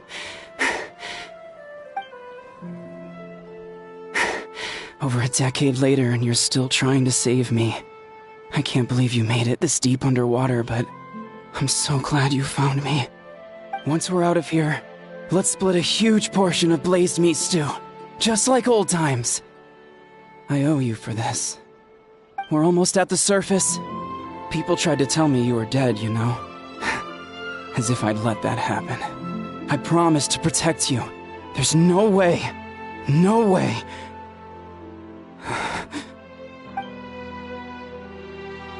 No. Wait. I failed. Oh no, he's getting suspicious.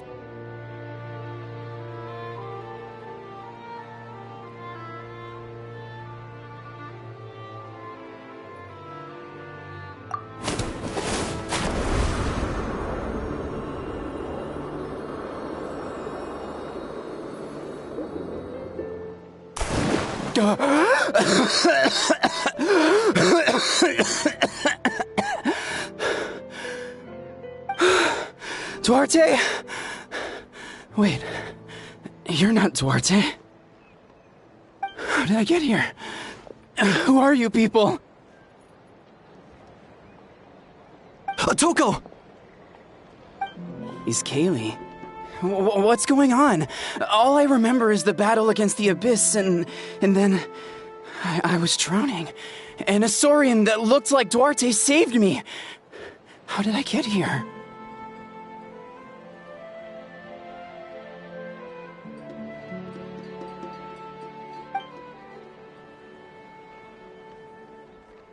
You went through all that for me? While all I did was cause trouble for everyone? I'm so sorry. None of this is your fault. Maybe it's not my place to say this, but go easy on yourself. You deserve to move past what happened here, and what happened to Duarte. Thank you. I appreciate that. Go on, get some rest. East Kaylee, we'll leave him to you. Seems like the key to getting through to them is whatever they cherish the most. Kind of like their last spark of hope. Now we know how to help the others. Let's take heart from this and keep going.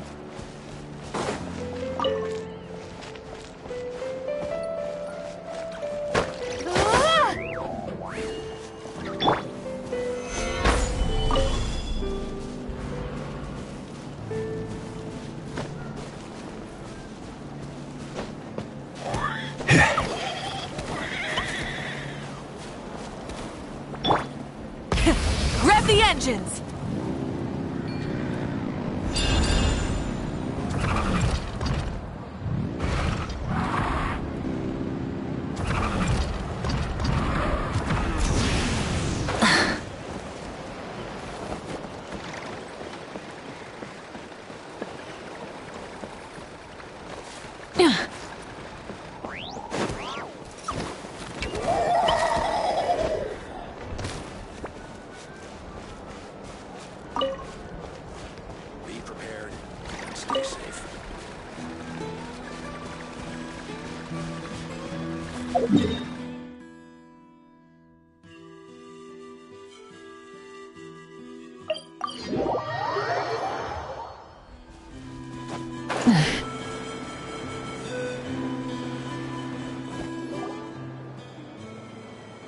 It's coming for me. It's gonna eat me. It's okay. There's nothing to fear. Gasoithoth has lost. Nothing can hurt you anymore. It's no use. It'll just come back. Nothing can stop it. Nothing can stop the abyss. It will devour everyone. One day, we'll all be reunited in the pit of its stomach. Maybe it's just Paimon, but she seems to be in even worse shape than Atoko. She can talk to us, but nothing she says makes any sense. She also seems really afraid. Afraid? Is right. I wonder what triggered it. The battle against the Abyss? Or maybe like Atoko, it's some deep-rooted fear, and the Abyss just made it worse. Alright, just like before, let's go see what we can learn about her past. Ion-san, I heard you cured Atoko? I'm so relieved. Is there anything I can do to help? If you need extra hands, I can... Chifutota! Perfect timing. I was just looking for you. I wanted to ask you some questions. I think you're onto something.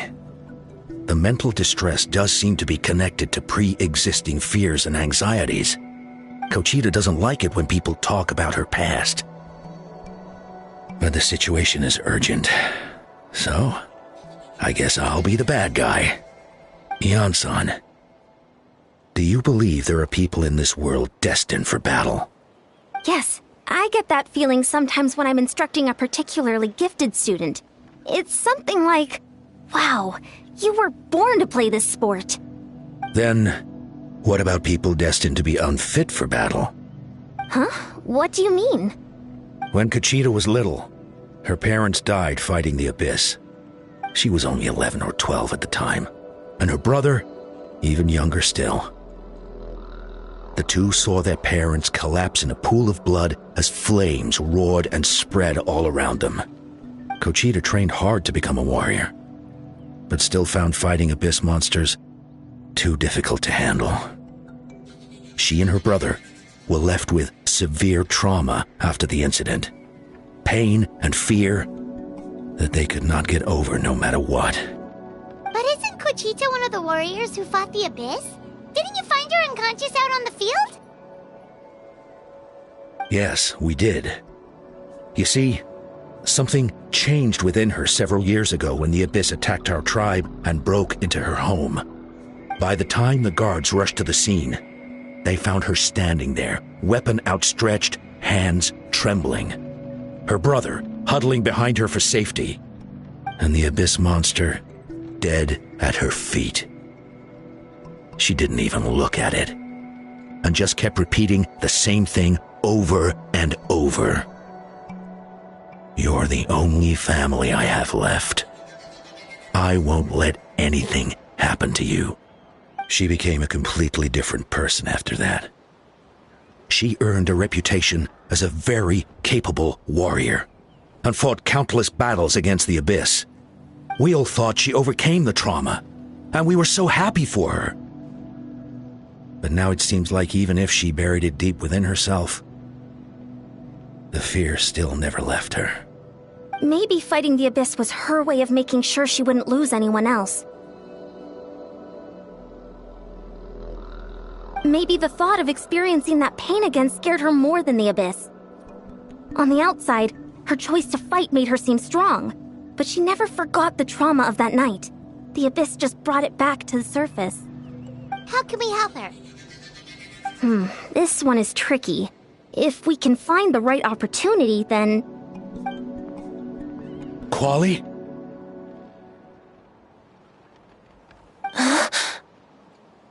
Quali, what are you doing with that weapon? Show me the monster that hurt you! I'll make it pay! I'm going to protect you this time!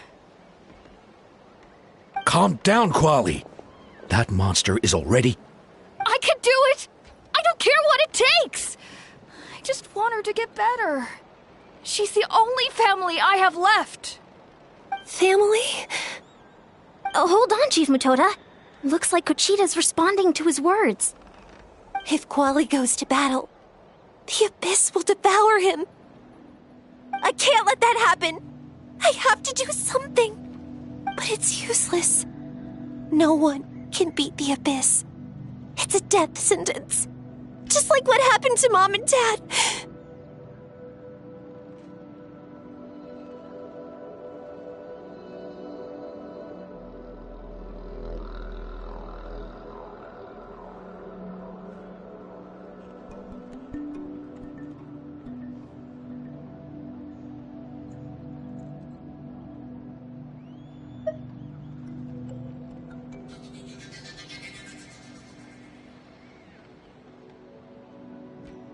But I'm no warrior.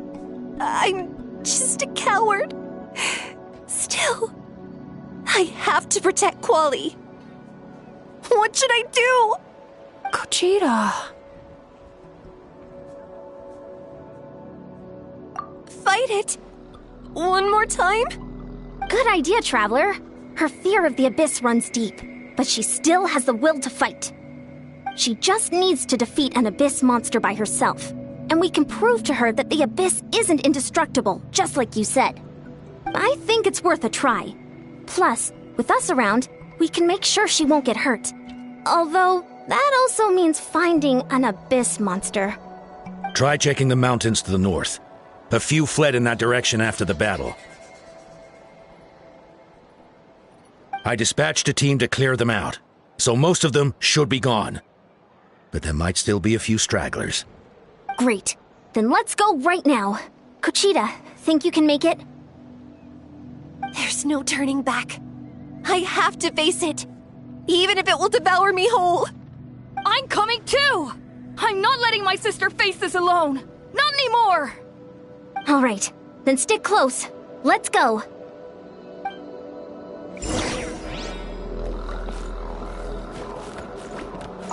Be careful out there. I expect you all to come back safe, all right?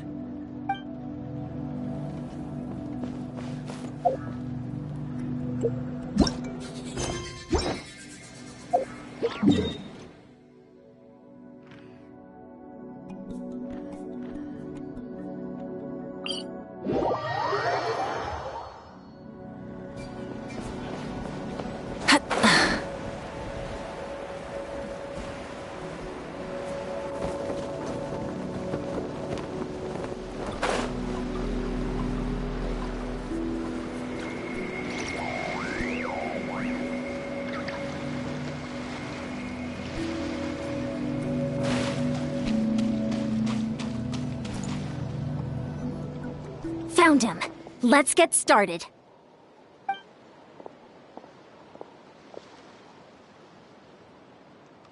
Everything all right, Kuchita? You don't have to force yourself to do this. How can we make this easier for her? I guess we could wear them down first, but I think it's better to stand guard for now. We should wait for the right moment to intervene. You were the ones who killed them! As a kid, I thought my parents were invincible. They were always so strong and gentle. They seemed like the most powerful people in the world. But I can still see the image of them collapsed at my feet that night. The raging fire, the smoke, the smell of blood, the sound of my brother's cries. It's all burned into my brain. They told me to run, and I could see the fear in their eyes. I've been running from my fears ever since. But why didn't my parents run? It must have been because... You can do it! Because of our family. When you have someone to protect, there's no backing down, no matter what.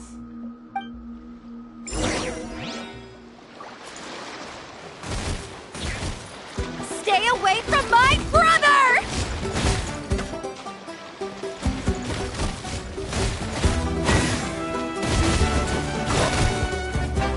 Pyroclastic surge! Let's help her out!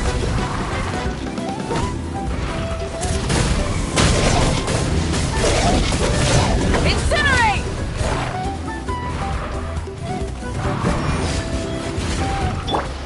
Order guide you. I can do this. I have to do this. Stabilize. Yeah. Let my name echo in song!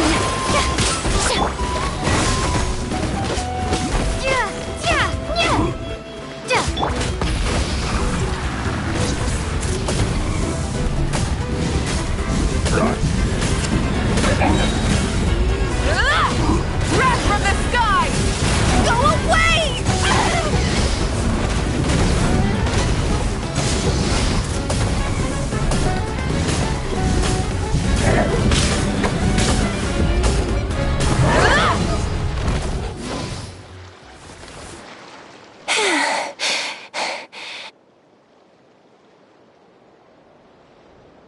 Where are the rest? Where are they hiding?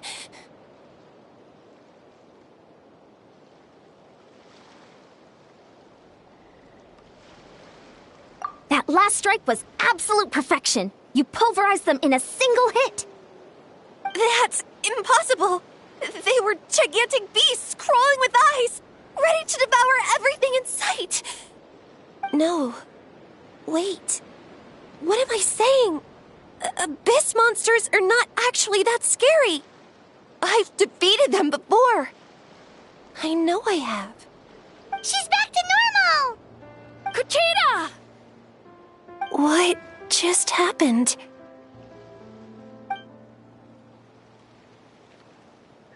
That is quite embarrassing.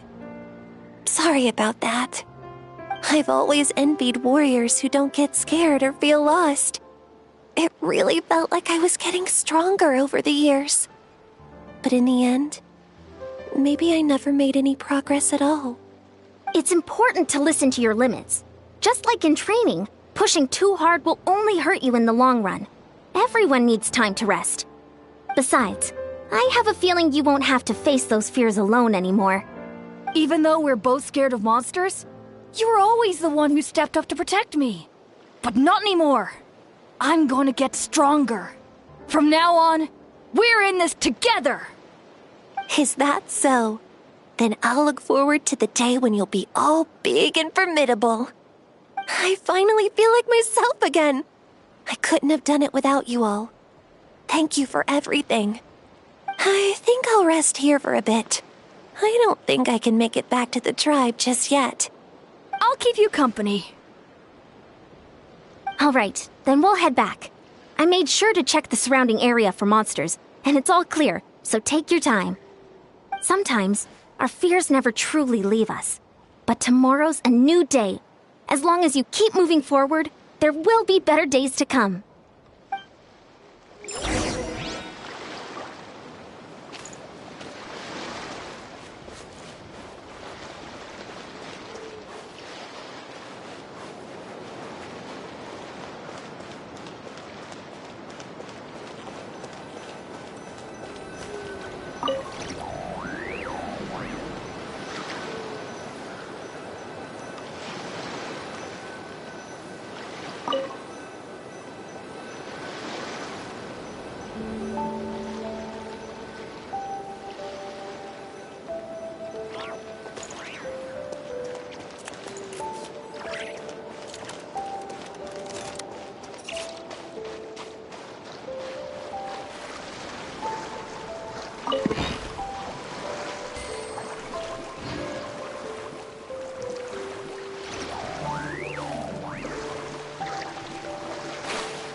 Try and stop me!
Rev the engines!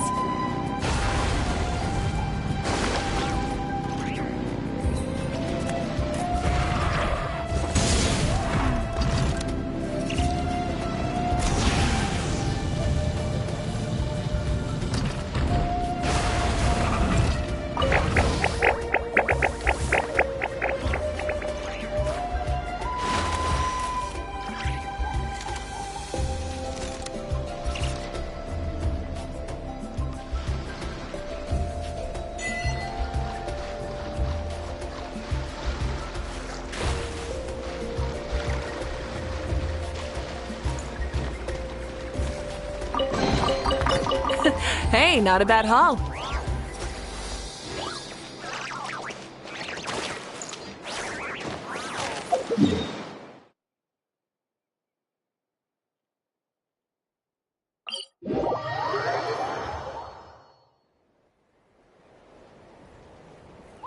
Atoko's all better. Did you hear?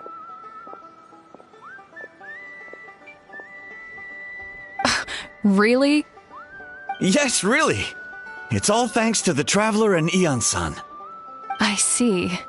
I was wondering why the Traveler was chosen to accompany the Pyro Archon in the final battle. But I guess she really can do the impossible.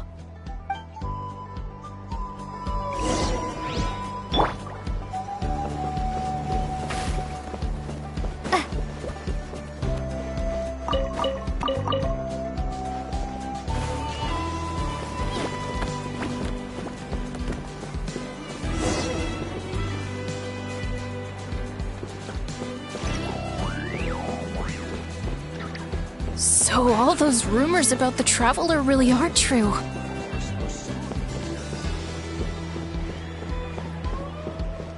Kochide's getting better, too!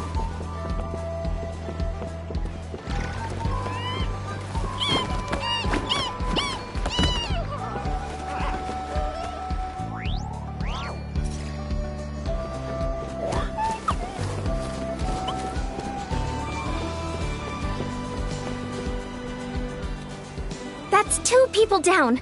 You're an amazing problem solver, Traveler. Probably a well-honed skill from all your travels, right? You really know how to give people hope.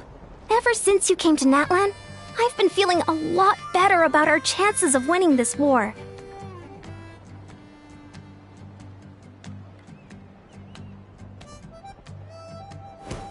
Yeah, honestly, Paimon was at a complete loss when she saw so many sick people on the hot air balloon platform.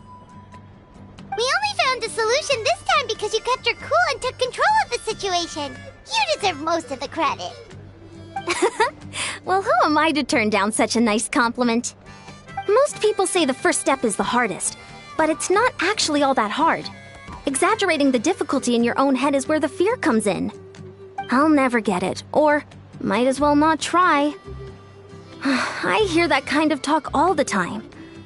But if you break your goal into smaller parts, the first steps might actually turn out to be the easiest. Whoa, you're right. That makes a lot of sense. Just like when I told you to eat less meat and drink more kale juice. You probably heard that and thought, I can never eat meat again. I'll have to drink kale juice for every meal. I'll practically starve.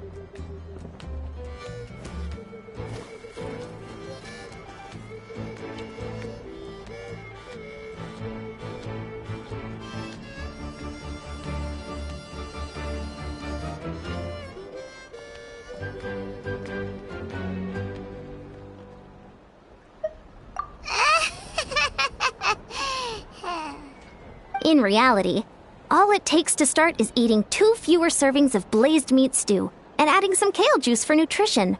That's it. It's not about making drastic changes all at once. That sounds like something Paimon could do, but would that really change anything? Consistency is key. You can't accomplish your goals in one fell swoop. You have to eat away at them little by little. My ancient name means power. Did you know that? So everyone thought I would grow up to be this tall, burly, muscular warrior. But that's not what happened. A lot of people were confused and disappointed. My fellow warriors couldn't understand why I inherited that name over them. At first, I also felt lost. It was only later that I realized true strength basically boils down to problem solving. Physical strength is just a means to an end like everything else. So I began to break problems down into smaller parts. When facing an impossible situation, you just need to act. And if you fail, so what? That's just life. Anyway, that's what I've learned over the years. Maybe it'll come in handy for you someday.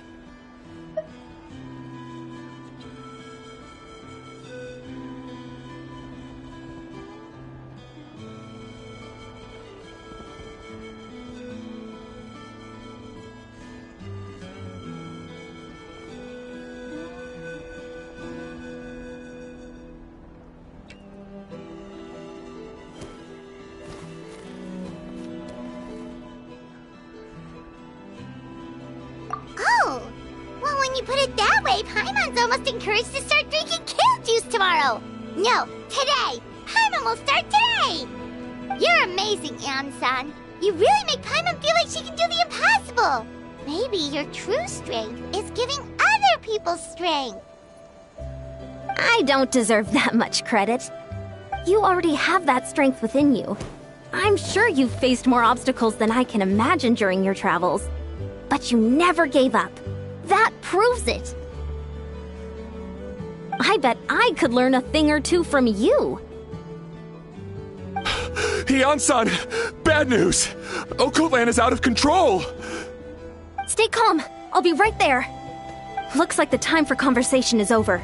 Come on, let's go see him.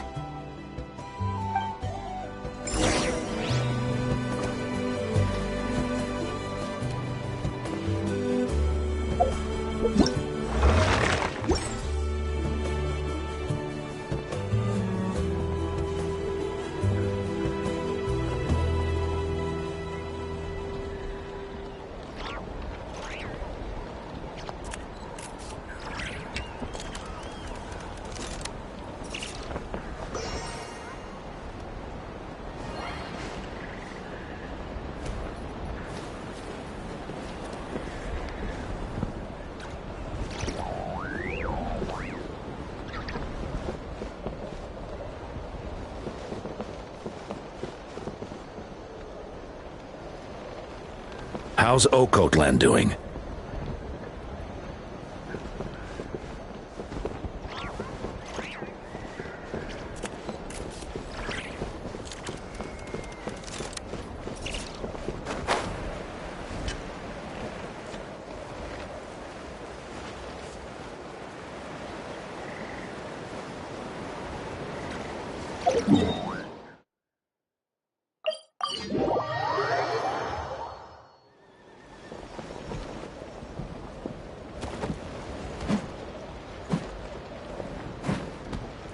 What are you doing, Okoland?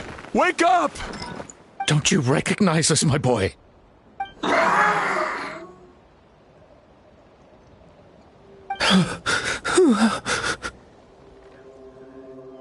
The Abyss monsters are everywhere. Everywhere.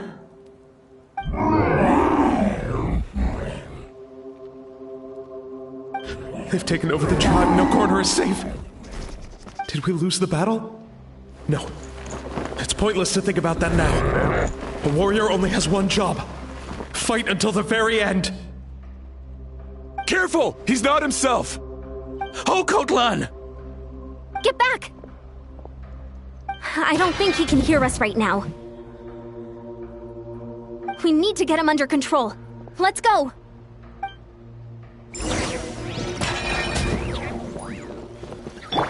I will have... He thinks we're Abyss monsters? Hey, it's okay! We're not the bad guys! Talking is pointless. Wretched Abyss! Get out of my tribe!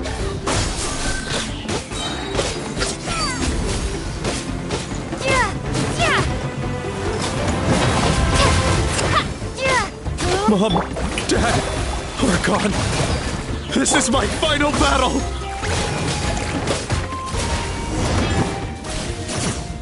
Please, son, you've got to stop. You can't keep going like this. Wretched monsters! Give me my family back! Look, Coco Land! That's your father! He's standing right in front of you! Get out of my home! I'll never forgive you!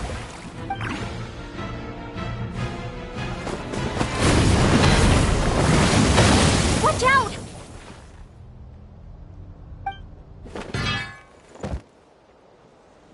Are you alright, sir?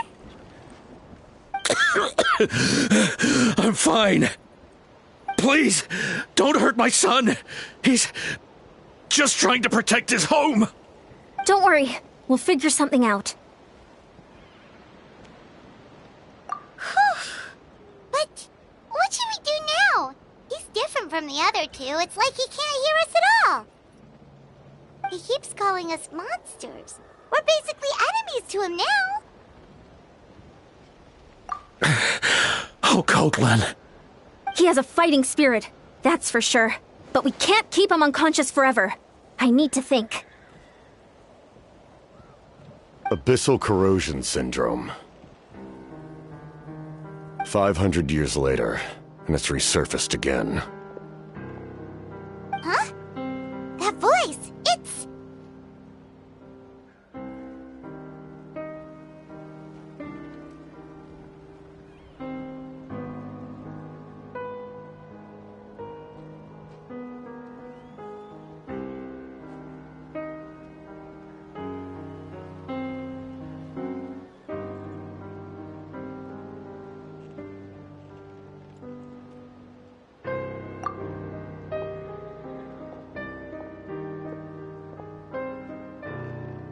So you've seen this illness before?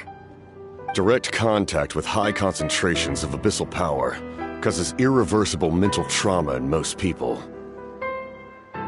The exact presentation will vary according to trauma level. Some will suffer from superficial hallucinations and maintain the capacity to perceive the outside world. In such cases, verbal and physical interaction can be used to break through the hallucination. However, there are also those who are so far gone, entrenched in hallucinations so deep, that medical intervention is the only option. That's why we developed the Drought of Lucidity. The Draft of Lucidity? It's a kind of medicine that can dispel the psychological impact of the abyss. The treatment comes with severe side effects, including chronic migraines for the rest of the patient's life. So, it's reserved for the worst cases. This man is a devoted warrior, one not easily swayed from battle. That is precisely why it's so difficult to pull him out of this hallucination. If you trust me to be true to my word, give him this.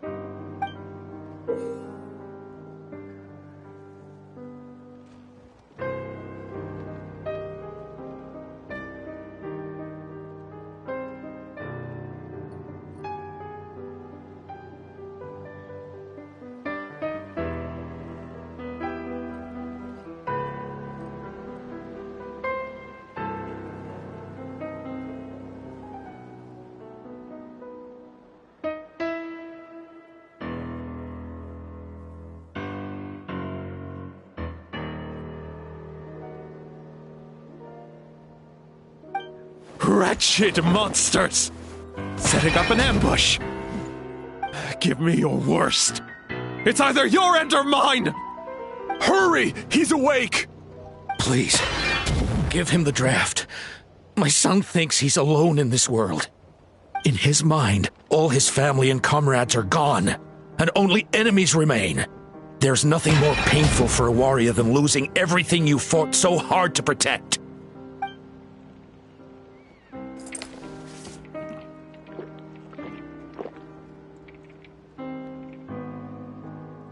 Monsters!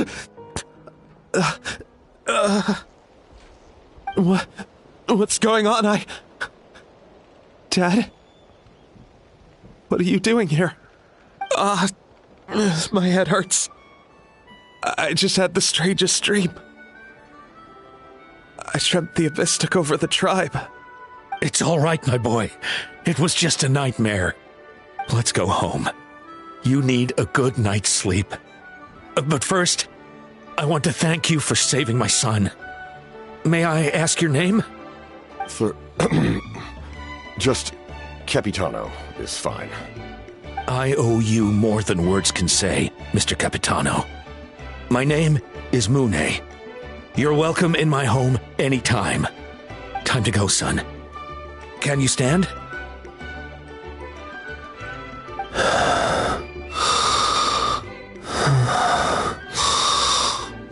I'll help you carry him back. Traveler, let's meet up later.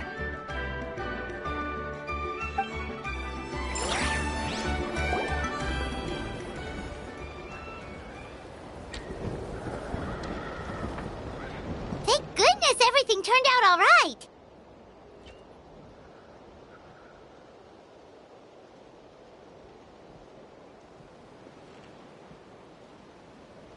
Think nothing of it.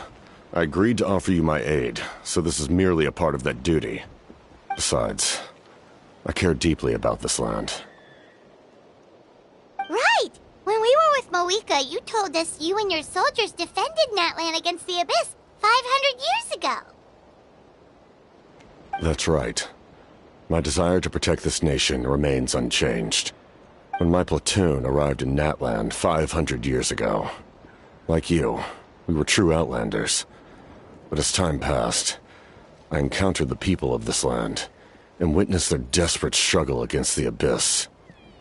Though many of the warriors were rash and inexperienced, they were steadfast and fearless in battle, willing to do anything to protect their fellow citizens, oftentimes with complete disregard for their own survival. Just as I fought for the glory of Conria, they fought for the survival of their nation. We happened to share a common enemy, so I decided to offer my aid. We fought side by side to the very end. I traveled to many places after that, but I never forgot this land. Even now, my work in Natlan remains unfinished.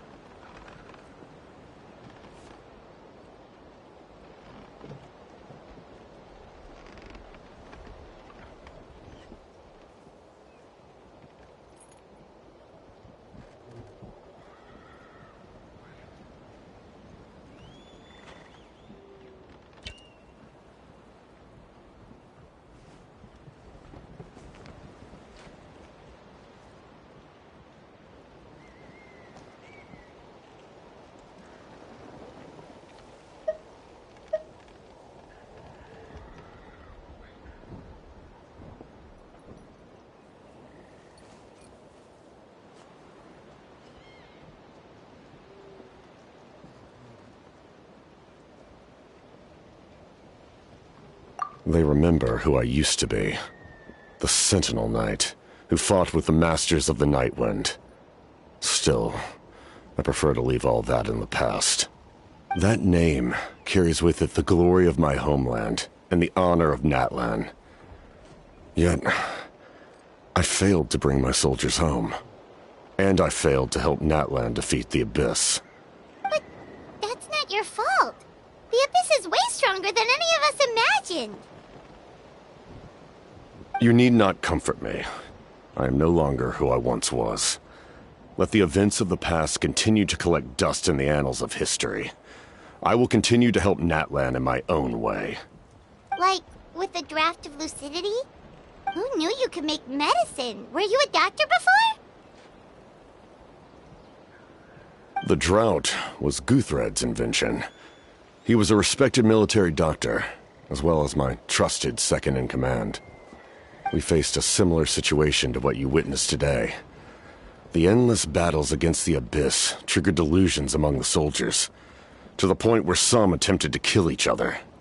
In order to develop a treatment as fast as possible, Guthred used himself as a test subject.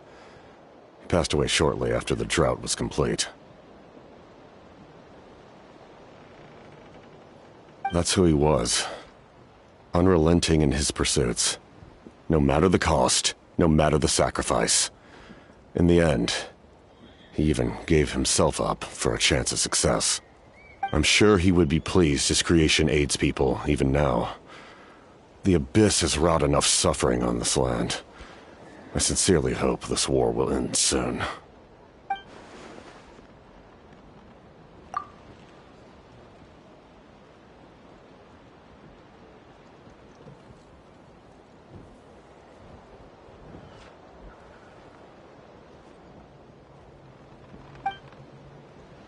Stop worrying about other people's survival, about their losses and sacrifices. You just need to win. That must be why I've returned. For this moment. Please finish what you set out to do, Commander.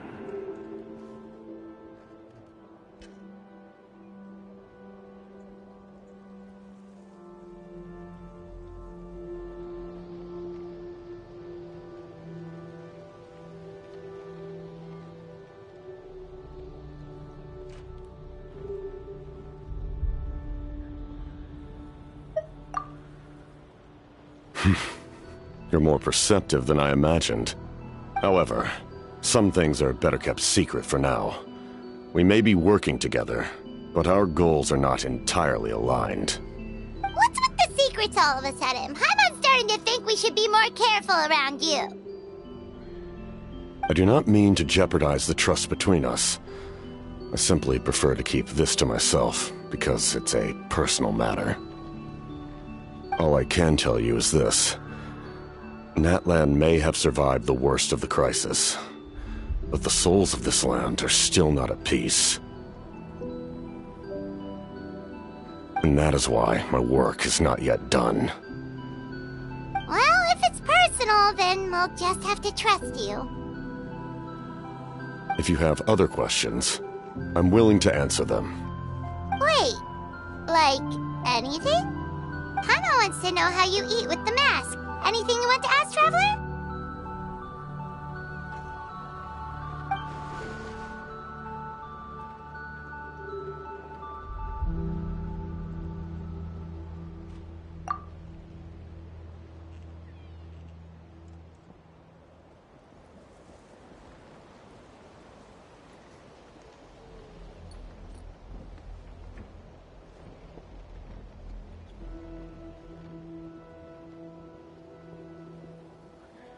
Natlan must pay the price for Mawika's use of the Ruler of Death's power. That price is death. And only Mawika's death can clear the debt. Even now that the war's over and the threat to Natlan is gone, it looks like that death is still set in stone.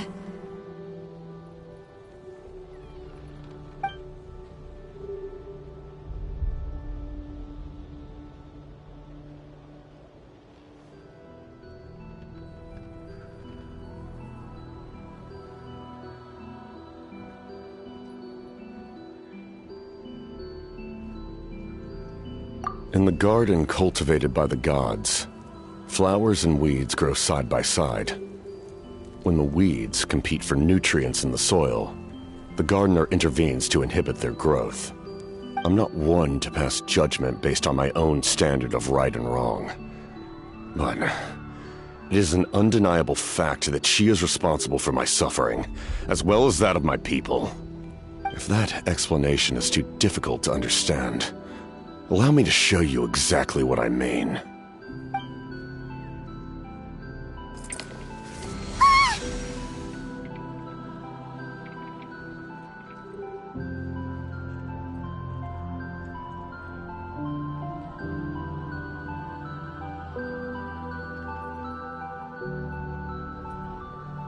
The ruler of death can freely define the form of death, or grant immortality to anyone she desires. Her power is a rule in and of itself. Faced with such an overwhelming level of power, it can feel hopeless to resist. But I am of the belief that, in this world, no destiny is unchangeable, no death inevitable, and no rule unbreakable. So, before the final moment truly arrives, we must fight harder than ever. Hey, Traveler. Paimon. Sorry, hope I didn't interrupt anything. After helping Occult land back home, I went on a small walk and happened to run into a messenger from the Scions of the Canopy. He's been looking for you everywhere. Oh, did something happen? Apparently Shilonen's ready to start forging your ancient name. She needs to check the progress of your Pilgrim's Chronicle, that device she gave you before. She invited a bunch of people to be there, including me. So let's head to the stadium once you're done here. This is a critical time for you, Traveler. It's best not to delay, so let us end our conversation for now. Best of luck to you all. Goodbye.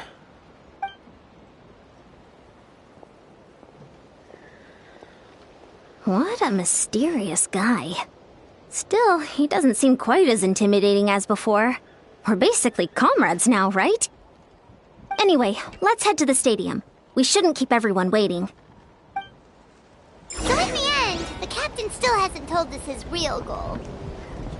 He kind of reminds Paimon of someone we met recently. Oh, right, the Lord of the Night! They just seem so tired, you know? Since they've both been alive for many centuries, do you think that's just what happens when you've been alive for too long?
Sure took your sweet time! Wretched scoundrels! How dare you keep the almighty Dragon Lord, Kahulaha, waiting! Kneel before us and apologize, or we'll... Don't listen to him. We just got here too. Kanich, Kachina, Mualani? Woo! Everyone's here! Reunited at last. Did you miss us? I brought candy and cookies to share. Of course we missed you. Ooh, you brought Source crackers too? Score! Just in time, Traveler. It's so stifling in here. I was just about to go outside to get some air. It's the same temperature outside. Anyway, how was the trip here?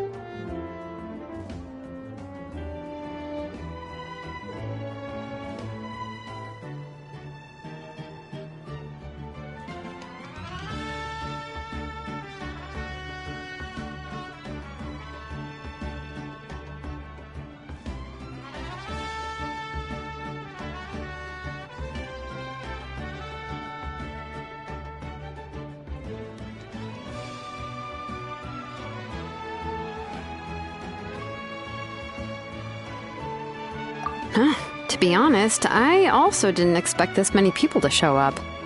A third of this amount is more than enough for my plan.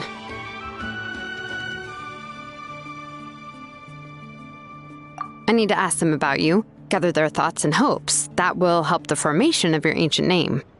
Oh, you brought the Pilgrim's Chronicle, right? Yeah, let me take a look. Okay. The progress looks good. We have enough people, so let's get started. Sorry I'm late. Shaska showing up late for something? That's a first. I had to follow a group of monsters further than expected. When I got back, I heard about what you did for my tribe. Thank you. The Traveler deserves most of the credit. Plus, if it weren't for your help during the battle, the Collective of Plenty would have suffered a lot more. We had the manpower to spare, so it's only right we return the favor.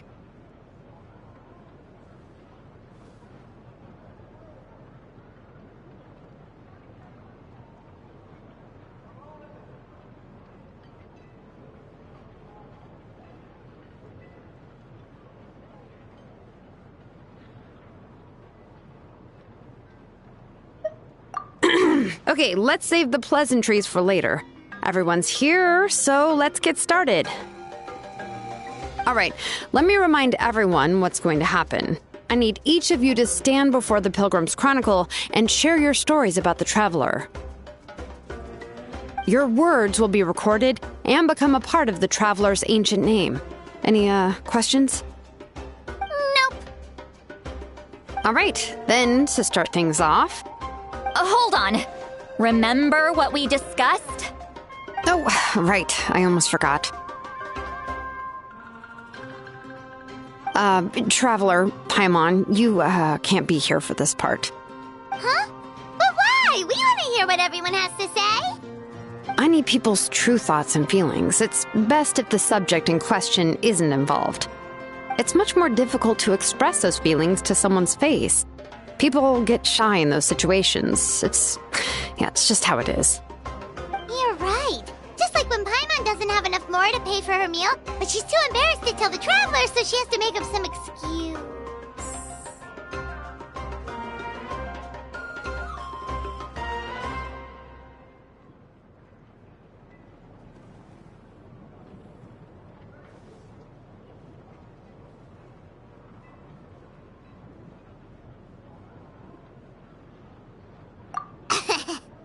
So basically, you want us to leave the Pilgrim's Chronicle here and wait nearby? Oh, don't worry. This shouldn't take long. Everything Shilonen said made sense, but did you see St. Lolly's reaction back there? She was definitely the one who decided we should leave. But staying out here is just making Paimon even more curious about what everyone's gonna say. Anyway, you're gonna have an ancient name soon. Ooh, that's so exciting! Feels like we've been in Natland for quite a while already, doesn't it?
Surely Paimon could say a few things about you in there.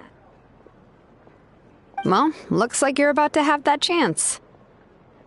Shilonen, is everything all set? Almost. We're just missing one last thing. You've been by the Traveler's side the longest, Paimon. We need to hear what you have to say. But Paimon's not from that land. Oh, it doesn't matter. As a Traveler's companion, your contributions are extremely important. You're the perfect person to finish the story. Sorry, Traveler. I just need to borrow Paimon for a second. It should be quick.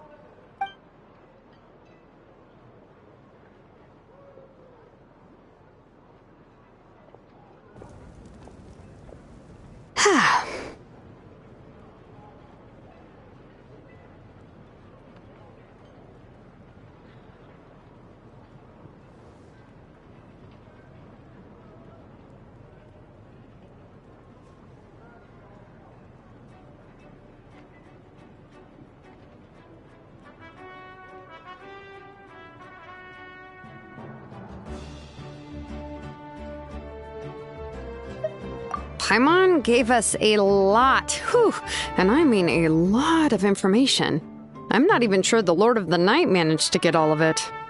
Well, we've been to 6 nations already. Here, you can have the Pilgrim's Chronicle back. I'll need it when I forge the name, but you can continue your adventures in the meantime. And when the time comes, I will forge you an ancient name unlike anything that's come before, so that you, Moika, and Natlan as a whole can finally put an end to this endless war.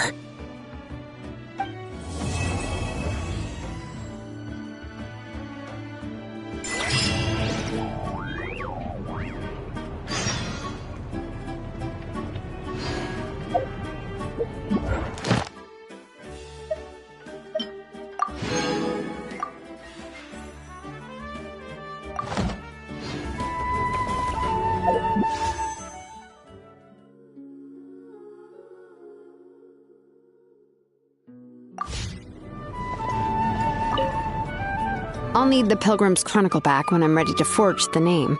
If there are still adventures you want to record, better finish them before then. I hope everything will go well. I swear, even I'm starting to feel nervous now.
Phew.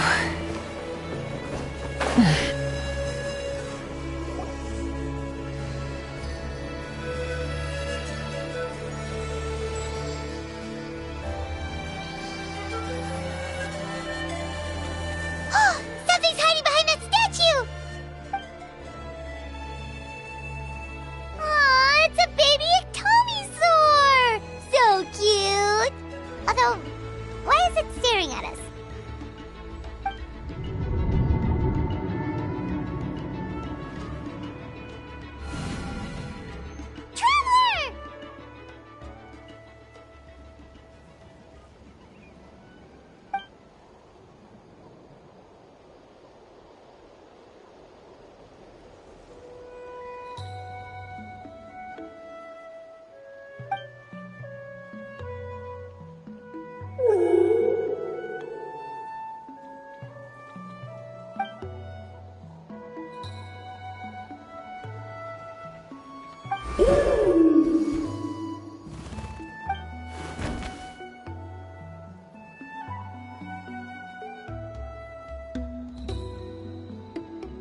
that baby Iktomisaur for like a second, and then she was suddenly pulled into this strange place with a huge Iktomisaur. Any idea what happened?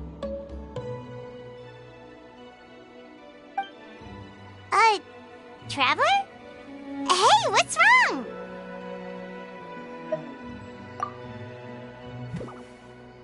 Look!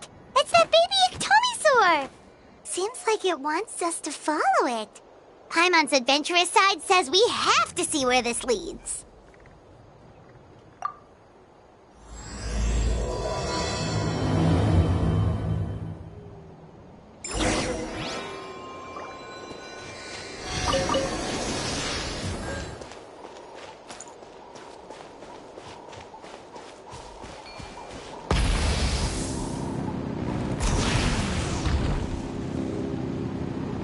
Check it out! The graffiti on the wall is glowing!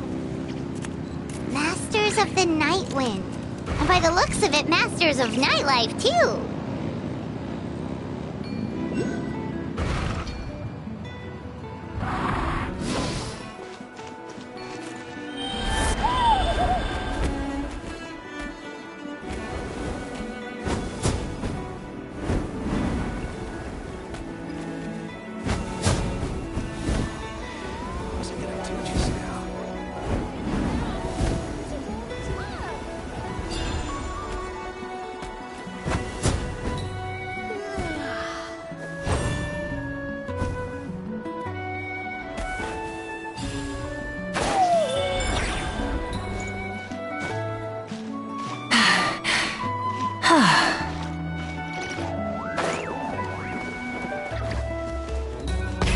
Rev the engines!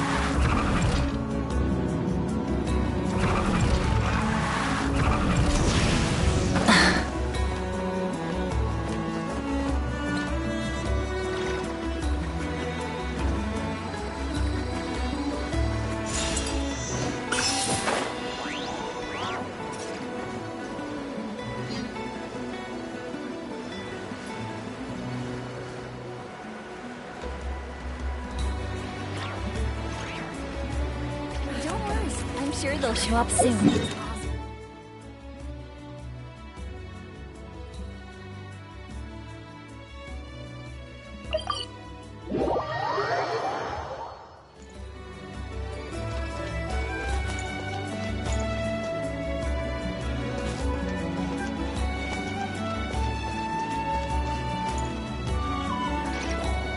Wonder if we're allowed in here. Oh, the door opened all by itself. Taking that as a yes? Aw, the Iktomisaur from earlier! It's really here!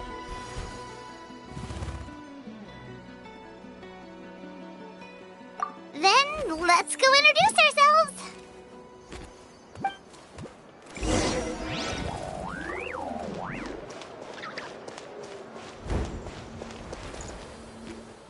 Hello there,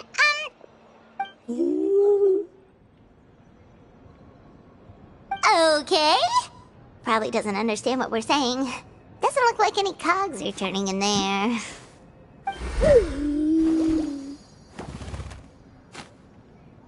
Whoops! Sorry! No offense intended! You there! You dare disrespect our elder?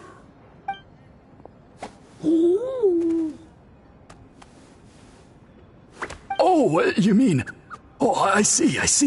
Sorry, my mistake. Apparently you are here by invitation, in which case it's my job to make you feel welcome. Some introductions are in order. I am Koholum, one of the priests of our tribe. And this is our Iktomisaur elder, the great Tlapokpok-Teats-Tatel, a living totem among the masters of the Night Wind. Whoa, that's quite a tongue twister. In truth, we usually go with Elder Tlapo for short. You're welcome to do the same. Ah, I assume you're referring to our Elder's special ability. Elder Tlapo has been alive for many centuries and harbors secrets that even we priests are at a loss to explain. so your reaction is entirely natural. But one thing I can say for sure is that Elder Tlapo has appointed the two of you to an extremely important task.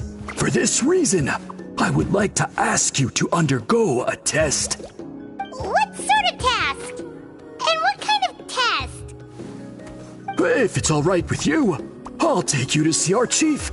He's in a much better position to answer your questions.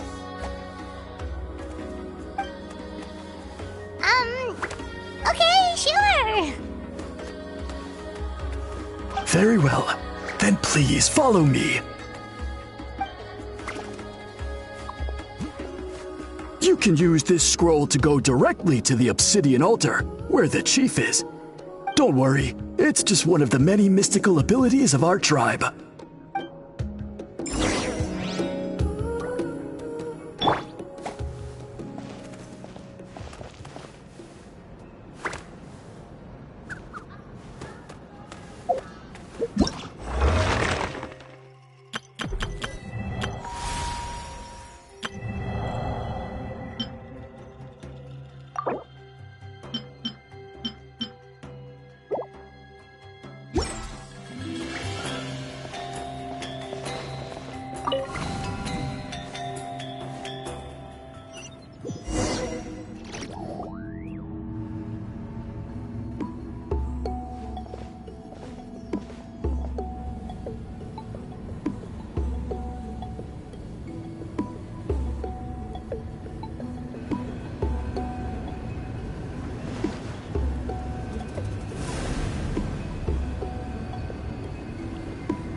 One of the routine duties of a priest.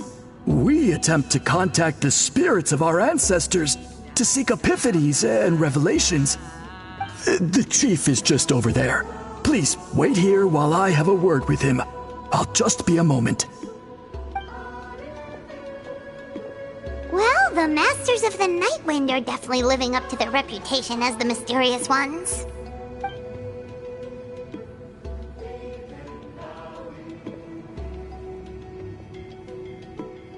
All right, I've told the chief why we're here, and now you may speak with him. Right this way. So, you two are the appointed ones. I am Chief Biram. Welcome, and thank you for your patience. So tall. Unusually so. Yes, I am aware. But I assure you, it's no cause for alarm. Oh, no, of course not. Sorry, Paimon just reacted without thinking. Ah, yes. Kaholam told me about that. As outsiders to our tribe, this is probably the first you've heard of such appointments. I'm sure the whole thing seems very confusing. Throughout our history, only members of the Masters of the Nightwind have been appointed to undertake these tasks. This is the first time an outsider has ever been chosen. Really? Allow me to explain. Our tribe has an old tradition of recording history in the form of woven scrolls. And not just our own history. We record the legends and heroic feats of all other tribes as well. It is a tradition we have observed for many centuries. We treat it as a solemn duty. However, when a major event occurs that affects all of Natlan, we record it on a different kind of scroll, used for this exact purpose. And these scrolls can only be woven by someone of the Iktomisor Elder's choosing. When the Iktomisor Elder senses a major change in the ley lines, it will issue a formal declaration to appoint a creator for this scroll. Whoa, so you mean...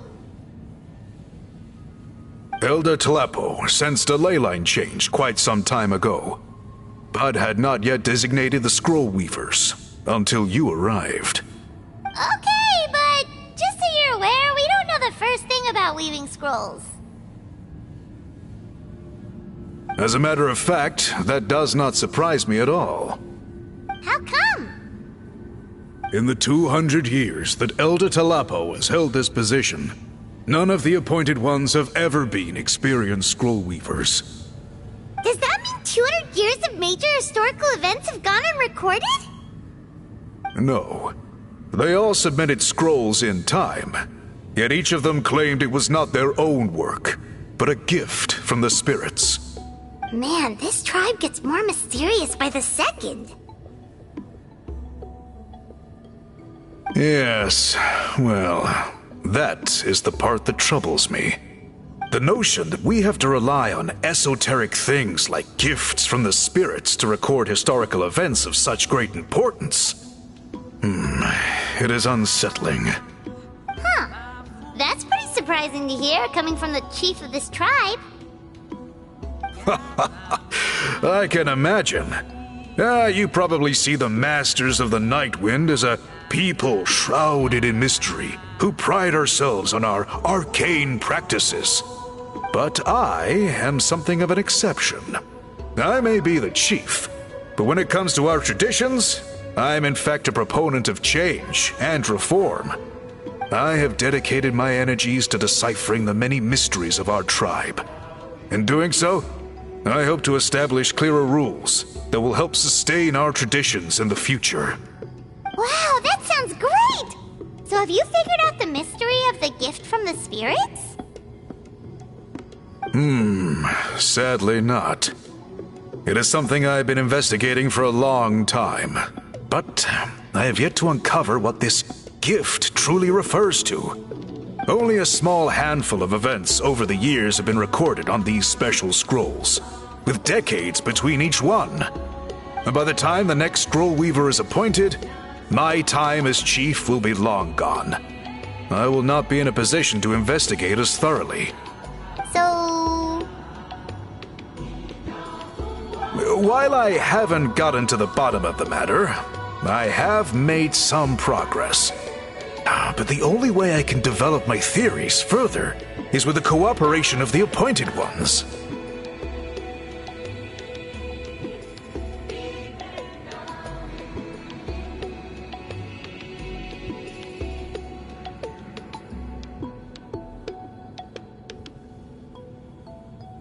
Precisely. It's nothing to be worried about. Simply a means of validating my current hypothesis.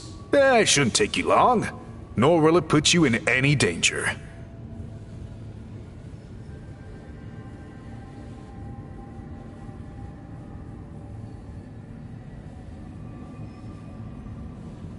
I can explain everything in detail when we get to the site of the test. But first, please wait a moment while I change out of the soul-shielding cloak. This garb is one of our important cultural relics, handed down by generations of chiefs. It is only to be worn when conducting certain ceremonies. Oh!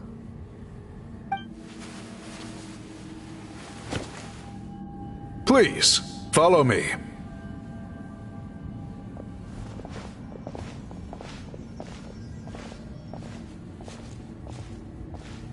Do you see this scroll? If you touch it, you will enter a hidden space. Today's test is, quite simply, to find a way to escape that space. That's it? I assure you, it's not as easy as it sounds. If you cannot find your own way out, I will of course intervene to bring you back here. But then, we will be no closer to solving this mystery. Good. Simply touch the scroll to begin the test.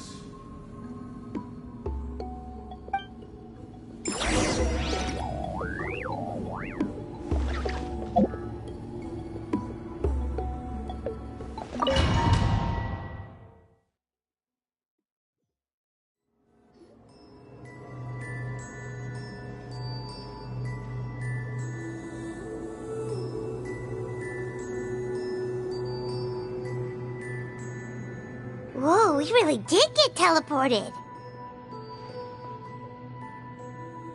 It seems like this place is completely sealed off. Doesn't Doesn't look like there's an exit anywhere. Let's take a look around and see what we can find.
There are so many woven scrolls here. Paimon remembers seeing some of them before in other tribes. They seem to record historical events. This one really stands out from the rest. For starters, it's the biggest of them all. Wonder what story it tells.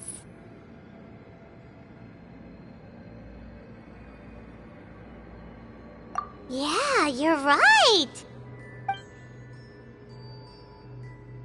Over there, something just flashed. Traveler, did you catch that?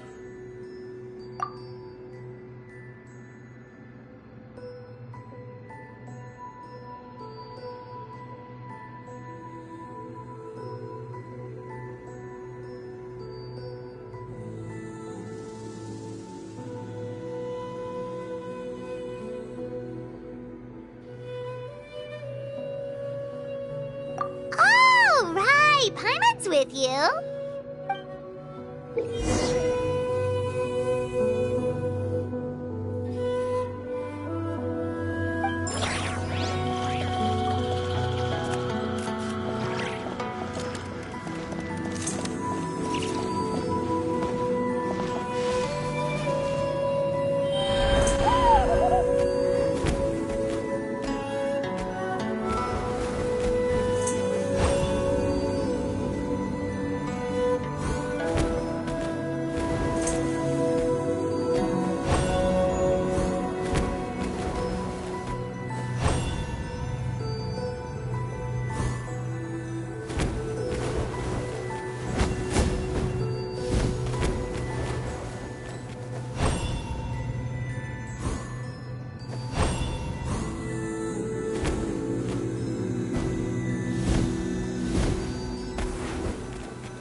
This looks like our ticket out of this place.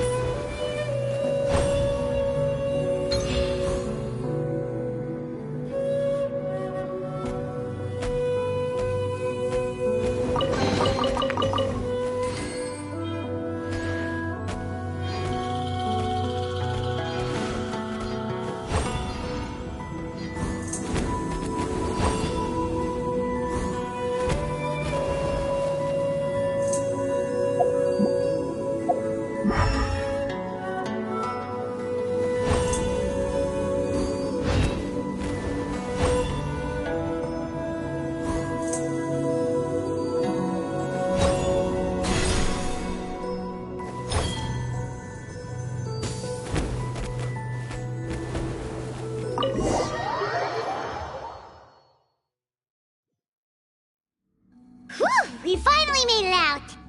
It is just as I thought. You are indeed capable of undertaking this mission.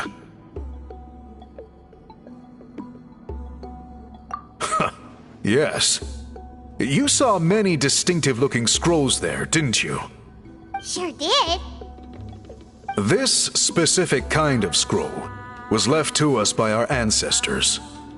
Upon investigation, I discovered what sets it apart is the use of a color not featured in ordinary scrolls. It is a most mysterious color that most people cannot even detect. I myself had to employ special techniques to confirm its existence. Yet there are those who are born with a natural ability to perceive it. And that is why I wanted to test you. You mean... That space you just entered was an exhibition room for storing this variety of woven scrolls. Centuries ago, a great shaman by the name of Huitzilin put in place a security measure so that anyone who entered the room without permission will become trapped inside. It exists to this day. And although I have not managed to decipher how it works, I have at least found out how to turn it on and off. Once someone is trapped inside, it is all but impossible for them to escape without outside help. Unless they share the great shaman's ability to perceive that strange color.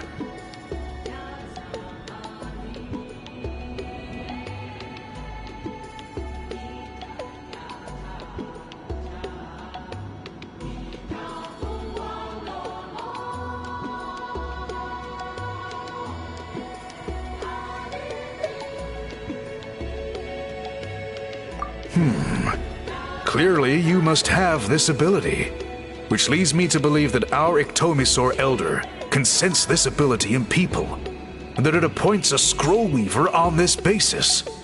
Another secret power? Traveler, you are full of mysteries. Still, having this ability doesn't change the fact that neither of us know where to start with weaving a scroll.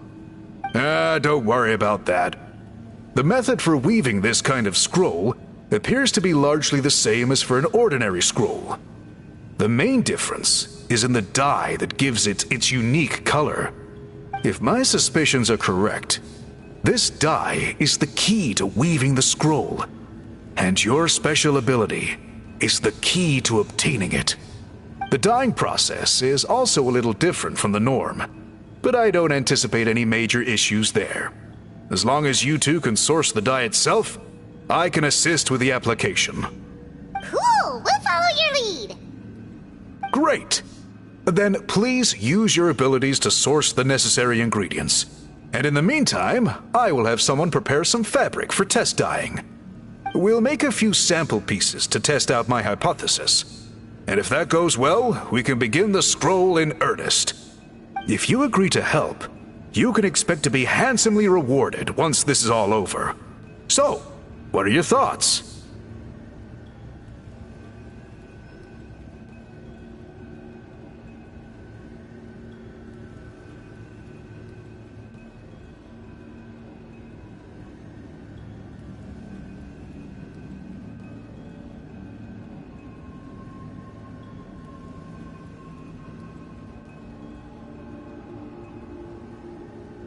Agreed! Especially if there's a reward in it.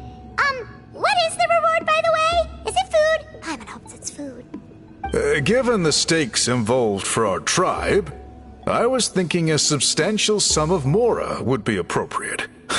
Surely that would be preferable to just a free meal. Mora works too! Anyway, how do we go about finding these ingredients? Are we supposed to just keep walking around Natlan until we stumble across them? Thankfully not.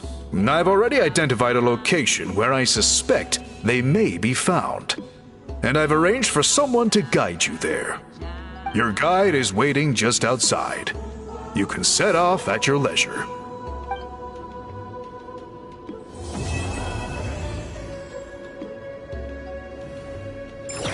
We just got a message from Moika. She says to meet her at the speaker's chamber tomorrow. Does that mean your ancient name is ready to be forged? Let's get some good rest today. We need to be at our best for this special moment.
I take it you're the ones appointed by Elder Talapo? Yep, and you are... Call me Toltec. The chief asked me to be your guide for the day. His messengers already filled me in on the situation, so just follow me.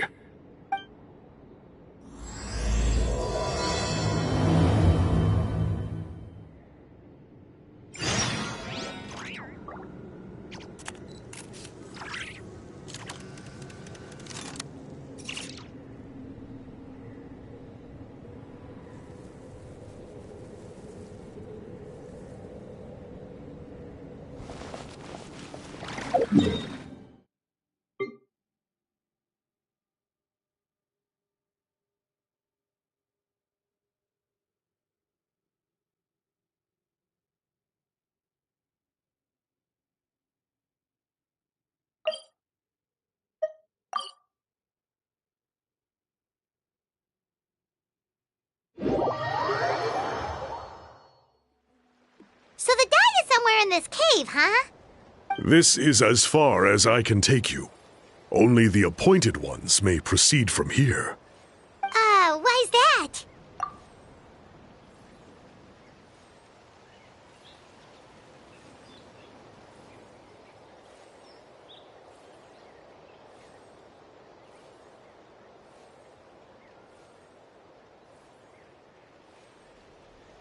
Kind of a long story. Apparently, there's a certain fruit that grows in this cave, the juice of which can be processed to make an excellent dye. Many years ago, our ancestors set out to make a series of ambitious works of graffiti art. They selected this cave to make them in, presumably due to the availability of the dye.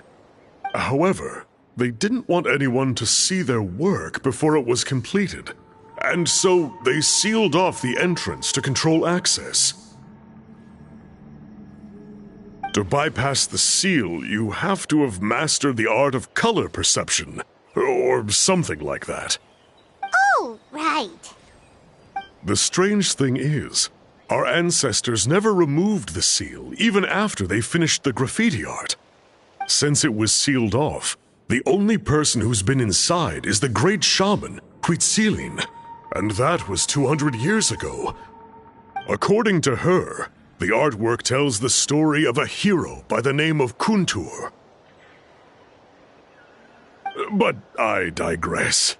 Sorry, I'm a big fan of graffiti artwork. Once I get talking, I can go on for hours. So you're sure you don't want to come with us? I'll pass. I tried to get in once, but the seal blocked my way.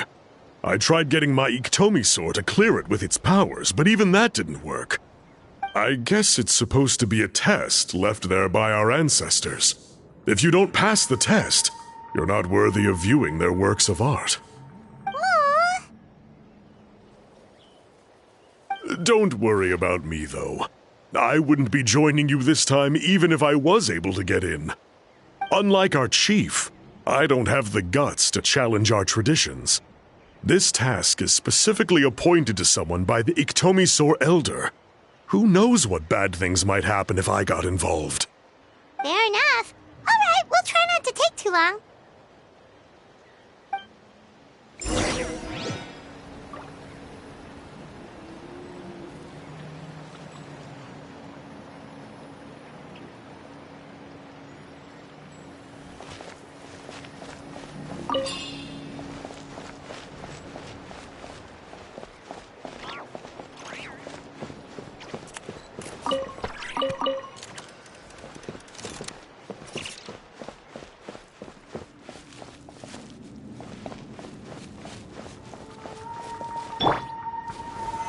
Stabilize!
like there's no way past.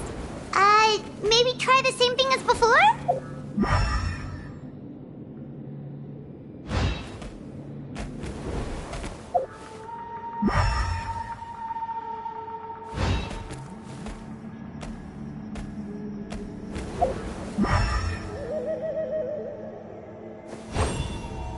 Hey, it worked! Let's head in and take a look.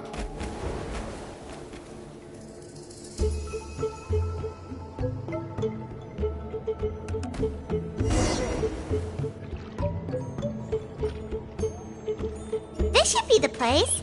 That fruit Toltec mentioned should be the one on the wall, right? Now the only question is, which ones do we pick? Well, go ahead, try it out!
Is this an answer from this world?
couldn't resist. Fast.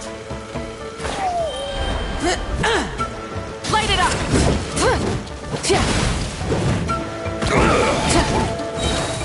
Light of the blazing sun!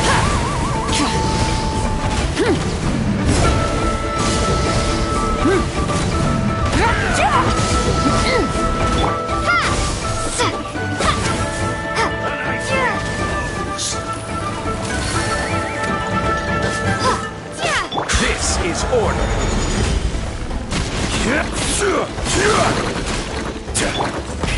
Rev the engine!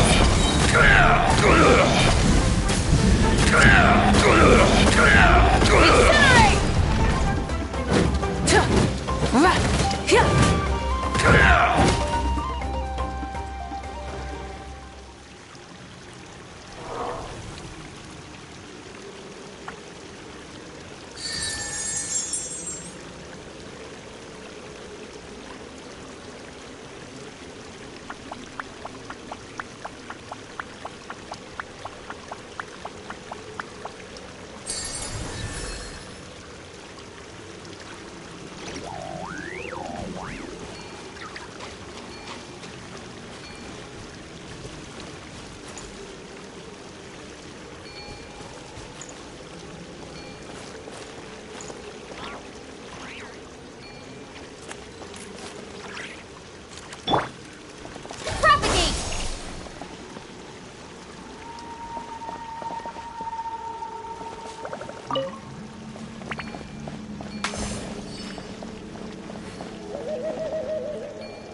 Is this an answer from this world?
answer from this world?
You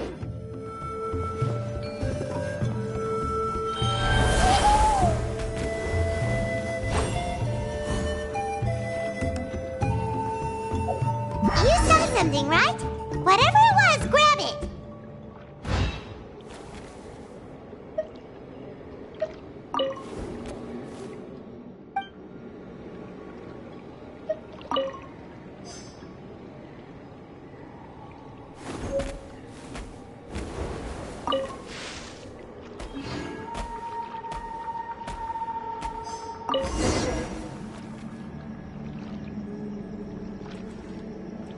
Remember the last time we came here? We found all of the artwork throughout the cave. These guys' ancestors created a real masterpiece. They probably used the same stuff for their paint as we're using for the dye, right? Maybe we'll create a masterpiece of our own. Yep, let's head back and meet up with Toltec.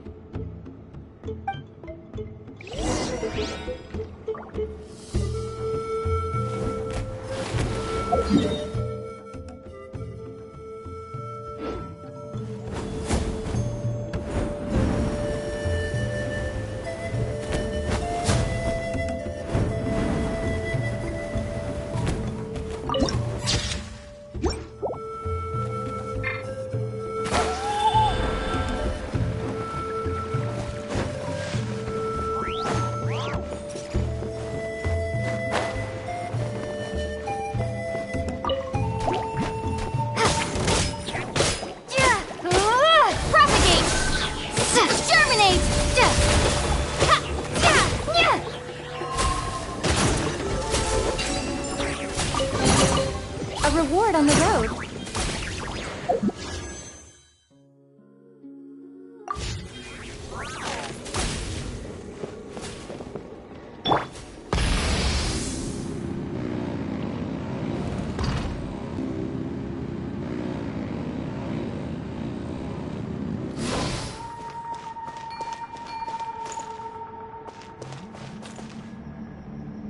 Try and stop me!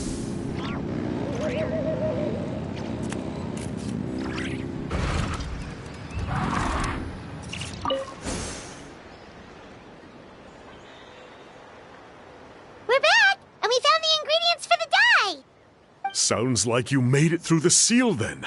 Our Iktomisaur Elder was right about you.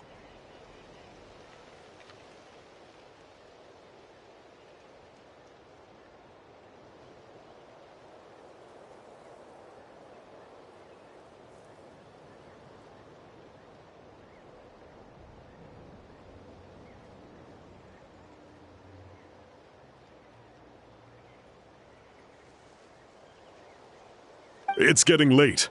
Follow me. I'll take us back.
Toltec has updated me on your progress. Well done. I appreciate your efforts. Sure thing! Here's the stuff for the dye.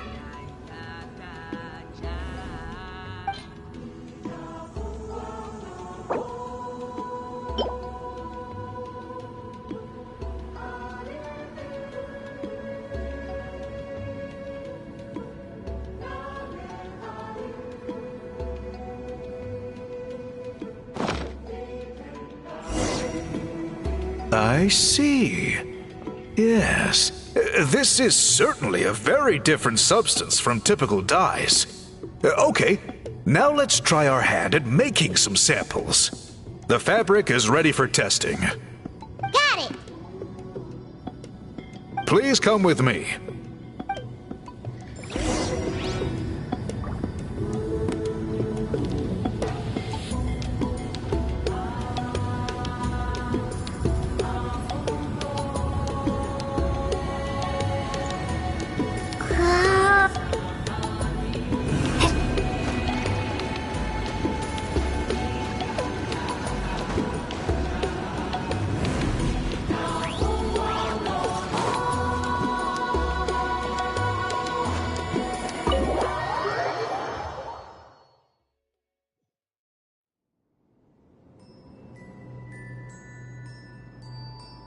Take a look at this. It's a woven scroll made by one of our ancestors. This is the kind of thing we're trying to make. Ooh! The person depicted is the legendary shaman Huitzilin. She lived 200 years ago and was once appointed by the Iktomisor Elder, like yourselves. She was especially skilled in the art of color manipulation, and of course completed her task with flying colors. This scroll is a record of her deeds, and was most likely the work of her own hand. The quality is simply breathtaking, even compared to other scrolls of this variety. Sadly, since she passed away, all of our Iktomisor Elder's subsequent appointees have had to rely on the gift from the spirits to complete their work. That's a good way of putting it. My only quibble with your phrasing would be, it's not just me, but us. Now Paimon's getting excited.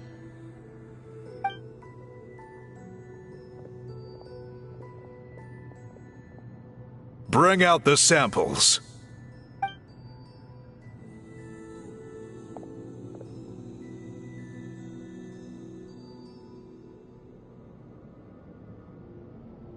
Now, as I mentioned, the dyeing process is a little complicated, but I am confident you will manage. Just make sure to follow my instructions carefully.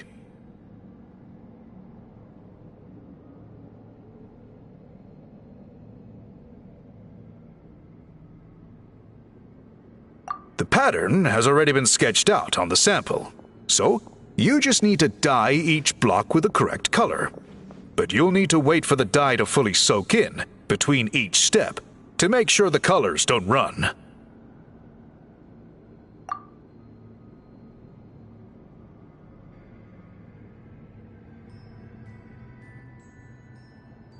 Ha ha ha! Good! The dye has taken to the fabric, and the pattern is crisp and clear. Next, apply all the remaining dye, and we should see that elusive signature color emerge. Okay, final step.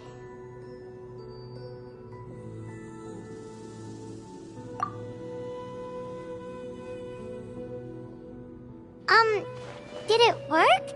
Paimon doesn't see it. Oh, that color isn't showing up. Oh, the dyeing has failed. No, your technique was flawless. You did everything exactly as instructed. It would have made no difference if I'd done it myself. Then what went wrong? It could be the weaving technique, or maybe the dye has to be applied in a different way.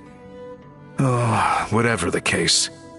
It looks like I have failed to get to the bottom of this mystery. Sorry, Paimon wishes we could do more to help.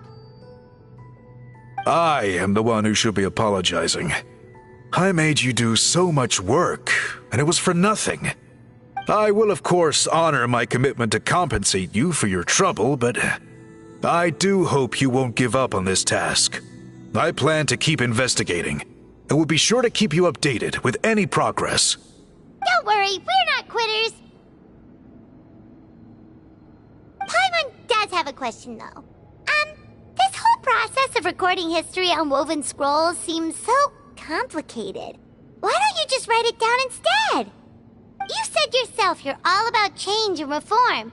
Well, this seems like a pretty good place to start, don't you think? Writing things down would be easier for everyone, and your records would be more detailed. I think you've perhaps misunderstood my philosophy, but that's okay. I can answer your question, but there's somewhere I need to show you first. Oh, sure.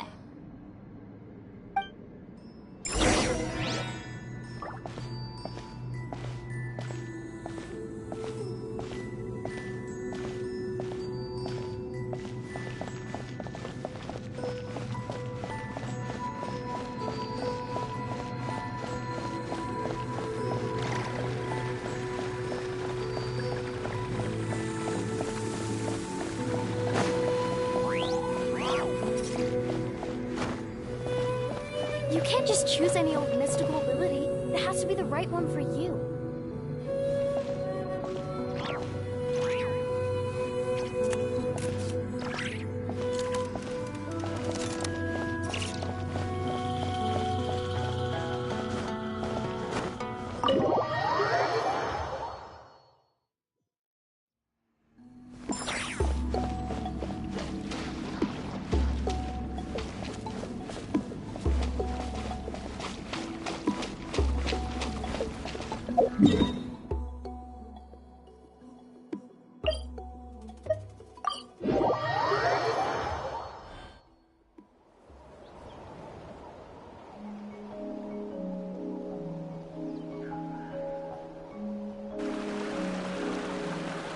Cool. Look at this view. What do you think? It's gorgeous! Now, try looking a little further. Whoa, that graffiti! In all the years since the founding of our tribe, those colors have been with us every step of the way. It is true that I seek to bring new life to this ancient tribe through change and reform. But I also understand there are certain foundational things that we cannot afford to throw away. The foremost of these is the way we record our history. Oh, that makes sense. Since the very beginnings, our tribe has always sought to bring color to history. And I have a deep sense that this is one part of our heritage that we should not give up. So, whatever it takes, I must find a way for us to continue producing our traditional woven scrolls. You're completely right. Paimon's sorry for what she said earlier. It was out of line. It's quite all right. I'm just grateful you're able to understand where I'm coming from.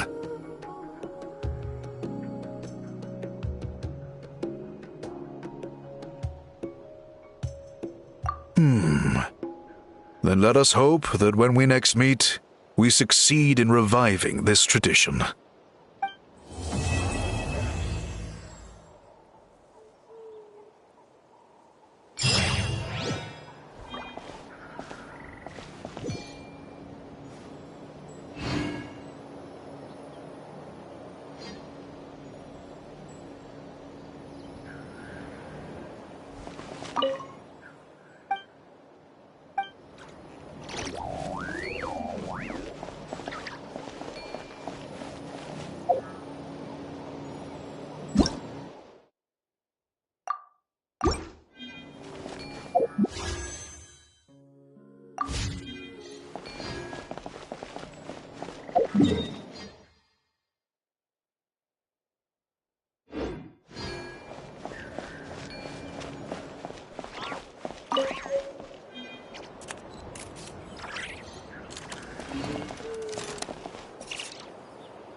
All right, Come let's finish on! this Show battle. me your courage!